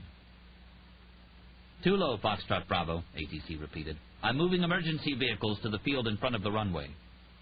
"Negative that," Percy said adamantly. Brad called, "Altitude 1,300 feet, 1.5 miles from touchdown." "We've got 30 seconds. What do I do?" "Ed, tell me. Britt, somebody. Come on, monkey skills. What the hell do I do?" She looked out the cockpit window. In the light of the moon, she could see suburbs and towns and some farmland, but also, to the left, large patches of desert. Colorado's a desert state, of course. Suddenly, she banked sharply to the left. Brad, without a clue as to what she was doing, called out, "Rate of descent 3,200, altitude 1,000 feet, 900 feet, 8.5. Banking a powerless aircraft sheds altitude in a hurry. ATC called, "Foxtrot Bravo, do not turn. Repeat, do not turn. You don't have enough altitude as is." She leveled out over the patch of desert. Brad gave a fast laugh. "Altitude steady. Altitude rising. We're at 900 feet, 1,000 feet, 1,200 feet, 1,300 feet. I don't get it." "A thermal," she said. "Desert soaks up heat during the day and releases it all night." ATC had figured it out, too. "Good, Foxtrot Bravo, good. You just bought yourself about 300 yards. Come right, 290. Good, now left, 280. Good, on course. Listen, Foxtrot Bravo, you want to take out those approach lights, you go right ahead." "Thanks for the offer, Denver, but I think I'll set it down 1,000 past the numbers." "That's all right, too, ma'am." They had another problem now. They could reach the runway, but the airspeed was way too high. Flaps were what decreased the stall speed of an aircraft so it could land more slowly. The Lear 35A's normal stall speed was about 110 miles an hour. Without flaps, it was closer to 180. At that speed, even a 2-mile-long runway vanishes in an instant. So Percy side-slipped. This is a simple maneuver in a private plane, used in crosswind landings. You bank to the left and hit the right rudder pedal. It slows the aircraft considerably. Percy didn't know if anyone had ever used this technique in a 7-ton jet, but she couldn't think of anything else to do. "Need your help here," she called to Brad, gasping at the effort and the pain shooting through her raw hands. He gripped the yoke and shoved on the pedal, too. This had the effect of slowing the aircraft, though it dropped the left wing precipitously. She'd straighten it out just before contact with the runway. She hoped. "Airspeed," she called. 150 knots. "Looking good, Foxtrot Bravo." 200 yards from runway, altitude 280 feet, Brad called. "Approach lights 12 o'clock. "Sink rate?" she asked. 2,600.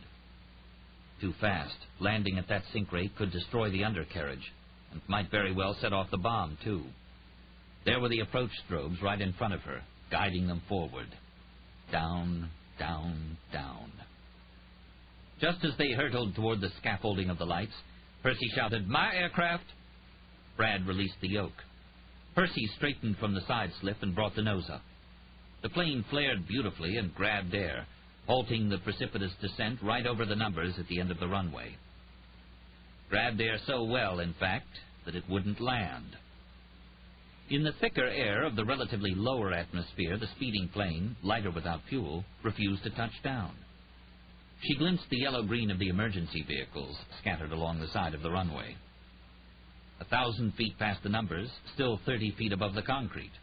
Then 2,000 feet past. Then 3,000. Hell, fly her into the ground. Percy eased the stick forward. The plane dipped dramatically, and Percy yanked all the way back on the yoke. The Silverbird shuddered, then settled gently on the concrete. It was the smoothest landing she'd ever made. "Full brakes!" She and Brad jammed their feet down on the rudder pedals, and they heard the squealing of the pads, the fierce vibrations. Smoke filled the cabin. They'd used well over half the runway already and were still speeding at 100 miles an hour. Grass, she thought. I'll veer into it if I have to. Wreck the undercarriage, but I'll still save the cargo. 70, 60. Firelight, right wheel, Brad called. Then firelight, nose wheel. Fuck it, she thought, and pressed down on the brakes with all her weight. The Lear began to skid and shudder. She compensated with the nose wheel. More smoke filled the cabin. 60 miles per hour, 50, 40. The door, she called to Bell. In an instant, the detective was up, pushing the door outward. It became a staircase. The fire trucks were converging on the aircraft. With a wild groan of the smoking brakes, Lear N695FB skidded to a stop 10 feet from the end of the runway. The first voice to fill the cabin was Bell's. "Okay, Percy, out. Move." "I have to. I'm taking over now," the detective shouted. "I have to drag you out of here. I'll do it. Now move."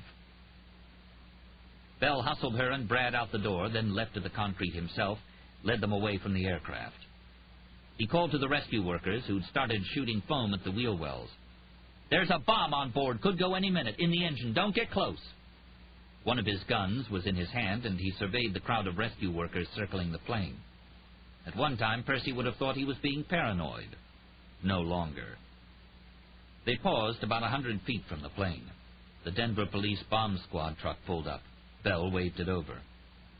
A lanky cowboy of a cop got out of the truck and walked up to Bell.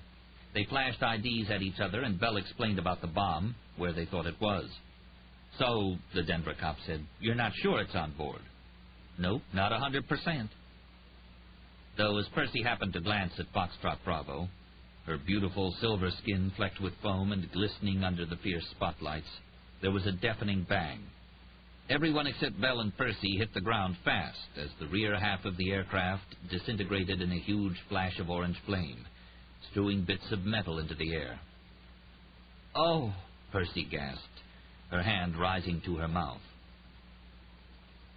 There was no fuel left in the tanks, of course, but the interior of the aircraft, the seats, the wiring, the carpet, the plastic fittings, and the precious cargo, burned furiously as the fire trucks waited a prudent moment, then streamed forward, pointlessly shooting more snowy foam on the ruined metallic corpse.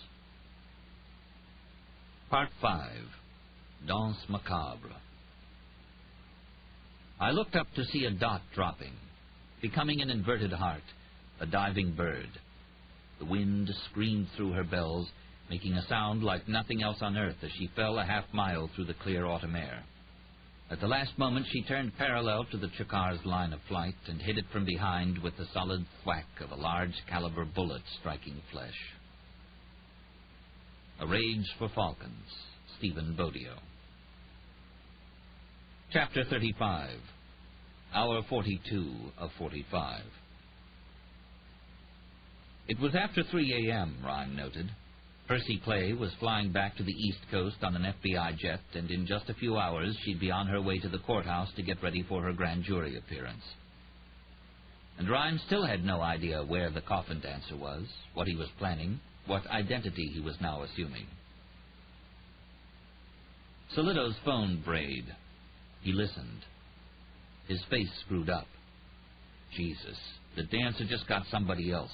They found another body, ID-proofed, in a tunnel in Central Park, near Fifth Avenue. Completely ID-proofed? Did it upright, sounds like. Removed the hands, teeth, jaw, and clothes. White male, youngish, late 20s, early 30s. The detective listened again. Not a bum, he reported. He's clean, in good shape, athletic. Howman thinks he's some yuppie from the East Side. Okay, Rhyme said. Bring him here. I want to go over it myself. The body? Right. Well, okay. So the dancer's got a new identity, Rhyme mused angrily. What the hell is it? How's he going to come at us next? Rhyme sighed, looked out the window. He said to Delray, "What safe house are you going to put them in?" "I've been thinking about that," the lanky agent said. "Seems to me—" "Ours," the new voice said. They looked at the heavy-set man in the doorway. "Our safe house," Reggie Eliopoulos said. "We're taking custody." "Not unless you've got—" Rhyme began. The prosecutor waved the paper too fast for Rhyme to read it, but they all knew the protective custody order would be legit. "That's not a good idea," Rhyme said. "It's better than your idea of trying to get our last witness killed any way you can." Sachs stepped forward angrily, but Rhyme shook his head. "Believe me," Rhyme said, "the dancer will figure out that you're going to take them into custody. He's probably already figured it out. In fact," he added ominously, "he may be banking on it." "He'd have to be a mind reader." Rhyme tipped his head. "You're catching on." Eliopoulos snickered. He looked around the room, spotted Jody. "You're Joseph Doforio?" The little man stared back. Yes? You're coming too." "Hey, hold on a minute. They said I'd get my money and I could..." "This doesn't have anything to do with rewards. If you're entitled to it, you'll get it. We're just going to make sure you're safe until the grand jury." "Grand jury? Nobody said anything about testifying." "Well," Eliopoulos said, "you're a material witness." A nod toward Rhyme. "He may have been intent on murdering some hitman. We're making a case against the man who hired him, which is what most law enforcers do." "I'm not going to testify." "Then you're going to do time for contempt in general population, and I'll bet you know how safe you'll be there." The little man tried to be angry, but was just too scared. His face shriveled. "Oh, Jesus." "You're not going to have enough protection," Rhyme said to Eliopoulos. "We know him. Let us protect them." "Oh, and Rhyme," Eliopoulos turned to him, "because of the incident with the plane, I'm charging you with interference with a criminal investigation." "The fuck you are," Solido said. "The fuck I am," the round man snapped back. "He could have ruined the case letting her make that flight. I'm having the warrant served Monday, and I'm going to supervise the prosecution myself. Rhyme said softly, "He's been here, you know." The assistant U.S. attorney stopped speaking. After a moment, he asked, "Who?" Though he knew who. He was right outside that window not an hour ago, pointing a sniper rifle loaded with explosive shells into this room. Rhyme's eyes dipped to the floor. "Probably the very spot where you're standing." Eliopoulos wouldn't have stepped back for the world, but his eyes flickered to the windows to make certain the shades were closed. "Why," Rhyme finished the sentence, "didn't he shoot? Because he had a better idea." "What's that?"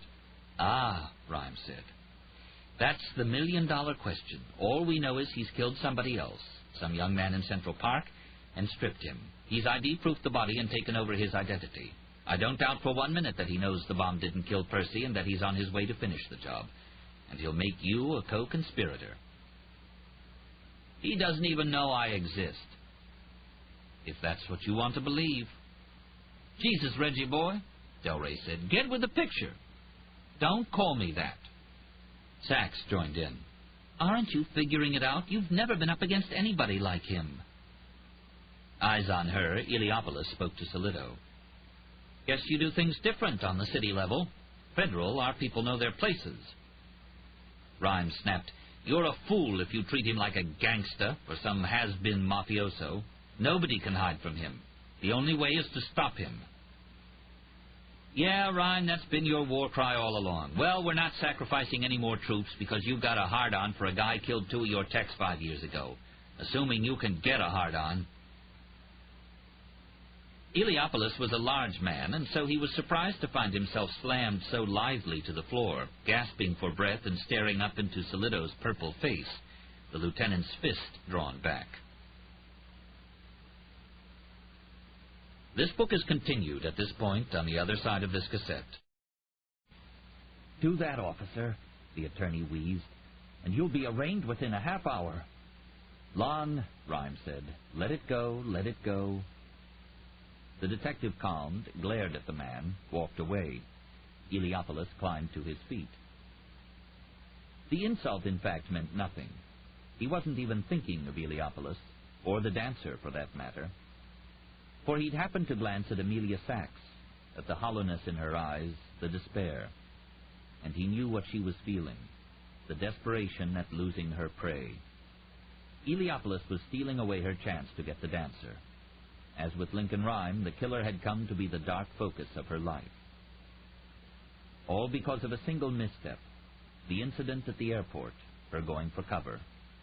A small thing, minuscule to everyone but her. But what was the expression? A fool can throw a stone into a pond that a dozen wise men can't recover. And what was Rhyme's life now but the result of a piece of wood breaking a tiny piece of bone? Sachs's life had been snapped in that single moment of what she saw as cowardice. But unlike Rhyme's case, there was, he believed, a chance for her to mend. Oh, Sachs, how it hurts to do this, but I have no choice. He said to Eliopolis, "All right, but you have to do one thing in exchange." "Or you'll what?" Eliopolis snickered. "Or I won't tell you where Percy is," Rhyme said simply. "We're the only ones who know."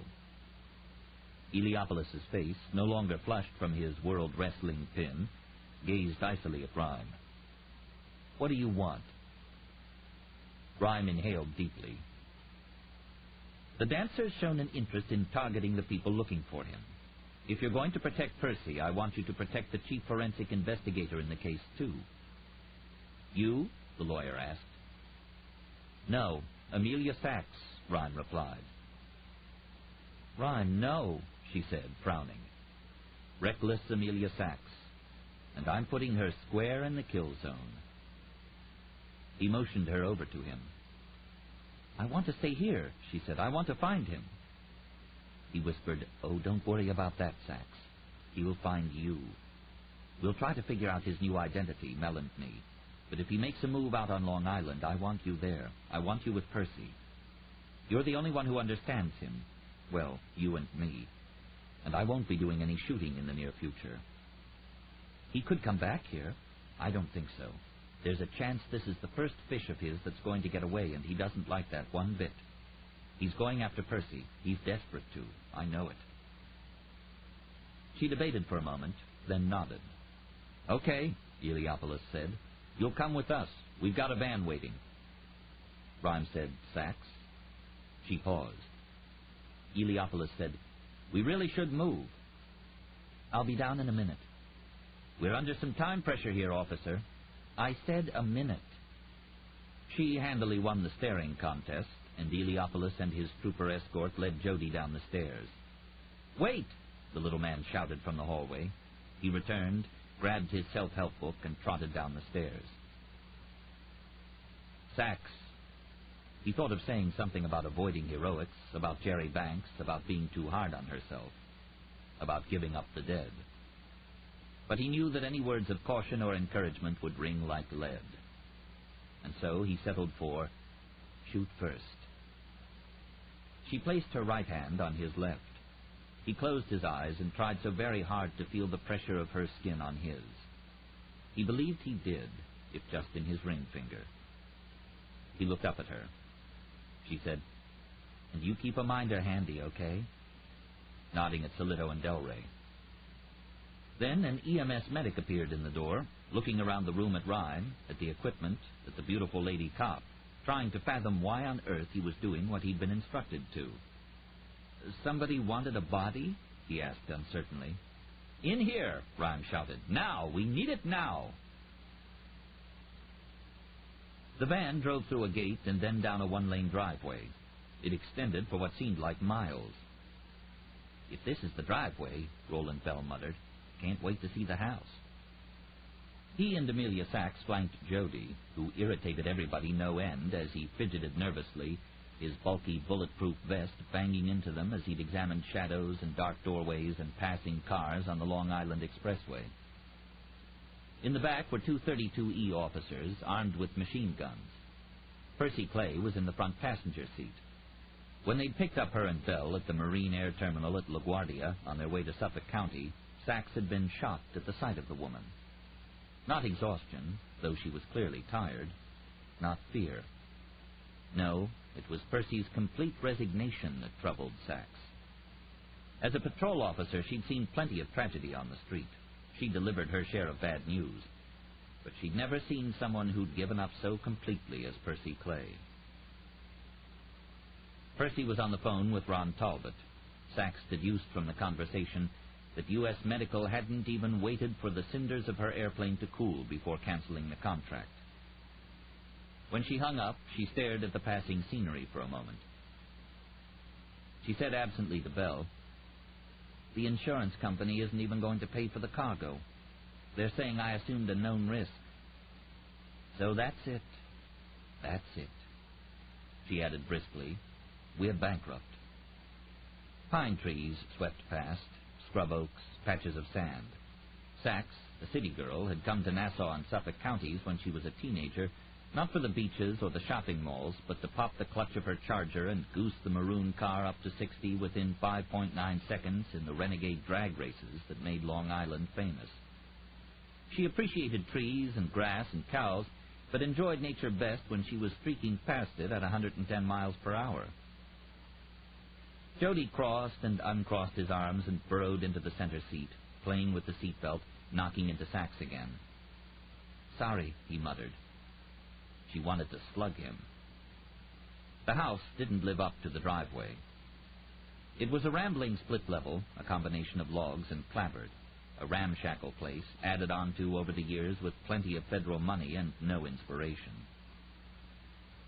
The night was overcast, filled with dense swatches of mist, but Sachs could see enough to note that the house was set in a tight ring of trees. The grounds around it had been cleared for 200 yards. Good cover for the residents of the house and good groomed open areas to pick off anyone trying an assault. A grayish band in the distance suggested the resumption of the forest. There was a large still lake behind the house. Reggie Eliopoulos climbed out of the lead van and motioned everyone out. He led them into the main entryway of the building. He handed them off to a round man who seemed cheerful even though he never once smiled. "Welcome," he said. "I'm U.S. Marshal David Franks. Want to tell you a little about your home away from home here. The most secure witness protection enclave in the country. We have weight and motion sensors built into the entire perimeter of the place. Couldn't be broken through without setting off all sorts of other alarms. The computer's programmed to sense human motion patterns correlated to weight, so the alarm doesn't go off if a deer or dog happens to wander over the perimeter. Somebody, some human, steps where he shouldn't, this whole place lights up like Times Square on Christmas Eve. What if somebody tries to ride a horse into the perimeter? We thought of that. The computer picks up a weight anomaly correlated to the distance between the animal's hooves. The alarm goes off. And any motion at all, raccoon or squirrel, starts the infrared videos going. Oh, and we're covered by radar from the Hampton Regional Airport, so any aerial assault gets picked up plenty early. Anything happens, you'll hear a siren and maybe see the lights. Just stay where you are. Don't go outside." "What kind of guards do you have?" Sachs asked. "We've got 4 marshals inside, 2 outside at the front guard station, 2 in the back by the lake. And hit that panic button there, and there'll be a Huey full of SWAT boys here in 20 minutes. Jody's face said 20 minutes seemed like a very long time. Sachs had to agree with him. Eliopoulos looked at his watch. He said, "We're going to have an armored van here at 6 to take you to the grand jury. Sorry you won't get much sleep."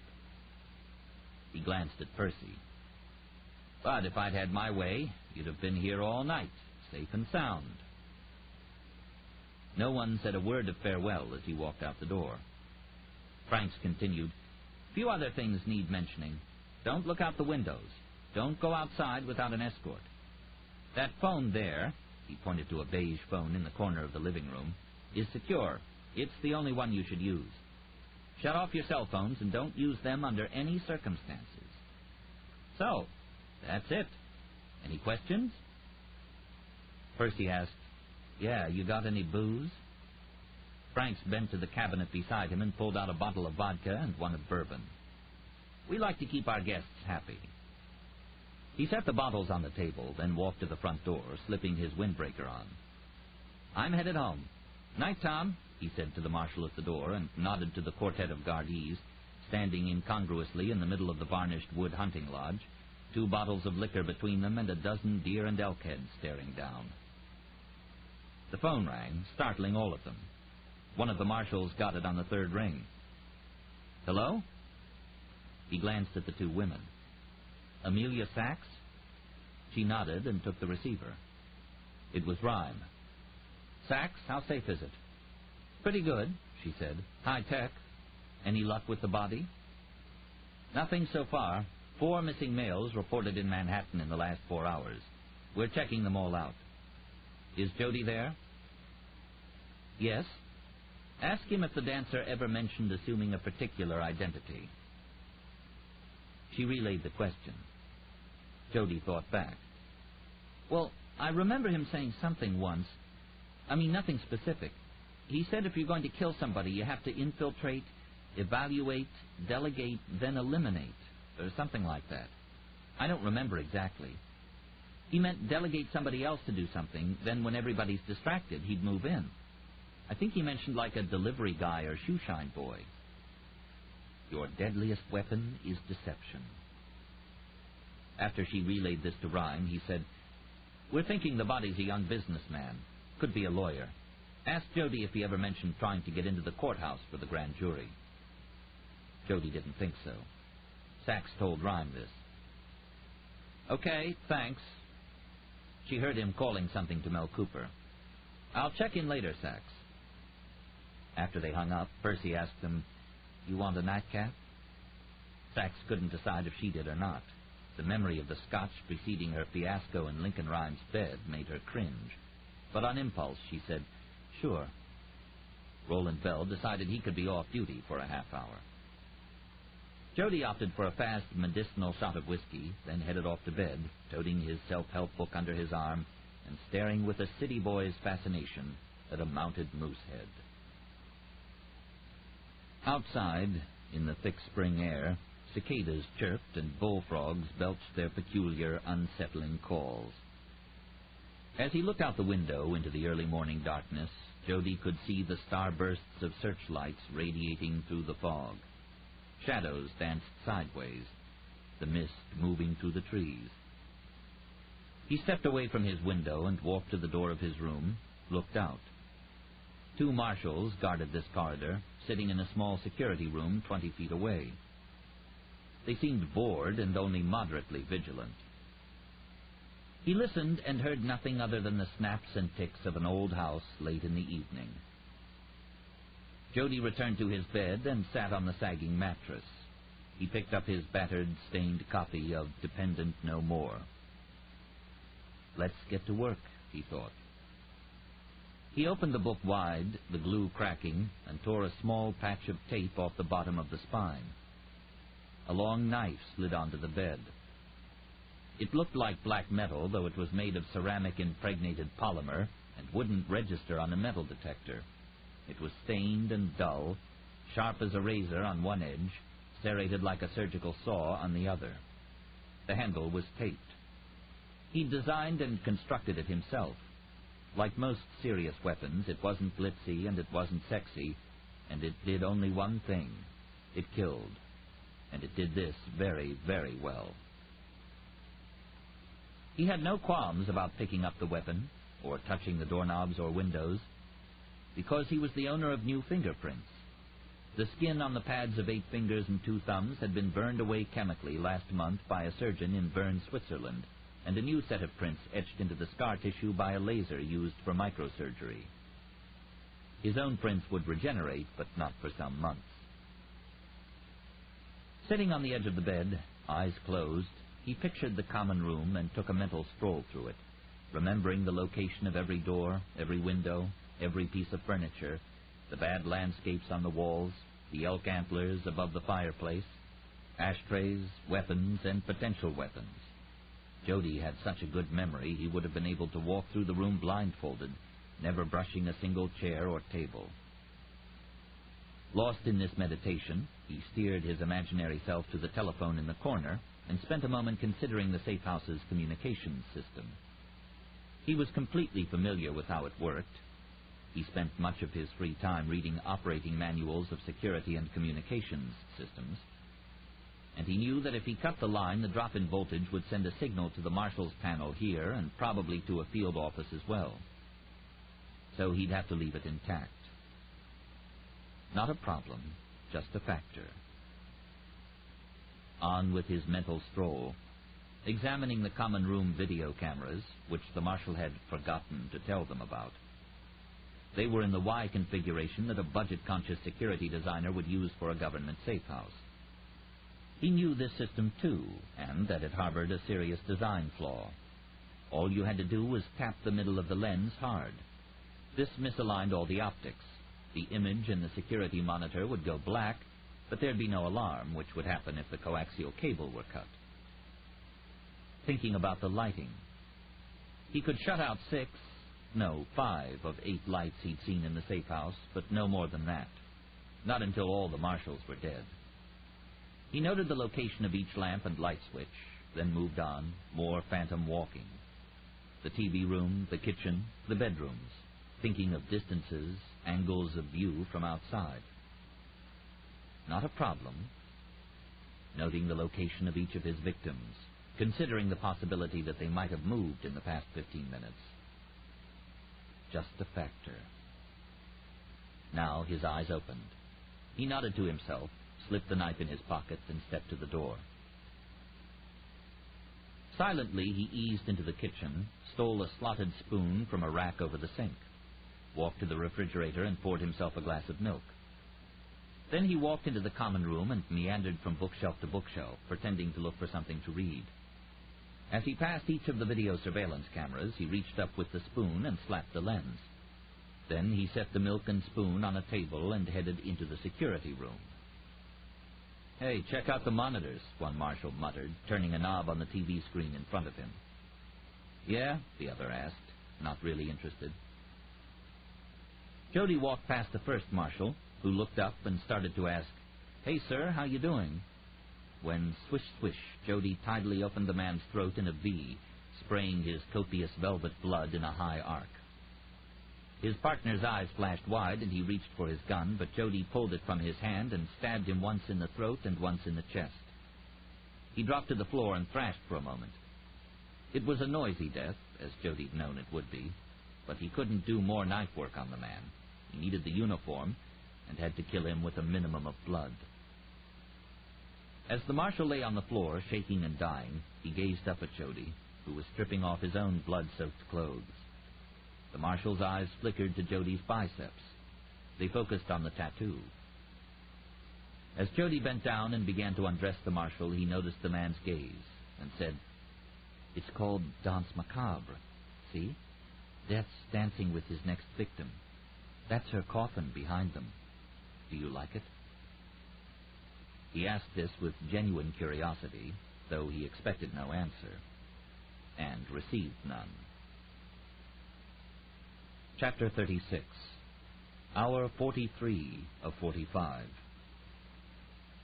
Mel Cooper, clad in latex gloves, was standing over the body of the young man they'd found in Central Park.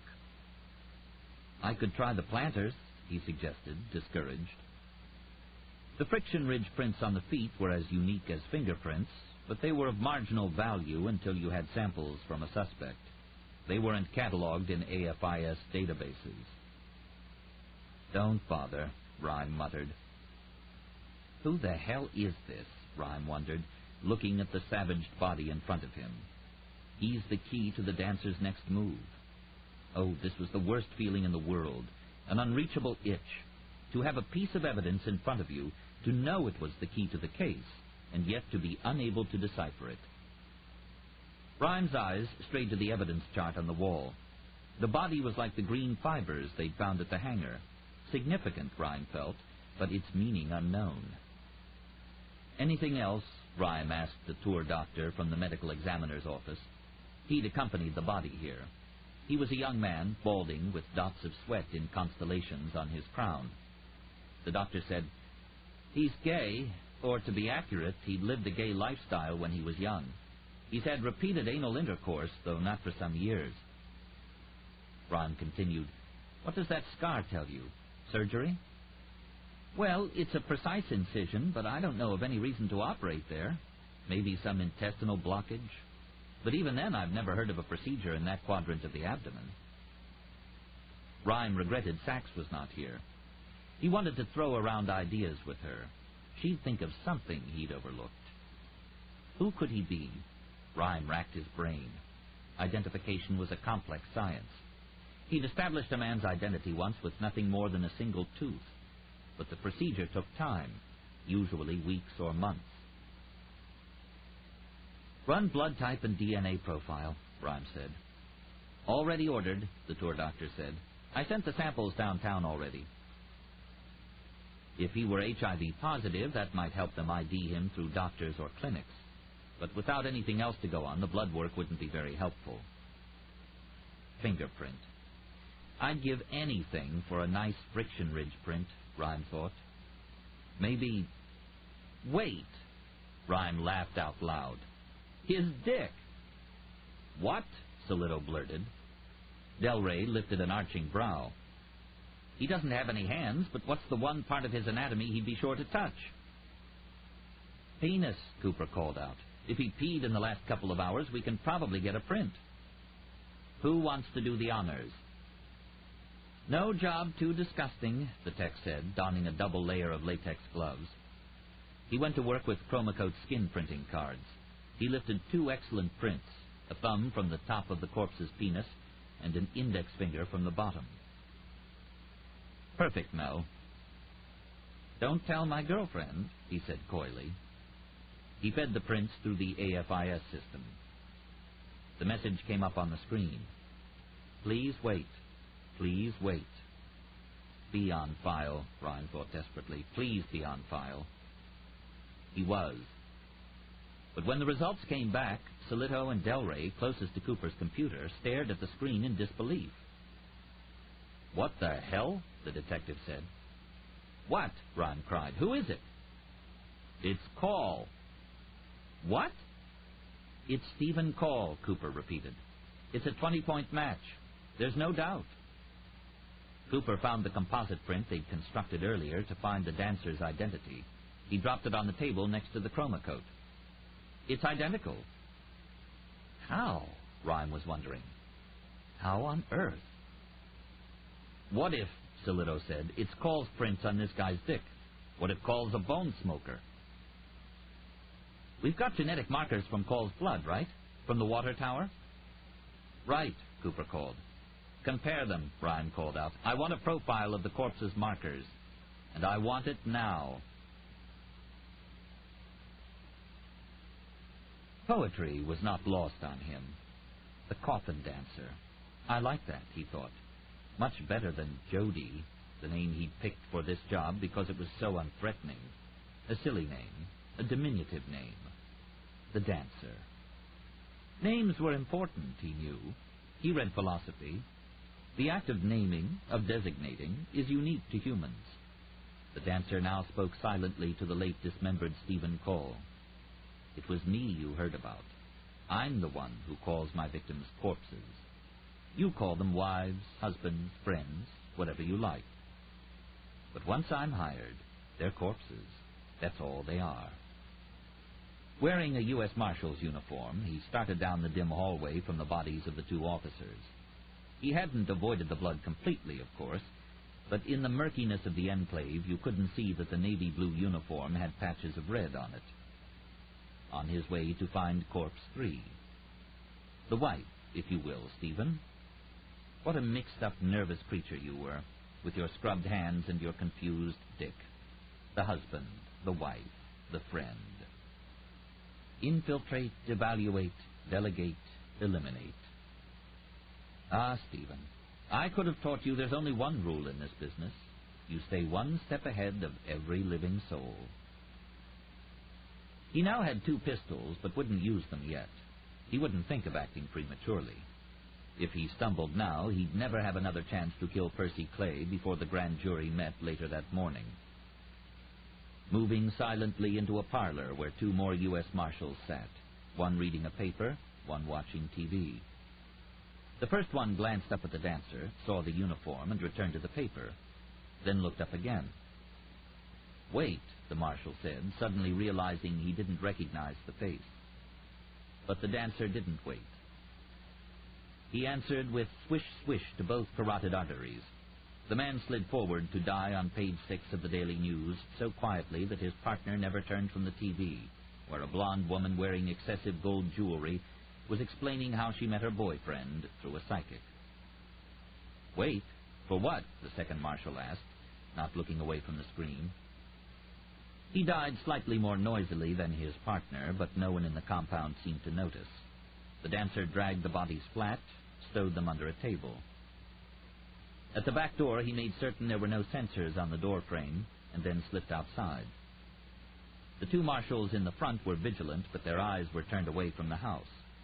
One quickly glanced toward the dancer, nodded a greeting, then turned back to his reconnaissance.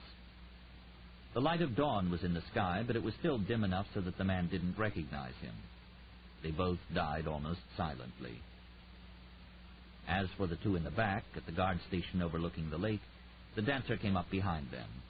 He tickled the heart of one marshal with a stab in the back, and then, swish, swish, sliced apart the throat of the second guard. Lying on the ground, the first marshal gave a plaintive scream as he died. But once again, no one seemed to notice. The sound, the dancer decided, was very much like the call of a loon, waking to the beautiful pink and gray dawn. Rhyme and Solito were deep in bureaucratic debt by the time the facts of the DNA profile arrived. The test had been the fast version, the polymerase chain reaction test, but it was still virtually conclusive. The odds were about 6,000 to 1 that the body in front of them was Stephen Call. "Somebody killed him?" Solito muttered. His shirt was so wrinkled it looked like a fiber sample under 500 times magnification. Why? But why was not a criminalist's question. Evidence, Rhyme thought. Evidence was his only concern. He glanced at the crime scene charts on his wall, scanning all the clues of the case. The fibers, the bullets, the broken glass. Analyze. Think. You know the procedure. You've done it 1,000,000 times. You identify the facts. You quantify and categorize them. You state your assumptions, and you draw your conclusions. Then you test. Assumptions, Rhyme thought. There was one glaring assumption that had been present in this case from the beginning. They'd based their entire investigation on the belief that Call was the Coffin Dancer. But what if he wasn't? What if he was the pawn, and the dancer had been using him as a weapon? Deception. If so, there'd be some evidence that didn't fit, something that pointed to the real dancer. He pored over the charts carefully. There was nothing unaccounted for except the green fiber, and that told him nothing. "We don't have any of Call's clothes, right?" "No, he was buck naked when we found him," the tour doctor said. "We have anything he came in contact with?" Solito shrugged. "Well, Jody," Rhyme asked. "He changed clothes here, didn't he?" "Right," Solito said. "Bring him here, Jody's clothes. I want to look at them." "Ugh," Del Rey said. "They're excessively unpleasant." Cooper found and produced them. He brushed them out over sheets of clean newsprint. He mounted samples of the trace on slides and set them in the compound scope. "What do we have?" Rhyme asked, looking over the computer screen, a copycat image of what Cooper was seeing in his microscope. "What's that white stuff?" Cooper asked. "Those grains. There's a lot of it. It was in the seams of his pants." Rhyme felt his face flush. Some of it was his erratic blood pressure from exhaustion. Some of it was the phantom pain that still plagued him every now and then. But mostly it was the heat of the chase. "Oh, my God," he whispered. "What, Lincoln?" "It's oolite," he announced. "The fuck's that?" Solito asked. "Eggstone. It's a wind-borne sand. You find it in the Bahamas." "Bahamas?" Cooper asked, frowning. "What else did we just hear about the Bahamas?" He looked around the lab. "I don't remember." But Rhyme did. His eyes were seated on the bulletin board, where was pinned the FBI analyst's report on the sand Amelia Sachs had found last week in Tony Pinelli's car, the missing agent downtown. He read, "Substance submitted for analysis is not technically sand. It is coral rubble from reef formations and contains spicules, cross-sections of marine worm tubes, gastropod shells, and foraminifers. Most likely source is the Northern Caribbean, Cuba, the Bahamas." Del Rey's agent, Rhyme reflected. A man who'd know where the most secure federal safe house in Manhattan was. to tell whoever was torturing him the address, so that the dancer could wait there, wait for Stephen Call to show up, befriend him, and then arrange to get captured and get close to the victims. "The drugs!" Rhyme cried. "What?" Solito asked. "What was I thinking of? Dealers don't cut prescription drugs. It's too much trouble. Only street drugs." Cooper nodded. "Jody wasn't cutting them with the baby formula. He just dumped out the drugs. He was popping placebos, so we'd think he was a druggie." "Jody's the dancer," Rhyme called. "Get on the phone. Call the safe house now." Solito picked up the phone and dialed. Was it too late? "Oh, Amelia, what have I done? Have I killed you?" The sky was turning a metallic rosy color. A siren sounded far away. The peregrine falcon, the tiercel, he remembered, was awake and about to go hunting. Lon Solito looked up desperately from the phone. "There's no answer," he said. Chapter 37. Hour 44 of 45. They'd talked for a while, the three of them, in Percy's room. Talked about airplanes and cars and police work. Then Bell went off to bed, and Percy and Sachs had talked about men. Finally, Percy leaned back on the bed, closed her eyes. Sachs lifted the bourbon glass from the sleeping woman's hand and shut out the lights, decided to try to sleep herself. She now paused in the corridor to look out at the dim dawn sky, pink and orange, when she realized that the phone in the compound's main hallway had been ringing for a long time. Why wasn't anybody answering it? She continued down the corridor. She couldn't see the two guards nearby. The enclave seemed darker than before. Most of the lights had been shut off. A gloomy place, she thought, spooky, smelling of pine and mold. Something else? Another smell that was very familiar to her. What? Something from crime scenes. In her exhaustion, she couldn't place it. The phone continued to chirp. She passed Roland Bell's room. The door was partly open, and she looked in. His back was to the door. He was sitting in an armchair that faced a curtained window, his head forward on his chest, arms crossed. "Detective?" she asked. He didn't answer. Sound asleep, just what she wanted to be. She closed his door softly and continued down the corridor toward her room. She thought about Rhyme. She hoped he was getting some sleep, too. She'd seen one of his dysreflexia attacks. It had been terrifying, and she didn't want him to go through another one. The phone went quiet, cut off in the middle of a ring. She glanced toward where she'd heard it, wondering if it was for her. She couldn't hear whoever'd answered. She waited a moment, but no one summoned her. Silence, then a tap, a faint scrape. More silence. She stepped into her room. It was dark. She turned to grope for the switch and found herself staring at two eyes that caught a sliver of reflected light from outside. Right hand on the butt of her Glock, she swept her left hand up to the light switch. The 8-point buck stared at her with shiny false eyes. "Dead animals," she muttered. "Great idea in a safe house." She pulled her blouse off and removed the bulky American body armor suit.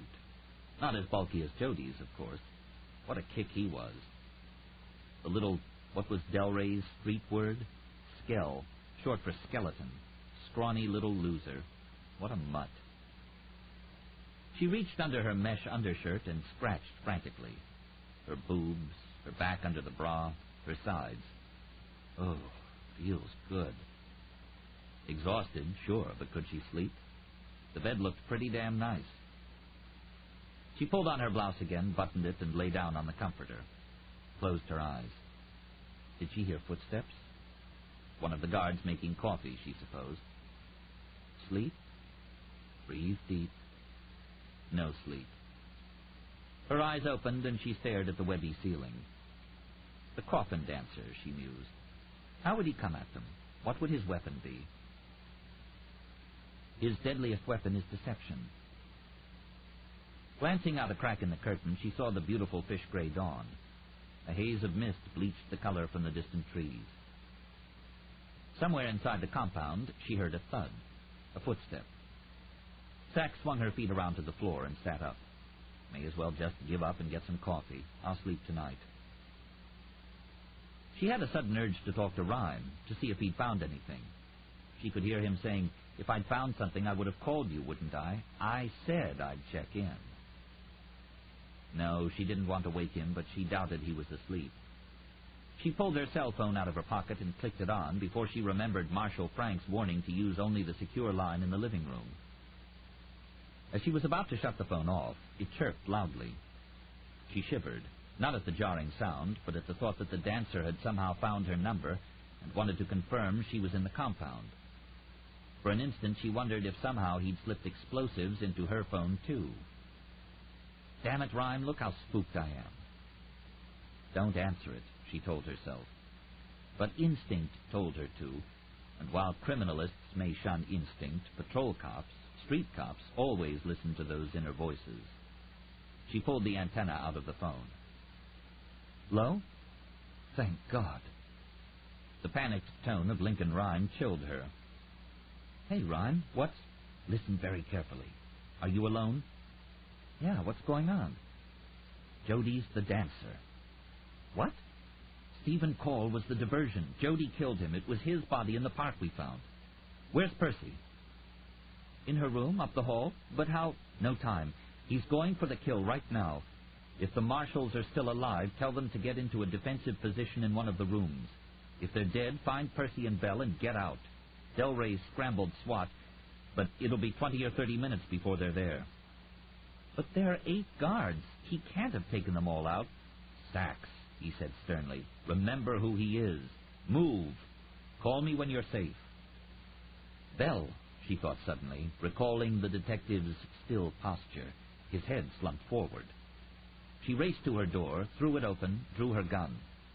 The black living room and corridor gaped. Dark. Only faint dawn light filtering into the rooms. She listened. A shuffle, a clink of metal. But where were the sounds coming from? Sachs turned toward Bell's room and trotted as quietly as she could. He got her just before she got to his room. As the figure stepped from the doorway, she dropped into a crouch and swung the Glock toward him. He grunted and slapped the pistol from her hand. Without thinking, she shoved him forward, slamming his back into the wall, groping for her switchblade. Roland Bell gasped, "Hold up there! Hey, now!" Sachs let go of his shirt. "It's you. You scared the ever-living you-know-what out of me. What's—" "You're all right," she said. "Just dozed off for a minute. What's going on?" "Jody's the dancer. Rhyme just called." "What? How?" "I don't know." She looked around, shivering in panic. "Where are the guards?" The hall was empty. Then she recognized the smell she'd wondered about. It was blood, like hot copper. And she knew then that all the guards were dead. Sachs went to retrieve her weapon, which was lying on the floor.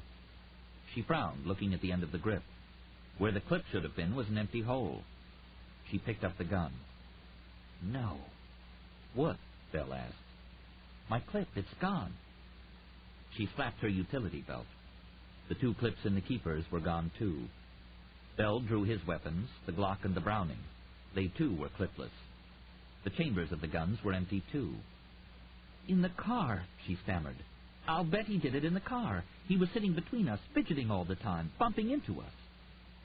Bell said, "I saw a gun case in the living room, a couple of hunting rifles." Sachs remembered it. She pointed. "There." They could just make it out in the dim light of dawn. Bell looked around him and hurried to it, crouching, while Sachs ran to Percy's room and looked in. The woman was asleep on the bed. Sachs stepped back to the corridor, flicked her knife open, and crouched, squinting. Bell returned a moment later. "It's been broken into. All the rifles are gone, and no ammo for the sidearms. Let's get Percy and get out of here." A footstep not far away. The click of a bolt-action rifle's safety going off. She grabbed Bell's collar and pulled him to the floor. The gunshot was deafening, and the bullet broke the sound barrier directly over them. She smelled her own burning hair. Jody must have had a sizable arsenal by now, all the sidearms of the marshals, but he was using the hunting rifle, They sprinted for Percy's door. It opened just as they got there, and she stepped out, saying, "My God, what's—" The full-body tackle from Roland fell shoved Percy back into her room. Sachs tumbled in on top of them. She slammed the door shut, locked it, and ran to the window, flung it open. "Go, go, go, go!" Bell lifted a stunned Percy Clay off the ground and dragged her toward the window as several high-powered deer slugs tore through the door around the lock. None of them looked to see how successful the Coffin Dancer had been. They rolled through the window into the dawn and ran and ran and ran through the dewy grass. Chapter 38. Hour 44 of 45. Sachs stopped beside the lake. Mist, tinted red and pink, wafted in ghostly tatters over the still gray water. "Go on!" she shouted to Bell and Percy. "Those trees!" She was pointing to the nearest cover, a wide band of trees at the end of a field on the other side of the lake. It was more than 100 yards away, but was the closest cover. Sachs glanced back at the cabin. There was no sign of Jody. She dropped into a crouch over the body of one of the marshals. Their holsters were empty, of course, their clip cases too. She'd known Jody had taken those weapons, but she hoped there was one thing he hadn't thought of. He is human, Rhyme. And frisking the cool body, she found what she was looking for. Tugging up the marshal's pants cuff, she pulled his backup weapon out of his ankle holster. A silly gun, a tiny 5-shot Colt revolver with a 2-inch barrel. She glanced at the cabin just as Jody's face appeared in the window. He lifted the hunting rifle. Sachs spun and squeezed off around. Glass broke inches from his face, and he stumbled backward into the room. Sachs sprinted around the lake after Bell and Percy. They ran fast, weaving sideways through the dewy grass. They got nearly 100 yards from the house before they heard the first shot. It was a rolling sound echoing off the trees. It kicked up dirt near Percy's leg. "Down!" Sachs cried. "There!" pointing to a dip in the earth. They rolled to the ground just as he fired again. If Bell had been upright, the shot would have hit him directly between the shoulder blades. They were still 50 feet from the nearest clump of trees that would give them protection. This book is continued on Cassette 9, Side 1. But to try for it now would be suicide. Jody was apparently every bit the marksman that Stephen Call had been. Sachs lifted her head briefly. She saw nothing but heard an explosion. An instant later, the slug snapped through the air beside her. She felt the same draining terror as at the airport. She pressed her face into the cool spring grass, slick with dew and her sweat. Her hands shook. Bell looked up fast and then down again. Another shot. Dirt kicked up inches from his face. "I think I saw him," the detective drawled. "There are some bushes to the right of the house, on that hill." Sachs breathed the trio of fast breaths. She rolled 5 feet to the right, poked her head up fast, ducked again. Jody chose not to shoot this time, and she'd gotten a good look. Bell was right. The killer was on the side of a hill, targeting them with the telescopic deer rifle. She'd seen the faint glint from the scope. He couldn't quite hit them where they were if they stayed prone, but all he had to do was move up the hill. From its crest, he could shoot down into the pit they were hiding in now, a perfect kill zone. 5 minutes passed without a shot. He'd be working his way up the hill, though cautiously. He knew Sachs was armed, and he'd seen she was a good shot. Could they wait him out? When would the SWAT chopper get here? Sachs squeezed her eyes closed, smelled the dirt, the grass. She thought of Lincoln Rhyme. "You know him better than anybody, Sachs. You never really know a perp until you've walked where he's walked, until you've cleaned up after his evil." "But Rhyme," she thought, "this isn't Stephen Call. Jody isn't the killer I know. It wasn't his crime scenes I walked through. It wasn't his mind I peered into." She looked for a low spot on the ground that might lead them safely to the trees, but there was nothing. If they moved 5 feet in either direction, he'd have a clean shot. Well, he'd have a clean shot at them any minute now when he got to the crest of the hill. Then something occurred to her, that the crime scenes she'd worked really were the dancer's scenes. He may not have been the one who fired the bullet that killed Britt Hale, or planted the bomb that blew up Ed Carney's plane, or swung the knife that killed John Immelman in the basement of the office building.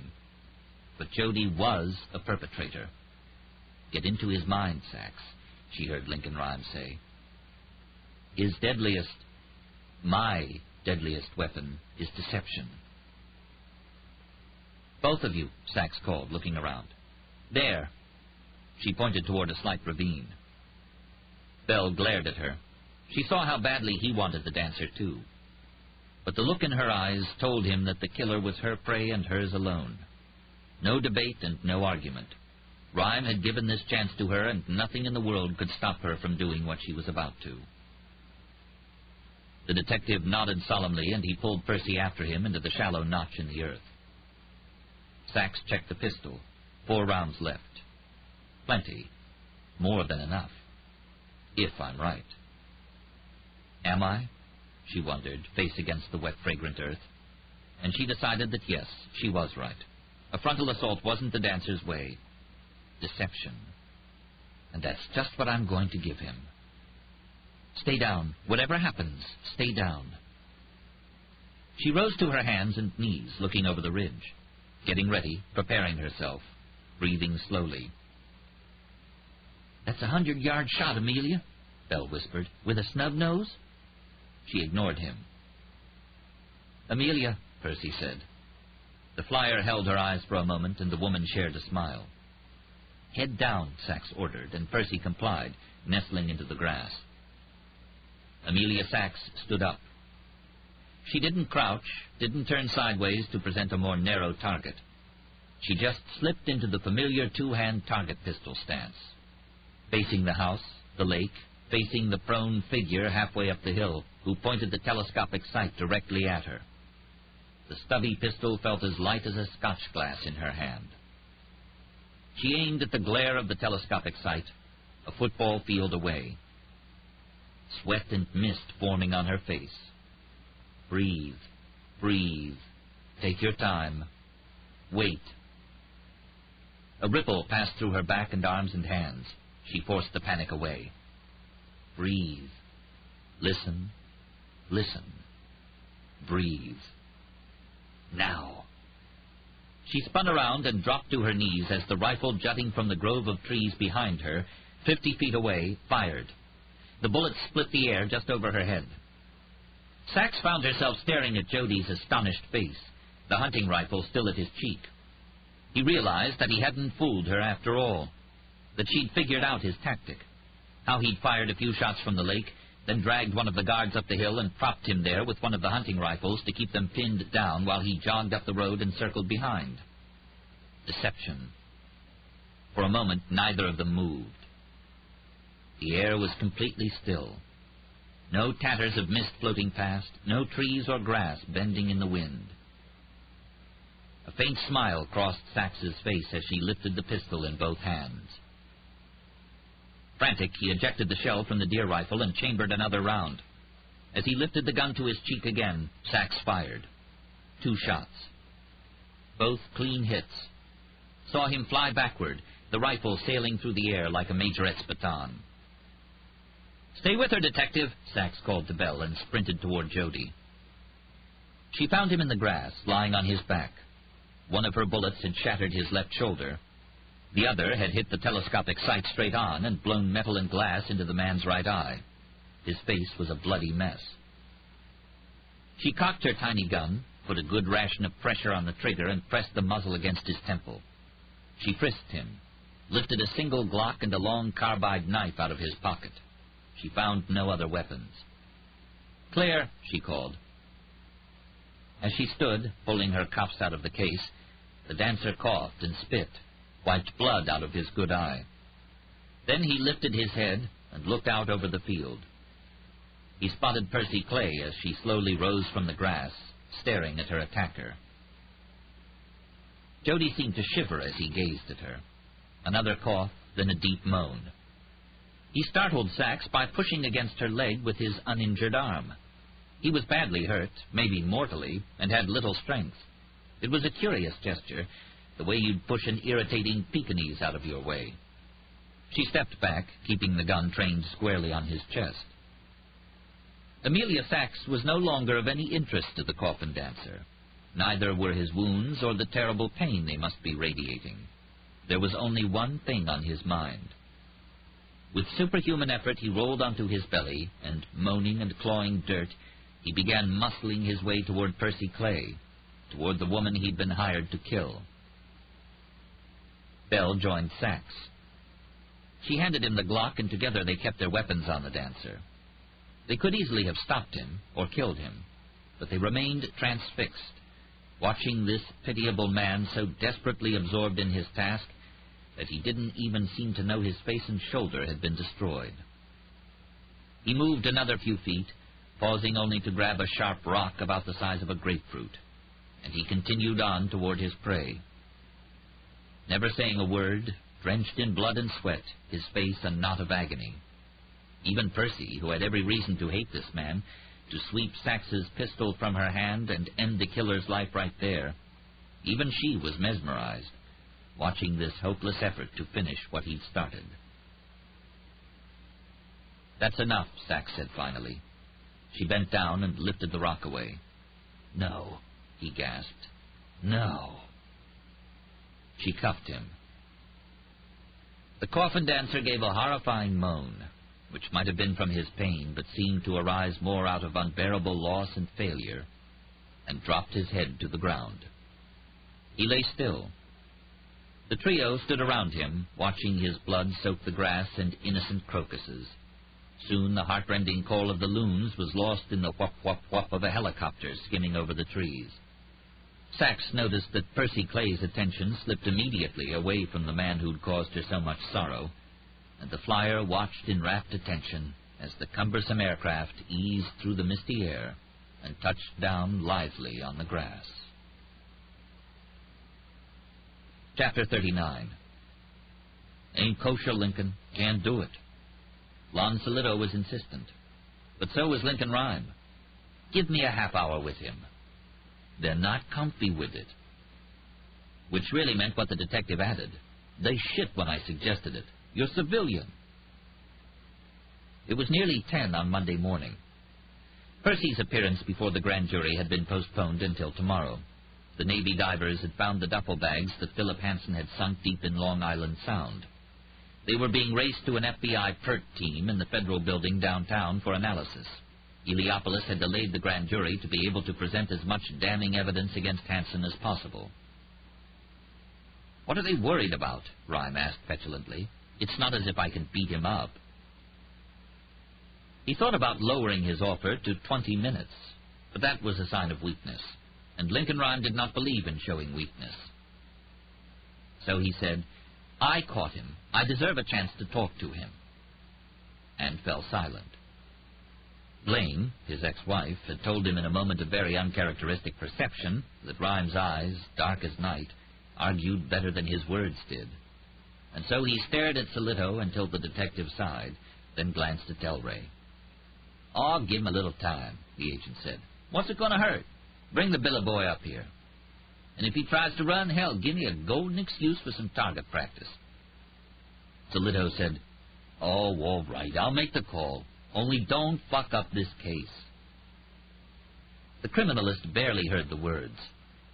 His eyes turned toward the doorway, as if the Coffin Dancer were about to materialize magically. He wouldn't have been surprised if that had happened. "What's your real name? Is it really Joe or Jody?" "Ah, what's it matter? You caught me. You can call me what you want."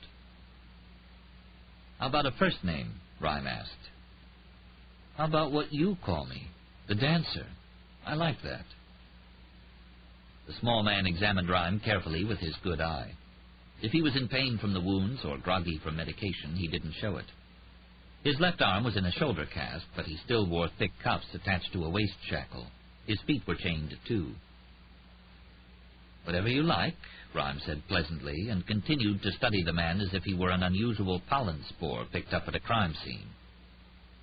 The Dancer smiled. Because of the damaged facial nerves and the bandages, his expression was grotesque. Tremors occasionally shook his body, and his fingers twitched. His broken shoulder rose and fell involuntarily. Rhyme had a curious feeling that he himself was healthy, and it was the prisoner who was the cripple. In the Valley of the Blind, the one-eyed man is king. The dancer smiled at him. "You're just dying to know, aren't you?" he asked Rhyme. "Know what?" "To know all. That's why you brought me here. You were lucky, catching me, I mean, but you don't really have a clue as to how I did it." Rhyme clucked his tongue. "Oh, but I know exactly how you did it."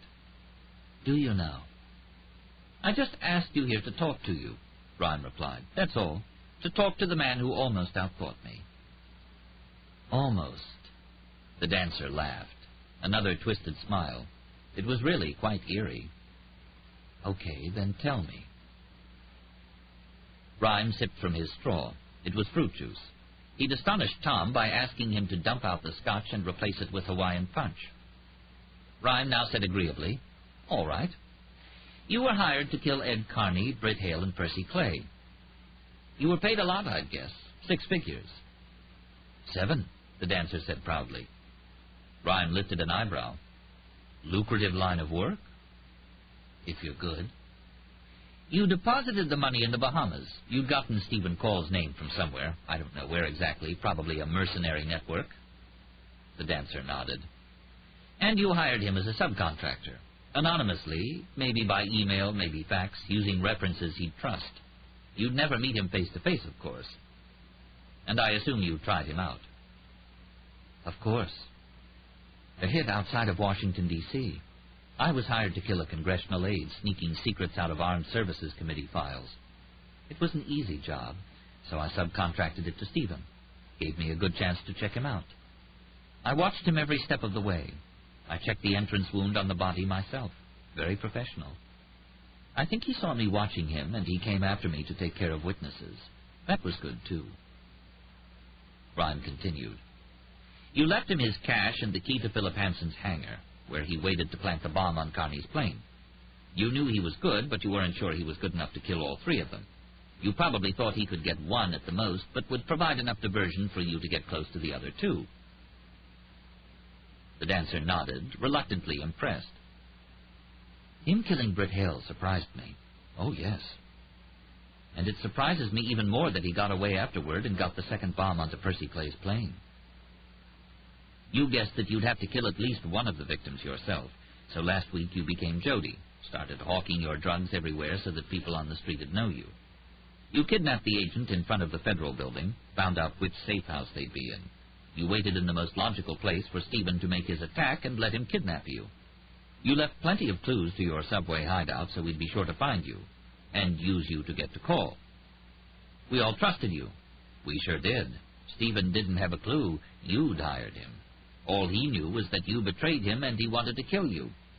Perfect cover for you, but risky." "But what's life without risk?" the dancer asked playfully. "Makes it all worthwhile, don't you think? Besides, when we were together, I built in a few, let's call them countermeasures, so that he'd hesitate to shoot me.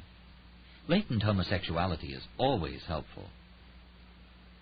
"But," Rhyme added, piqued that his narrative had been interrupted, "when Call was in the park, you slipped out of the alley where you were hiding, found him, and killed him.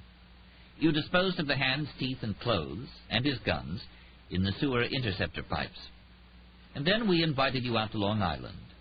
Fox in the hen house." Rhyme added flippantly, "That's the schematic, that's the bare bones. But I think it tells the story."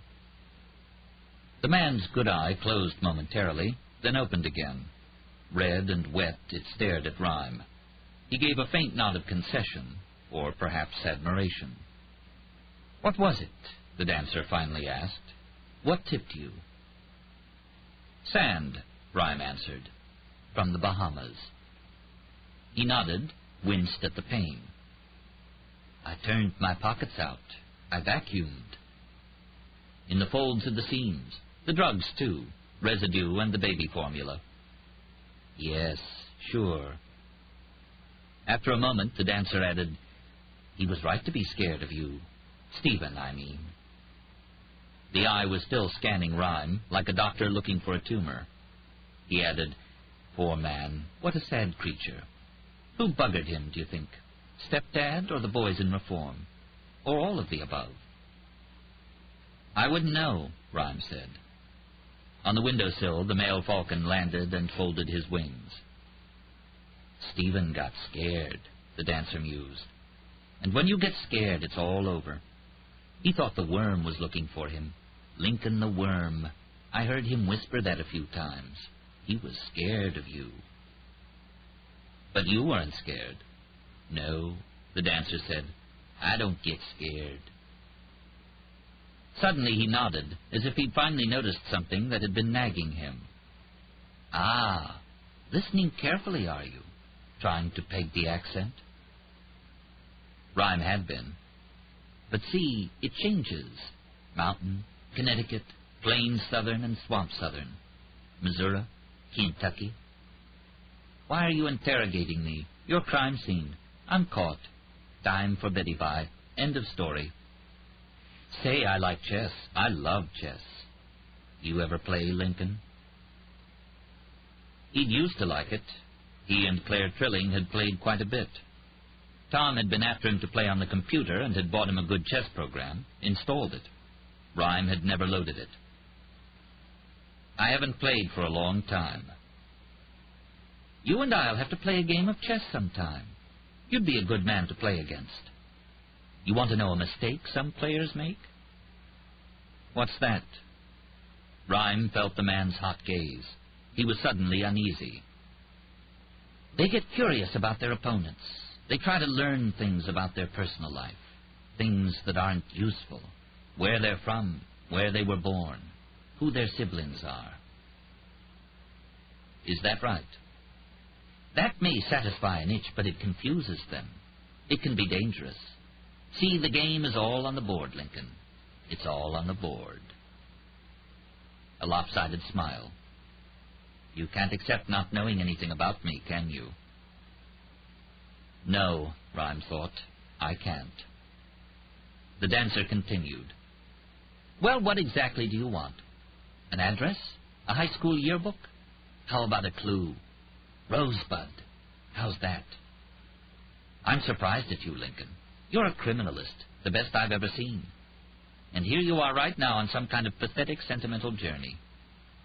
Well, who am I? The Headless Horseman. Beelzebub. I'm Queen Mab. I'm them, as in, look out for them, they're after you.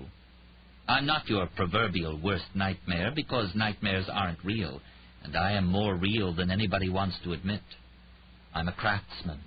I'm a businessman. You won't get my name, rank, or serial number. I don't play according to the Geneva Convention.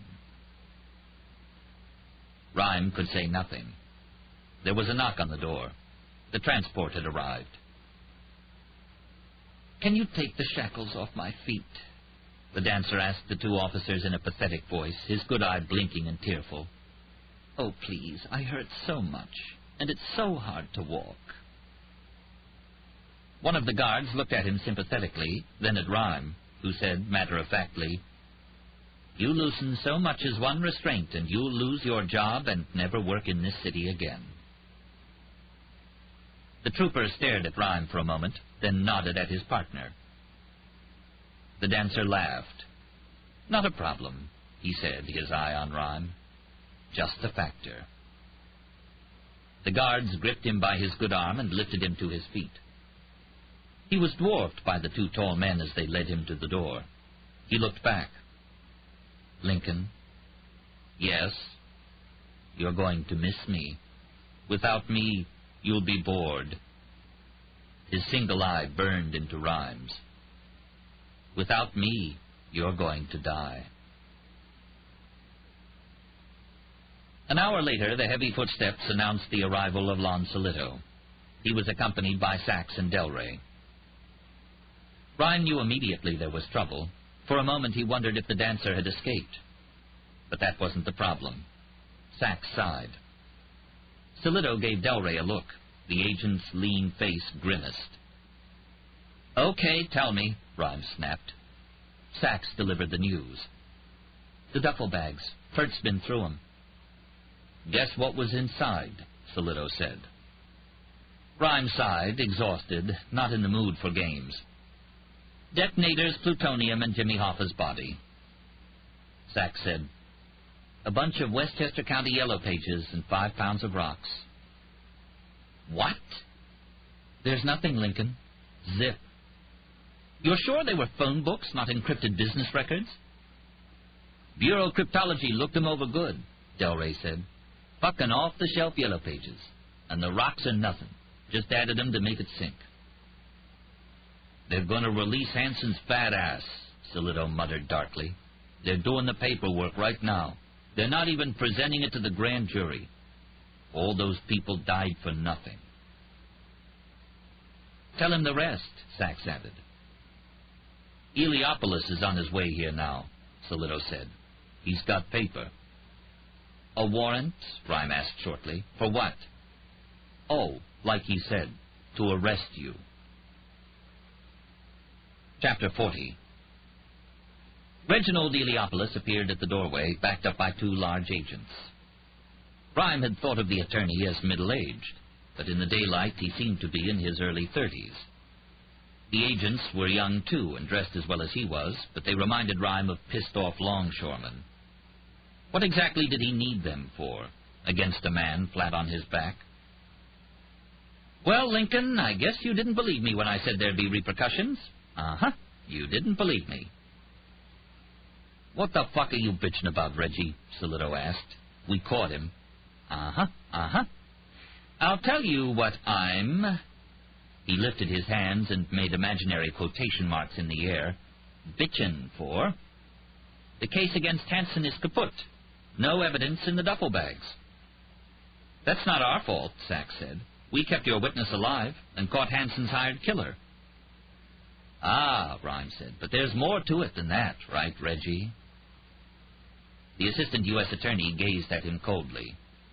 Rhyme continued, "See, Jody, the dancer, is the only chance they have to make a case against Hanson now. Or that's what he thinks. But Dancer'll never dime a client."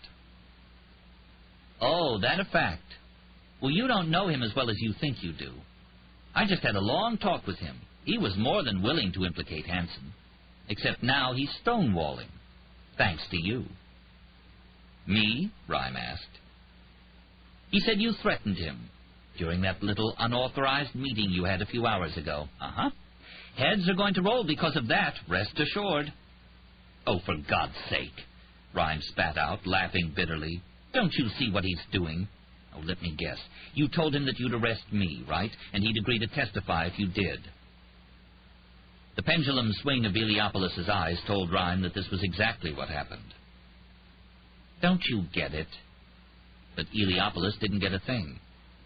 Rhyme said, "Don't you think he'd like to get me in detention, maybe 50, 60 feet from where he is?" "Rhyme," Sachs said, frowning with concern. "What are you talking about?" the attorney said. "He wants to kill me, Reggie. That's his point. I'm the only man who's ever stopped him.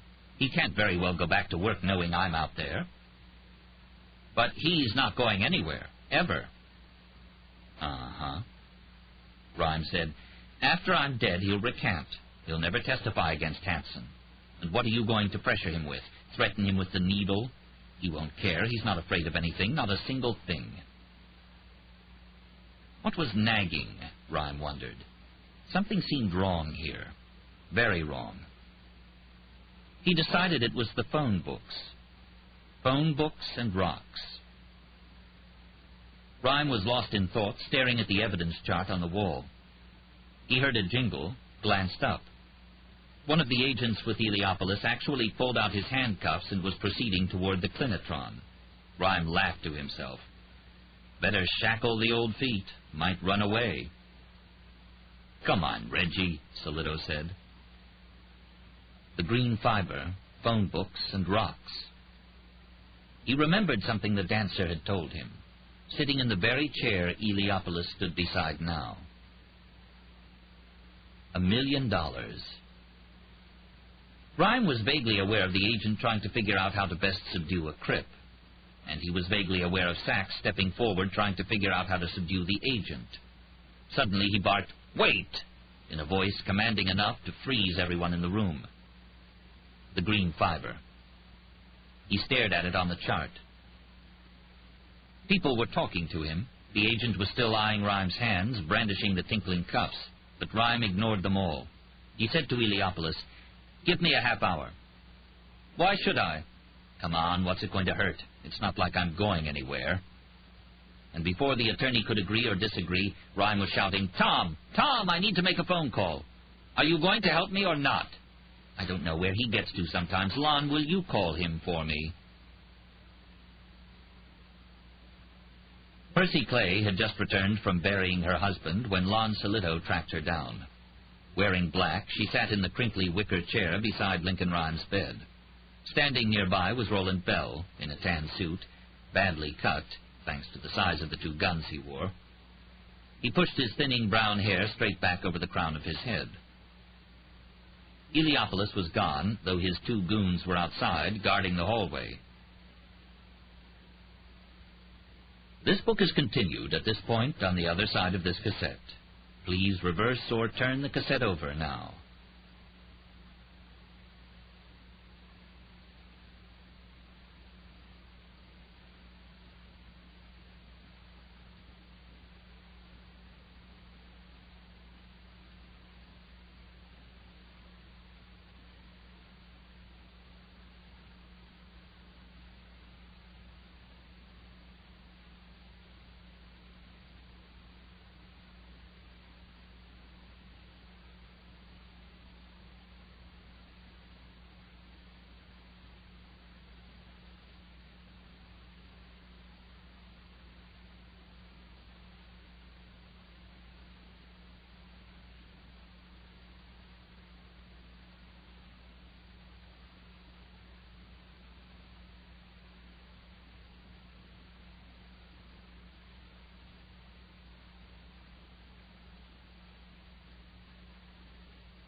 Eliopoulos was gone, though his two goons were outside, guarding the hallway.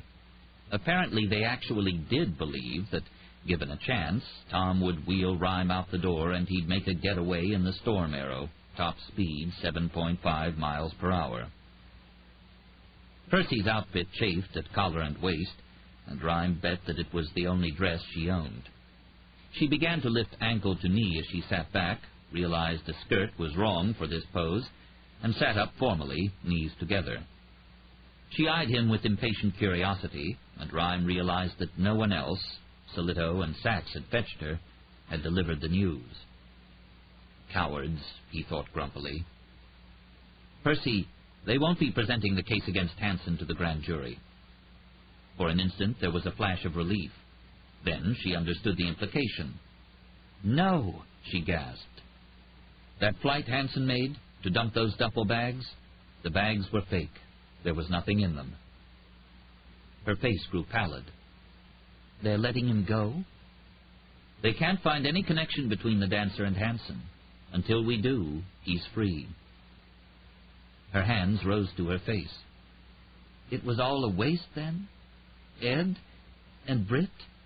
They died for nothing." He asked her, "What's happening to your company now?" Percy wasn't expecting the question. She wasn't sure she heard him. "I'm sorry?" "Your company. What's going to happen to Hudson Air now?" "We'll sell it, probably. We've had an offer from another company. They can carry the debt. We can't. Or maybe we'll just liquidate." It was the first time he'd heard resignation in her voice, a gypsy in defeat. "What other company?"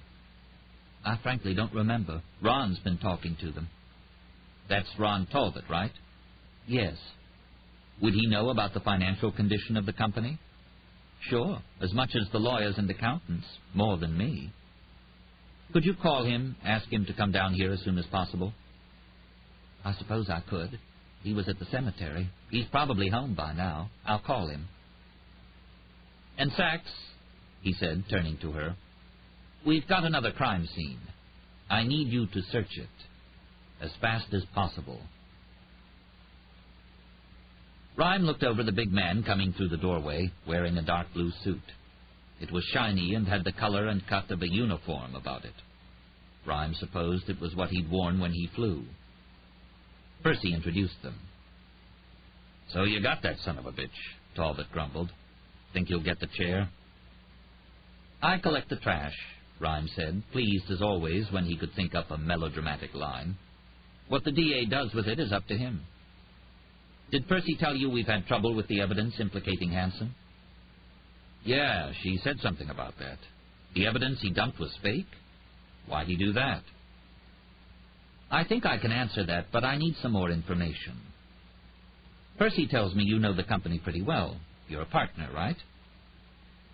Talbot nodded, took out a pack of cigarettes, saw no one else was smoking, replaced them in his pocket.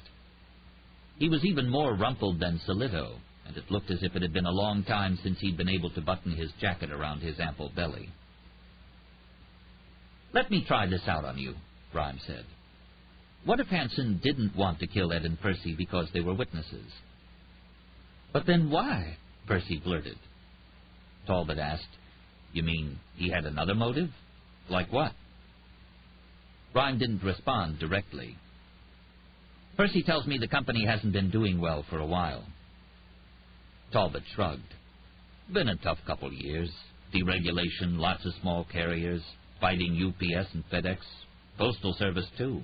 Margins have shrunk. But you still have good...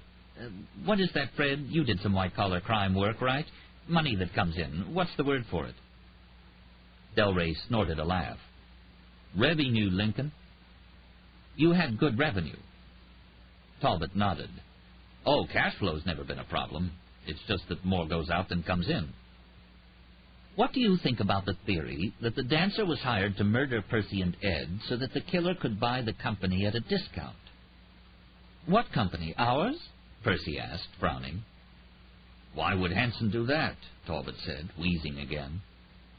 Percy added, "And why not just come to us with a big check? He never even approached us." "I didn't actually say Hansen," Rhyme pointed out. "The question I asked before was, what if Hansen didn't want to kill Ed and Percy? What if it was somebody else?" "Who?" Percy asked. "I'm not sure. It's just, well, that green fiber." "Green fiber?" Talbot followed Rhyme's eyes to the evidence chart. "Everyone seems to have forgotten about it, except me." "Men never forgets a single thing, do you, Lincoln?" "Not too often, Fred, not too often. That fiber. Sachs, my partner—" "I remember you," Talbot said, nodding toward her. "She found it in the hangar that Hansen leased. It was in some trace materials near the window where Stephen Call waited before he planted the bomb on Ed Carney's plane. She also found bits of brass and some white fibers and envelope glue, which tells us that somebody left a key to the hangar in an envelope somewhere for Call. But then I got to thinking, why did Call need a key to break into an empty hangar? He was a pro. He could have broken into the place in his sleep. The only reason for the key was to make it look like Hansen had left it, to implicate him. But the hijacking, Talbot said, when he killed those soldiers and stole the guns. Everybody knows he's a murderer. Oh, he probably is, Rhyme agreed. But he didn't fly his airplane over Long Island Sound and play bombardier with those phone books. Somebody else did. Percy stirred uneasily. Rhyme continued, somebody who never thought we'd find the duffel bags. Who? Talbot demanded. Sachs?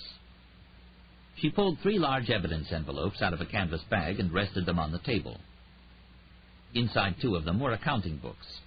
The third contained a stack of white envelopes. Those came from your office, Talbot. He gave a weak laugh. I don't think you can just take those without a warrant. Percy Clay frowned. I gave them permission. I'm still head of the company, Ron. But what are you saying, Lincoln?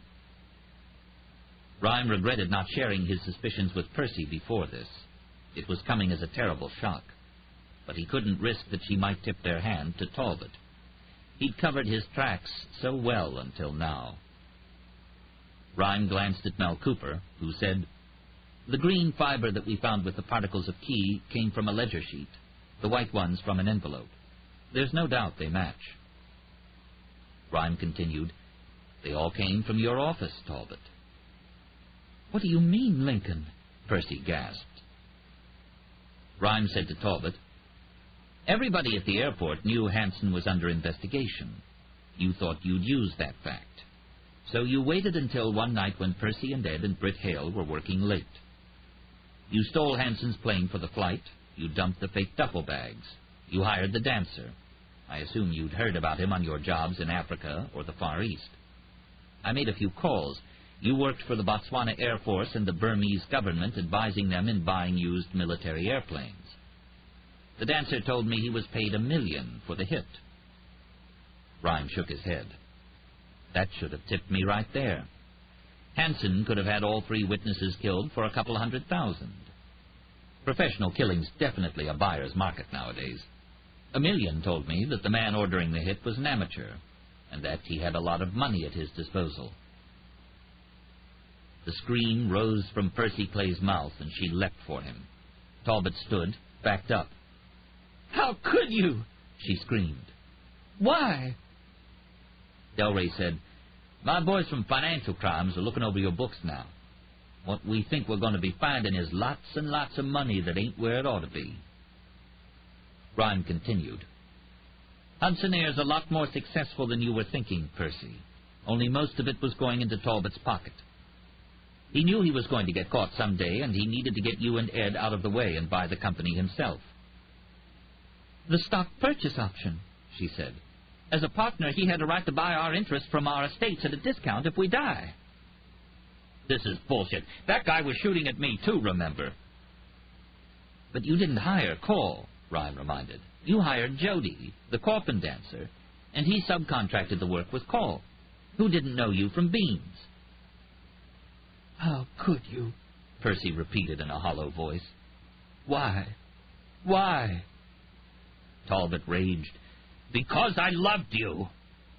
What? Percy gasped. Talbot continued. You laughed when I said I wanted to marry you. Ron, no, And you went back to him. He sneered. Ed Carney, the handsome fighter pilot. Top gun. He treated you like shit and you still wanted him. Then, his face was purple with fury. Then I lost the last thing I had. I was grounded. I couldn't fly anymore. I watched the 2 of you logging hundreds of hours a month while all I could do was sit at a desk and push papers. You had each other, you had flying. You don't have a clue what it's like to lose everything you love. You just don't have a clue. Sachs and Solito saw him tense. They anticipated his trying something, but they hadn't guessed Talbot's strength.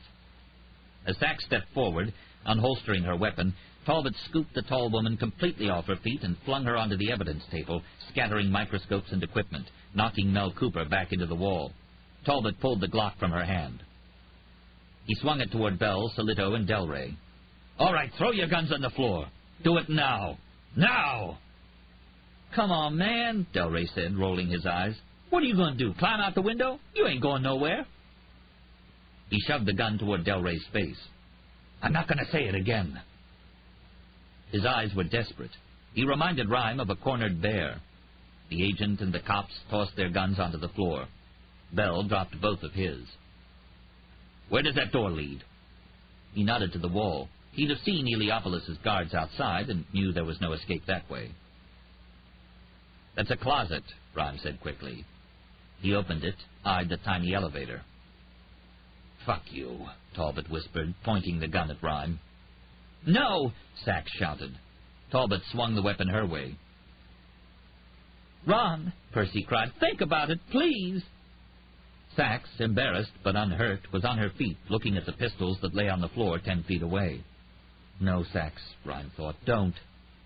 She'd survived the coolest professional killer in the country and now was about to get shot by a panicked amateur. Talbot's eyes were flicking back and forth from Delray and Solito to the elevator, trying to figure out the switchpad. "No, Sachs, don't do it." Rhyme was trying to catch her attention, but her eyes were judging distances and angles. She'd never make it in time. Solito said, "Let's just talk, Talbot. Come on, put the gun down." "Please, Sachs, don't do it. He'll see you, he'll go for a headshot, amateurs always do, and you'll die." She tensed, eyes on Delray's Sig Sauer. "No." The instant Talbot looked back at the elevator, Sachs leapt for the floor and snagged Delray's weapon as she rolled. But Talbot saw her. Before she could lift the large automatic, he shoved the Glock at her face, squinting as he started to pull the trigger in panic. "No!" Rhyme shouted. The gunshot was deafening. Windows rattled, and the falcons took off into the sky. Solito scrambled for his weapon. The door burst open, and Heliopolis' officers ran into the room, their own pistols drawn. Ron Talbot, the tiny red hole in his temple, stood perfectly still for an instant, then dropped in a spiral to the ground. "Oh, brother," said Mel Cooper, frozen in position, holding an evidence bag and staring down at his skinny little .38 Smith & Wesson, held in Roland Bell's steady hand, pointing out from beside the tech's elbow. "Oh, my." The detective had eased up behind Cooper and slipped the weapon off the narrow belt holster on the back of the tech's belt. Bell had fired from the hip. Well, from Cooper's hip. Sachs rose to her feet and lifted her Glock out of Talbot's hand. She felt for a pulse, shook her head. The wailing filled the room as Percy Clay dropped to her knees over the body and, sobbing, pounded her fist into Talbot's dense shoulder again and again. No one moved for a long moment. Then both Amelia Sachs and Roland Bell started toward her. They paused, and it was Sachs who backed away and let the lanky detective put his arm around the petite woman and lead her from the body of her friend and enemy. Chapter 41. The last chapter. A little thunder, a sprinkling of spring rain late at night. The window was open wide, not the falcon window, of course. Rhyme didn't like them disturbed. And the room was filled with cool evening air. Amelia Sachs popped the cork and poured Cape Bread Chardonnay into Rhyme's tumbler and her glass. She looked down and gave a faint laugh. "I don't believe it." On the computer beside the Clinitron was a chess program. "You don't play games," she said. "I mean, I've never seen you play games." "Hold on," he said to her. On the screen, "I do not understand what you just said. Please try again." In a clear voice, he said, "Rook to Queen's Bishop 4. Checkmate." A pause. The computer said, "Congratulations," followed by a digitized version of Sousa's Washington Post march. "It's not for entertainment," he said churlishly. "Keeps the mind sharp. It's my Nautilus machine. You want to play sometime, Sachs? I don't play chess, she said after a swallow of the fine wine. Some damn knight goes for my king. I'd rather blow him away than figure out how to outsmart him. How much did they find? Money that Talbot had hidden? Over $5 million. After the auditors had gone through the second set of books, the real books, they found that Hudson Air was an extremely profitable company. Losing the aircraft and the U.S. medical contract would sting, but there was plenty of cash to keep the company, as Percy told him, aloft. Where's the dancer? In SD. Special detention was a little-known facility in the criminal courts building. Rhyme had never seen the place. Few cops had. But in 35 years, no one had ever broken out of it. Coped his talons pretty good, Percy Clay had said when Rhyme told her this, which means, she explained, the filing down of a hunting falcon's claws. Rhyme, given his special interest in the case, insisted on being informed about the dancer's tenure in SD. He'd heard from the guards that he'd been asking about windows in the facility, what floor they were on, what part of town the facility was located in. Do I smell a service station nearby? He'd asked cryptically. When he'd heard this, Rhyme had immediately called Lon Solito and asked him to call the head of the detention center and double the guard. Amelia Sachs took another fortified sip of wine, and whatever was coming now. She inhaled deeply, then blurted, Rhyme, you should go for it. Another sip. I wasn't sure I was going to say that. Beg pardon? She's right for you. It could be real good. They rarely had trouble looking at each other's eyes. But, rough water ahead, Sachs looked down at the floor. What was this all about? When she glanced up and saw her words weren't registering, she said, I know how you feel about her, and she doesn't admit it, but I know how she feels about you. Who? You know who. Percy Clay. You're thinking she's a widow, she's not going to want someone in her life right now. But you heard what Talbot said. Carney had a girlfriend, a woman in the office. Percy knew about it. They stayed together because they were friends, and because of the company. I never... Go for it, Rhyme. Come on. I really mean that. You think it'd never work, but she doesn't care about your situation. Hell, look at what she said the other day. She was right. You're both real similar.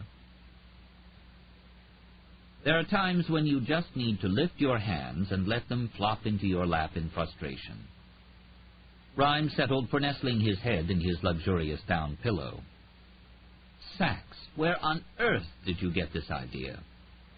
Oh, please, it's so obvious. I've seen how you've been since she showed up, how you look at her, how obsessed you've been to save her. I know what's going on. What is going on? She's like Claire Trilling, the woman who left you a few years ago. That's who you want. Oh, he nodded. So that's it. He smiled, said, Sure, Sachs, I have been thinking about Claire a lot the past few days. I lied when I said I hadn't been. Whenever you mentioned her, I could tell you were still in love with her. I know that after the accident she never saw you again. I figured it was still an open book for you, like me and Nick after he left me. You met Percy and she reminded you of Claire all over again. You realized that you could be with someone again. With her, I mean. Not with me. Hey, that's life. Sachs, he began, it's not Percy you should have been jealous of. She's not the one that booted you out of bed the other night. No, it was the dancer. Another splash of wine in her glass. She swirled it and looked down at the pale liquid. I don't understand. The other night, he sighed. I had to draw the line between us, Sachs. I'm already too close to you for my own good. If we're going to keep working together, I had to keep that barrier up. Don't you see? I can't be close to you, not that close, and still send you in harm's way. I can't let it happen again. Again? She was frowning, Then her face flooded with understanding. Ah, that's my Amelia, he thought. A fine criminalist, a good shot, and she's quick as a fox. Oh, no, Lincoln. Claire was... He was nodding. She was the tech I assigned to search the crime scene in Wall Street after the dancers hit 5 years ago. She was the one who reached into the wastebasket and pulled out the paper that set off the bomb. Which is why he'd been so obsessed with the man, why he'd wanted, so uncharacteristically, to debrief the killer. He wanted to catch the man who'd killed his lover, wanted to know all about him. It was revenge, undiluted revenge. When Lon Solito, who'd known about Claire, had wondered if it might not be better for Percy and Hale to leave town, he was asking if Rhyme's personal feelings weren't intruding into the case. Well, yes, they were. But Lincoln Rhyme, for all the overwhelming stasis of his present life, was as much a hunter as the falcons on his window ledge. Every criminalist is, and when he scented his prey, he wouldn't be stopped. So that's it, Sachs. It has nothing to do with Percy. And as much as I wanted you to spend the night, to spend every night, I can't risk loving you any more than I do. It was so astonishing, bewildering to Lincoln Rhyme to be having this conversation. After the accident, he'd come to believe that the oak beam that had snapped his spine actually did its worst damage to his heart, killing all sensation within it. And his ability to love and be loved were as crushed as the thin fiber of his spinal cord. But the other night, Sachs close to him, he'd realized how wrong he was. "You understand, don't you, Amelia?" Rhyme whispered. "Last names only," she said, smiling, walking close to the bed. She bent down and kissed him on the mouth. He pressed back into his pillow for a moment, then returned the kiss. "No, no," he persisted. But he kissed her hard once again. Her purse dropped to the floor. Her jacket and watch went on the bedside table, followed by the last of the fashion accessories to come off. Her Glock 9. They kissed again. But he pulled away. "Sachs, it's too risky." "God don't give out certain," she said. Their eyes locked on each other's. Then she stood and walked across the room to the light switch. "Wait," he said. She paused, looked back. Her red hair fell over her face, obscuring one eye. Into the microphone hanging on the bed frame, Rhyme commanded, "Lights out." The room went dark. This concludes the reading of The Coffin Dancer by Jeffery Deaver.